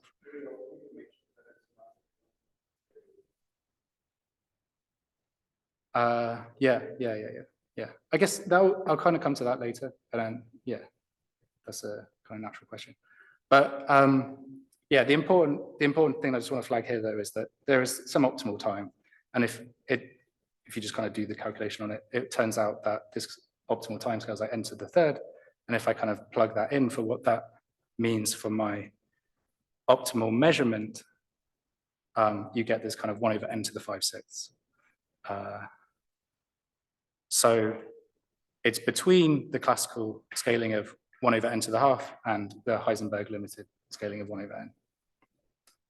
Okay, so the key ingredients here in this model were you needed a big spin and you needed some kind of squeezing dynamics. And so that was this kind of shearing generated by the OAT model. And the benefits are that it gives you this quantum enhanced measurement. It's scalable. So as I increase n, my measurement precision just gets asymptotically even better than the classical limit. And the measurement that you need to do is trivial. You just measure the total spin of this thing. Yes.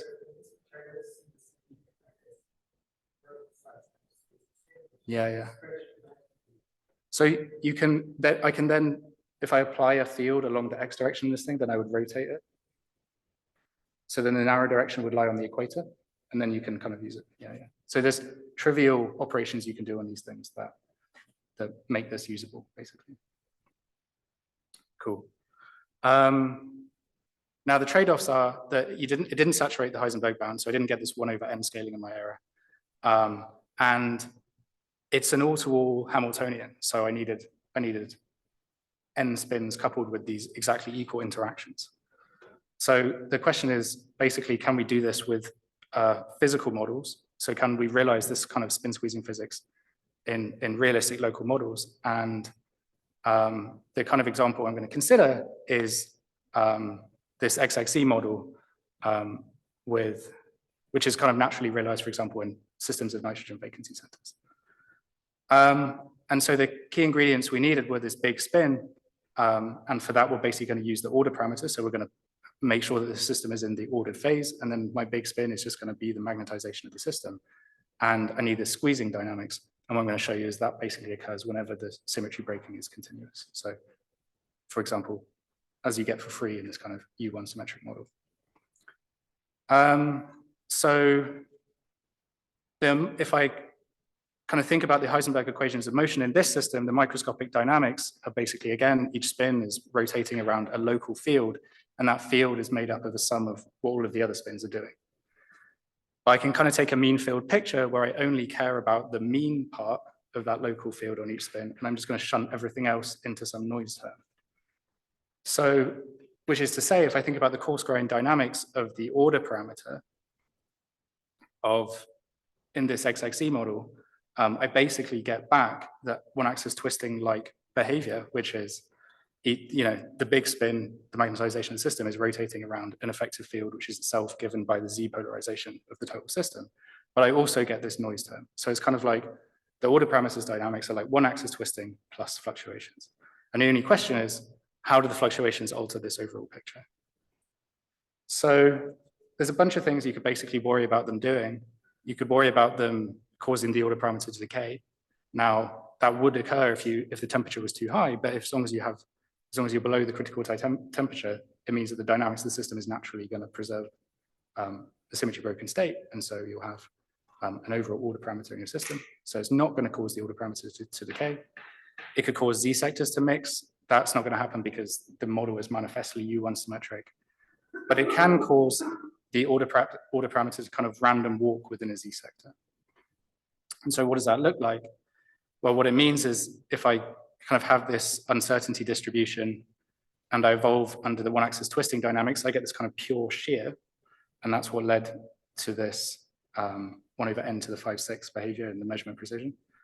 Whereas if I prepare under this XXE model, so I try and do spin squeezing in the XXE model, what you'll find is this shear, but you'll also find that each kind of slice of this distribution is growing in width like square root t. And so what that actually gives you is a narrow direction that goes down like 1/√t instead of 1/t. Now there's a few extra kind of wrinkles, which is the optimal squeezing time is a bit longer, and that's basically because the distribution isn't as narrow, so I can kind of trade off two errors against each other.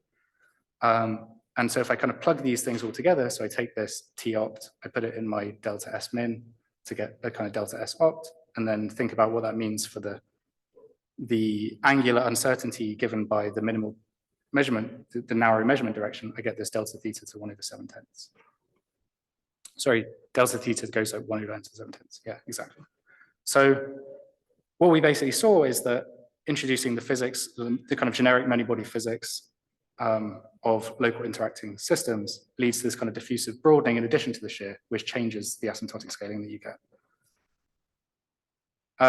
So you still get scalable spin squeezing. It still beats the 1/√n limit of classical physics, but it doesn't saturate this 1/n from Heisenberg. Yes.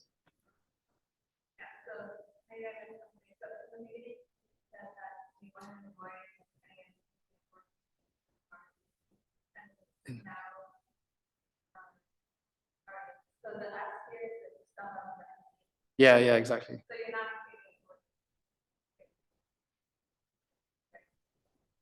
Sorry, what was the last part? So you're not getting an order.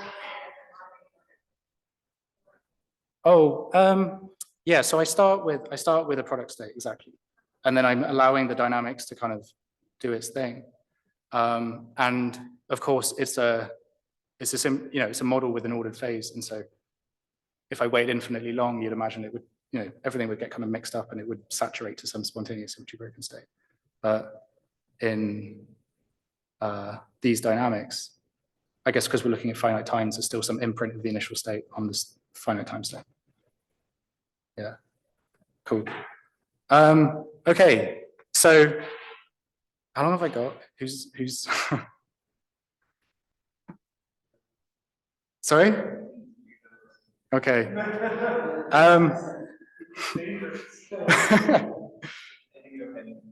Oh, okay, cool. All right, well, I'll try and get through both of these things with you. And the first is that actually the framework that we kind of outlined here can be generalized to any continuous symmetry broken state, or continuous symmetry broken order. So U1 isn't special, and yeah, you get the same story for any symmetry breaking. And so to give you a kind of simple example of that, I can take this kind of antiferromagnetic Hamiltonian, and the kind of mean field cartoon state you might imagine would be that you have like an A and B sublattice with spins pointing in opposite directions. And that's a kind of cartoon of the ordering in this state. So again, we want to kind of think about this at a mean field level. And so the sort of mean field Hamiltonian that you would have, so thinking about this in terms of summing all of this, these total spin operators for the A and B sublattices, the kind of mean field Hamiltonian you'd write down is this SA.SB minus SA squared minus SB squared. So if I then think about the dynamics of that mean field model, so this is, this mean field model is to my starting Hamiltonian what the one-axis twisting model is to the XXE, basically. If I kind of think about the dynamics of this model, I have like a kind of cartoon ground state, which is my two big spins are just anti-aligned. So I could put one in the X direction, one in the minus X direction.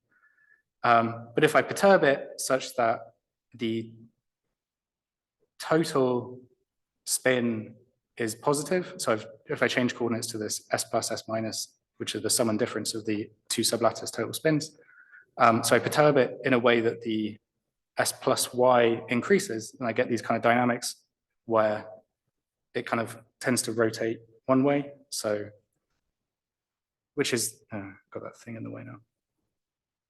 Whatever. Then it basically generates delta S Z minus. And then similarly, if I look at the other one, so if I perturb in a way that delta S plus Y is negative, it kind of rotates the other way. And so this basically behaves like a little squeezing pair. And so if I think about the uncertainty distribution in these two coordinates, I again get this kind of shearing where for SY plus positive, everything kind of shears one way, and for S plus Y negative, it shears the other way. And so you again get this kind of squeezing generating in this sort of mean field picture. And there's a second squeezing pair, which basically do the same thing. And there's a kind of very simple picture of what's going on here, which is if you take the mean field dynamics, you linearize it around some kind of cartoon ground state, then you're going to get some linear equations of motions for how the different degrees of freedom evolve. And it basically corresponds to classical dynamics. And so your coordinates come in canonically conjugate pairs. And there's basically three possible outcomes, which is that these pairs undergo oscillations. And so that would correspond to neither of them being a null direction, where a null direction is a kind of direction I go in which doesn't change the energy. If one of them is a null direction, which of course, in a symmetry broken system, you naturally have some of these. If one of them is null direction, then I get this kind of squeezing pair where the conjugate coordinate undergoes these kind of shearing dynamics. And if both of them are null directions, then you just get no dynamics.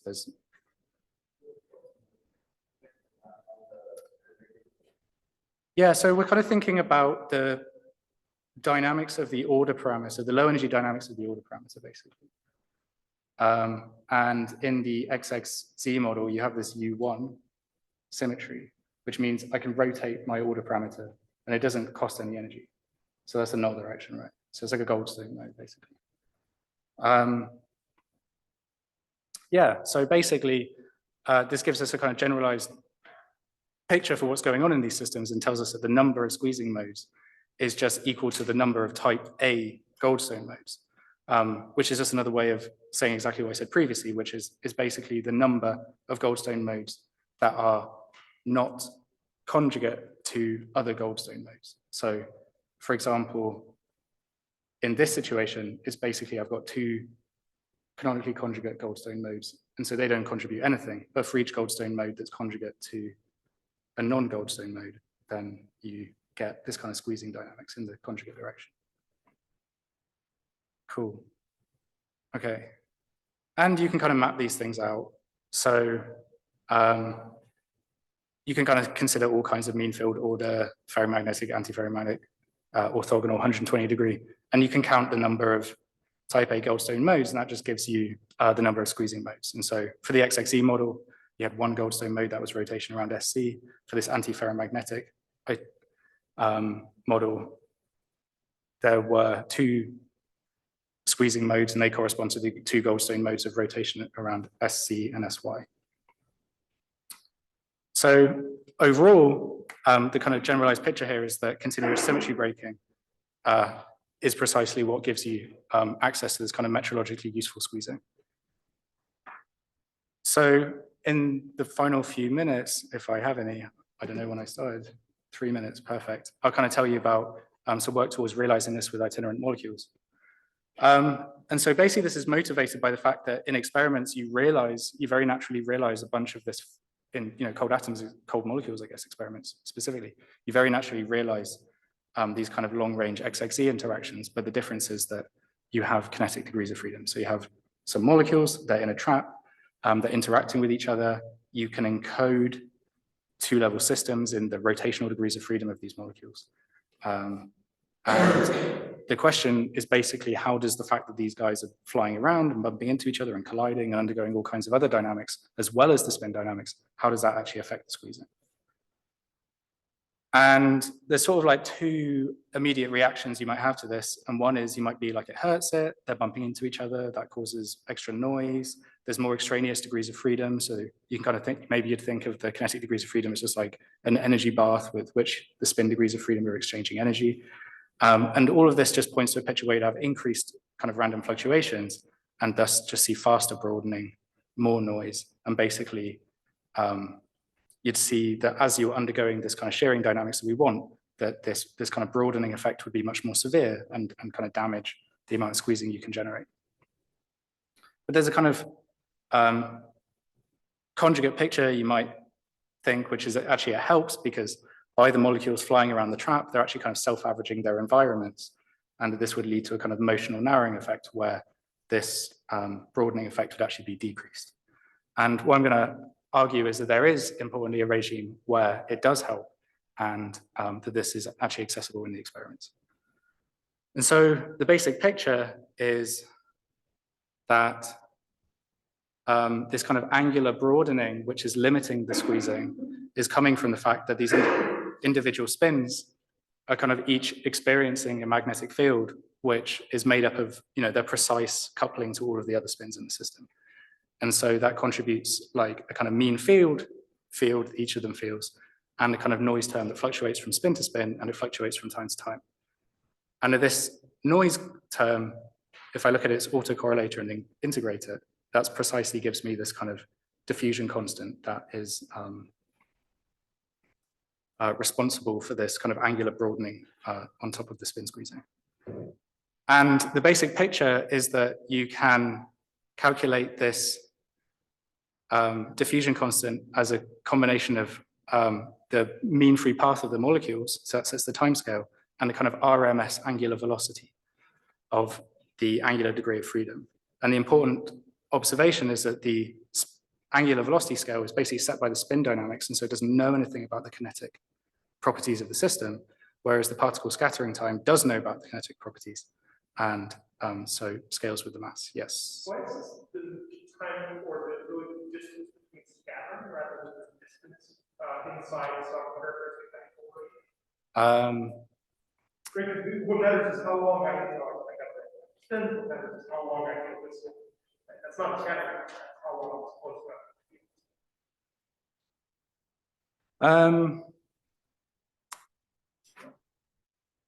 Maybe those are the same thing for some reason, I don't Yeah, it's the timescale in which you resample the environment. So it's sort of like the timescale in which you move an interparticle spacing.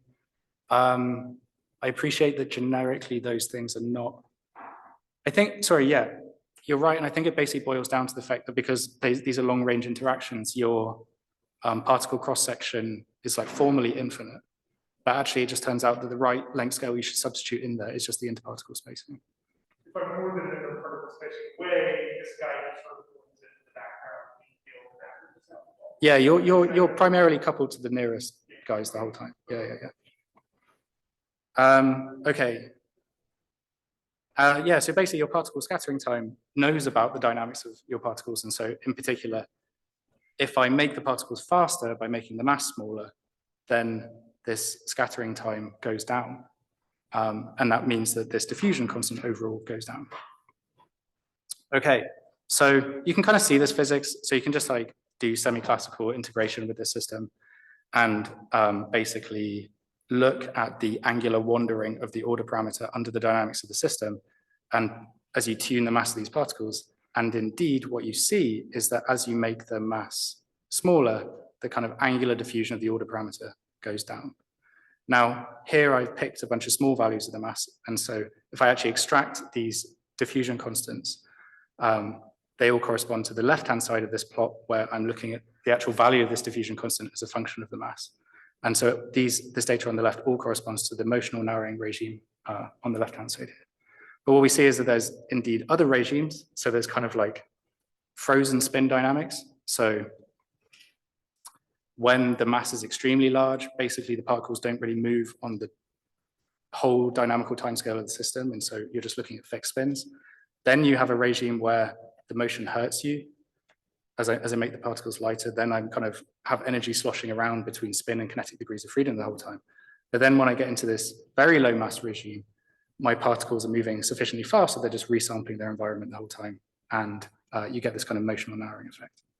And importantly, if you kind of plug in the numbers that people have in experiments, because they actually have a huge dynamic range in the amount they can tune the mass, because you're kind of turning on this potential and allowing particles to tunnel. You know, you're kind of tuning the mass by turning on a potential and allowing particles to tunnel between the wells. And so, you know, it's your effective mass is sort of like exponentially sensitive to the depth of the wells that you use. You do have a huge dynamic range in the kind of effective mass. And you can get very deep into this regime where motional narrowing helps.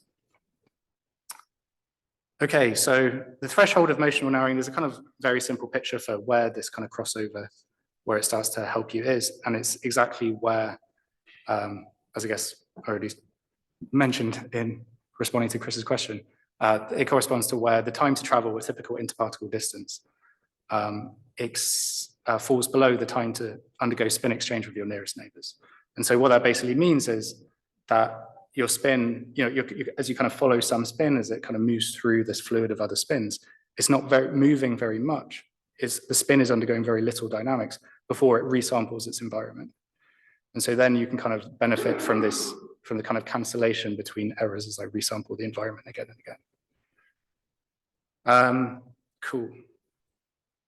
And okay, so this is the final slide. And so this is a kind of ongoing work in which we're discussing with some experimentalists. And they don't yet have access. So I wanted to show you some data that kind of indicates that maybe this picture is going in the right direction. Now, they don't yet have access to the temperature sufficiently low to see the ordered physics in this XXE, in this kind of model of itinerant XXE physics. But what they can do is prepare it in an ordered state and then look at how the order parameter decays. So in every case, it's always going to decay to 0 because you're above TC. But what you can do is ask how long it takes to decay. And indeed, what they see is that as they tune the hopping frequency, so you can kind of think of this as I increase the hopping and turning down the mass, you indeed see like a kind of peak. So you basically see something sort of qualitatively similar to the kind of picture we had on the right here, which is that very low and very high hopping, I have asymptotically decreasing. Sorry, basically you have a maximum in the middle where you have a kind of, you can think of it as a kind of resonance that your spin and dynamical energy scales are just kind of all on the same scale. And so you get a lot of energy exchange between them. But as you move away from that towards stronger or weaker hopping, or equivalently stronger or weaker mass, yeah. Cool. All right. Yeah, you basically get a slower decay of your order parameter. Okay, so that's all I wanted to say. So quantum sensing, squeeze states, then how you kind of generalize this to a kind of theory that's applicable to a broad range of symmetry broken systems, and then some work on how this physics can be applied to systems of itinerant molecules. And yeah, thanks to my collaborators.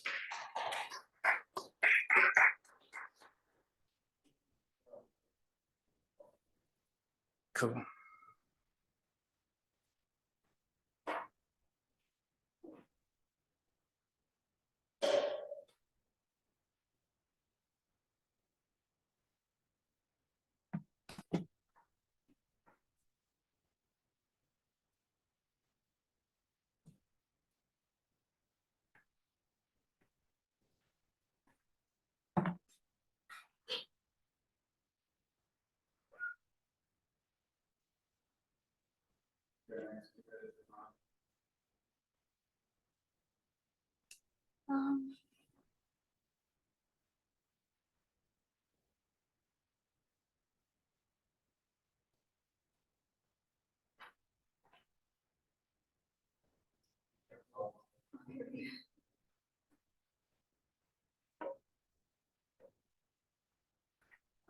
Hello, everyone. I am Abraham's postdoctoral associate at Rutgers. Today, I will be talking about charge and entanglement criticality in a quantum circuit. And this work is done in collaboration with Rutgers and also funded by Flatiron Institute. So I'll first like to thank my collaborators. The theory collaborators are Jed Pixley at Rutgers, Justin at LSU, Aiden, who was at Rutgers, and Kuhn, who recently moved to China. And the experimental collaborators are the experimental group led by Srivasan Chakram at Rutgers. So first I will begin with a brief, very basic introduction with open quantum system. And in today's talk, I'll give you an example of an interesting open quantum system, which lies at the heart of quantum information. So this is called monitored quantum circuit. I will explain what it is. And in the third part of my talk, I will give you like a new platform to realize this monitored quantum circuit in experiment. So as we know, like open quantum system provides like an interesting platform for quantum many-body system. Here, the system either exchanges energy or particle with the environment, and in like the whole dynamics is unitary. The system plus environment is still unitary, but once we start integrating out degrees of freedom of the environment and only focus on the dynamics happening within the system, then the dynamics is non-unitary, which means that we cannot study the evolution of the density matrix of the system in terms of a unitary operator. So, and this non-unitary dynamics leads to decoherence, which means if we start the system at an initial density matrix, rho 0, which can be written as a superposition of like all states like Mn, it also has the off-diagonal elements, M naught equals to N. So, and we let the system evolve in time. The short-time dynamics is governed by the time scale of the system Hamiltonian Hs. But at the long time, the system will feel the effect of the environmental decoherence, and ultimately the initial memory of the system will decay. And in the long time limit, the system will thermalize. In the most general case, it will thermalize with the environment, which means that the density matrix loses the off-diagonal elements.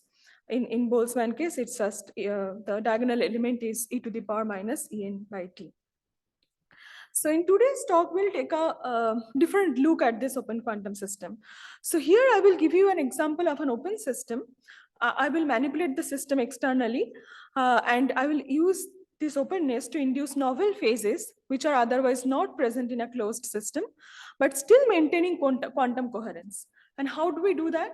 The trick is the timescale of this external manipulation will be much faster than the timescale at which the system starts to feel the decoherence. So the example that I will be giving is a monitored quantum circuit, which means that I have a quantum many-body system, and an external observer occasionally measures the system and stores the outcome. So by doing this measurement, we can induce novel phases in this many-body system, which are not present if the system is closed.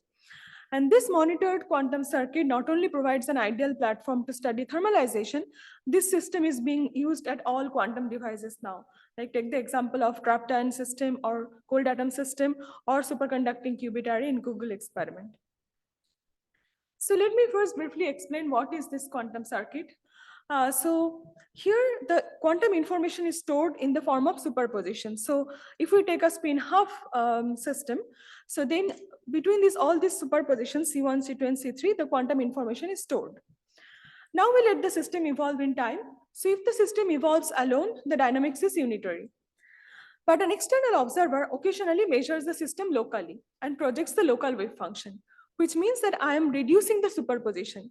So if I measured the first spin at the down state, it means that I can only, the measurement outcome needs to like satisfy this measurement outcome, which means I'm reducing the quantum superposition. Hence, I'm reducing quantum information stored in the system. While doing the measurement, I'm gaining classical information, like whether the spin is in the up state or down state. So as the classical information increases, the quantum information decreases. So the key thing is that if we start the system from a pure state Ψ0 and we let it evolve in time, we make measurements, occasional measurements, the system still evolves as a pure state. Let's take an example. Suppose we make a measurement at this time. The outcome can be either 0 or 1, and the system will follow one trajectory. And this trajectory is denoted by the the sequence of measurement outcomes. So how does it differ from the open quantum system that we conventionally study? The key difference is that in an open quantum system, we can also think of environment as measuring the system, but it's not keeping track of the measurement outcome. The measurement outcome is lost in the environment, which means if we start from a pure state in the system and the environment leads to decoherence, in the long time limit, we have to average over all possible measurement outcomes, which means if I start from a pure state, the dynamics will ultimately evolve as a density matrix, which is the key difference from the monitored circuit, where we are measuring the system, but we are storing the outcome, so a pure state remains pure state. It doesn't decohere. So now to understand the dynamics of this quantum circuit, we need to understand the quantum system through the lens of entanglement entropy. So entanglement entropy reveals the information that if we access one part of the system, how separable this part is from the other part of the quantum system. So mathematically, quantum entanglement is defined from the nonlinear power of the density matrix. So if we calculate the reduced density matrix rho A by tracing out some degrees of freedom of a quantum system, so then the Rayleigh entanglement entropy is defined from the innate power of the density matrix, log trace of rho n. So a quantum state can be broadly classified by the entanglement structure. The state is weakly entangled when the entanglement entropy goes as area law, which means L to the power d minus 1, d is the dimension. The quantum state is highly entangled when it grows as volume law, which means entanglement entropy grows as L to the power d. This quantum entanglement has been used to characterize quantum phase transitions, ergodic phase, many-mode localized phase. So in today's talk, I will use this quantum entanglement to characterize different measurement-induced phases. So let's take a look at the key ingredients of this circuit. So we can take any system, but for this part of the talk, I'll take a spin half chain, which can either be prepared in a product initial state or in a highly entangled state. And then we let the system evolve in time. So we applied 2 qubit unitary gates between 2 neighboring qubits. So the job of this, the job of these blue unitary gates is to create entanglement between different parts of the circuit. Now there is a complementary effect, which is measurement. As I was saying, local measurement projects the local wave function, so it disentangles locally. So these unitary gates and local measurements will interplay with each other. And if we keep on the rate of the measurement in the circuit, there is a critical rate, PC, at which the system shows an entanglement phase transition. So below P less than PC, the system is in a volume law entangled phase, and above PC, the system is in an area law entangled phase. And in the extreme limit, P equals to 1, which means I'm measuring every qubit at every time, the global wave function of the system collapses to a pure state, to a product state. So this measurement-induced phase transition is studied through the bipartite entanglement entropy. In the volume law phase, P less than Pc, it grows linearly in the 1D system. And in the area law phase, P above Pc, it is constant in 1D. And at the critical point, it grows logarithmically. So while this measurement-induced phase transition was first discovered by finite size numerics few years ago, recently it has been observed also in experiment, superconducting array experiment in Google last year, and also Kraptan experiment few years ago. So now the key question or challenges in this field is to understand the critical properties of this entanglement phase transition, which is very different from the standard condensed matter phase transition that we study.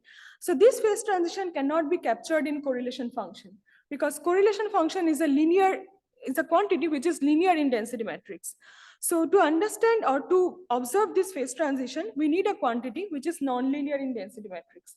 And entanglement entropy is one such quantity. So the critical properties of this entanglement transition is it is now being explored, but largely ununderstood. So one of the key challenges in this field is to understand the critical properties of this phase transition. And also importantly, there are practical challenges to realize this entanglement phase transition in experiment. So one challenge is often in an experiment, it has symmetry constraints. For example, in a Kraptan experiment, the number of particles is fixed. So this symmetry constraints changes the critical properties and also the phases. So this is very important to understand how does symmetry constraints affect this entanglement phase transition. So, and also in experiment, no quantum circuit is ideal. In addition to measurement, we will also have dissipations in the circuit.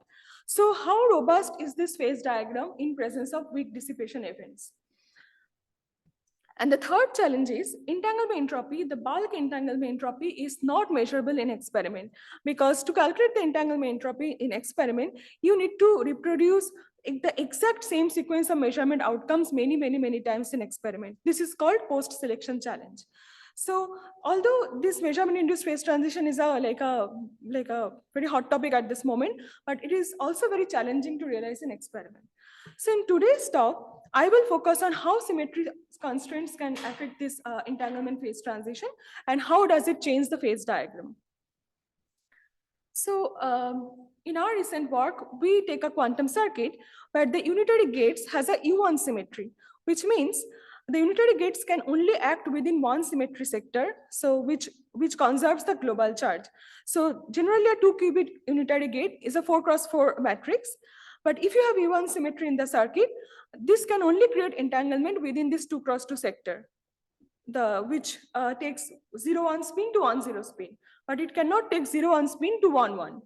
So this is a restricted set of gates. And also we perform the projective local measurements which respects this symmetry. So overall the circuit respects a U1 symmetry.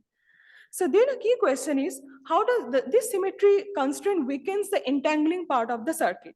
So how does it now interplay with the measurement part of the circuit? And do we still see a measurement-induced phase transition? That's the, sorry? Measurement does not break the symmetry. We measured in the SG basis, so it doesn't break the symmetry.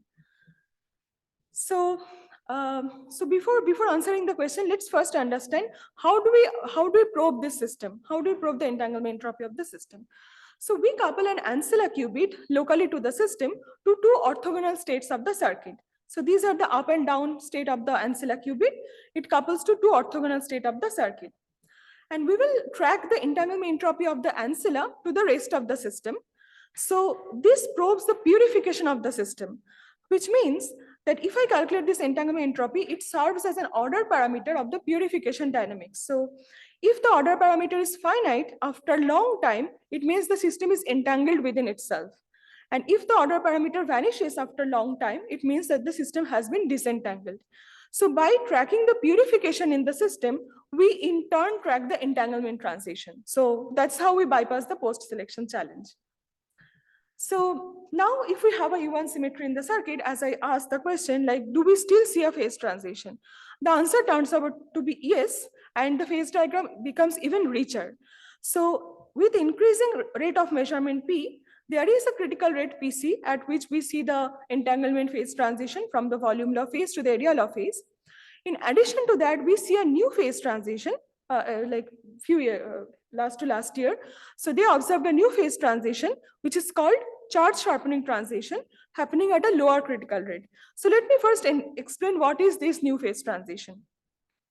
So this charge sharpening phase transition is the following. Suppose you initialize the system in an initial state which has all possible charges to start with at t equals to 0. And then you let the system evolve in time and look at the charge of the system after a long time. So if the dynamics purifies the charge to one particular sector, that is what is called charge sharpening transition. So below the critical rate p hash, the charge is not purified. So even after a long time, the system still remains in a like all possible mixtures of charge state, which is shown here. Like the probability distribution of the charge is broad, which means it has mixture over all charge sectors. So now above the transition, p greater than p hash, the charge is purified to one particular sector. So this is the charge purified phase. And at the transition, there is overlap between two neighboring charge sectors. So the phase diagram says us that the first the system purifies the charge at a critical rate p hash, but still in a volume law entangled phase. And then after, if we increase the measurement rate even more, then the system undergoes the entanglement phase transition. So in our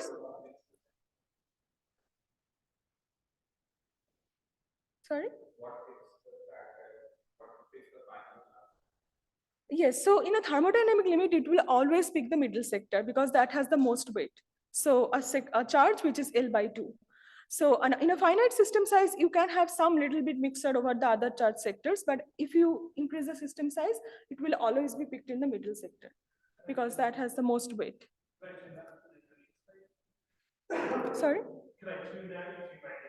No, so it is supposed to forget the memory of the initial state in long time. So you can take any initial state as long as it is mixed over charge sector. In the final steady state, you will see like one sector picking up.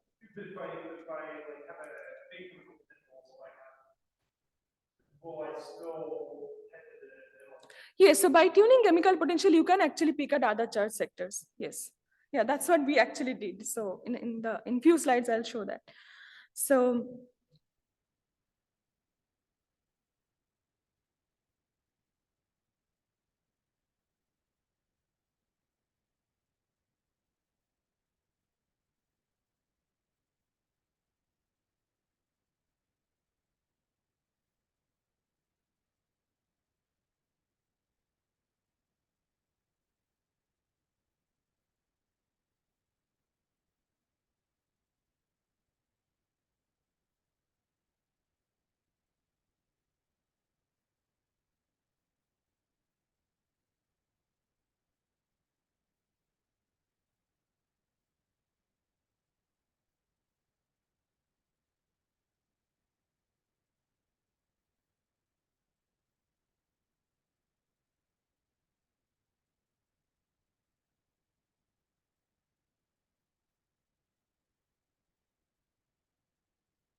Sorry.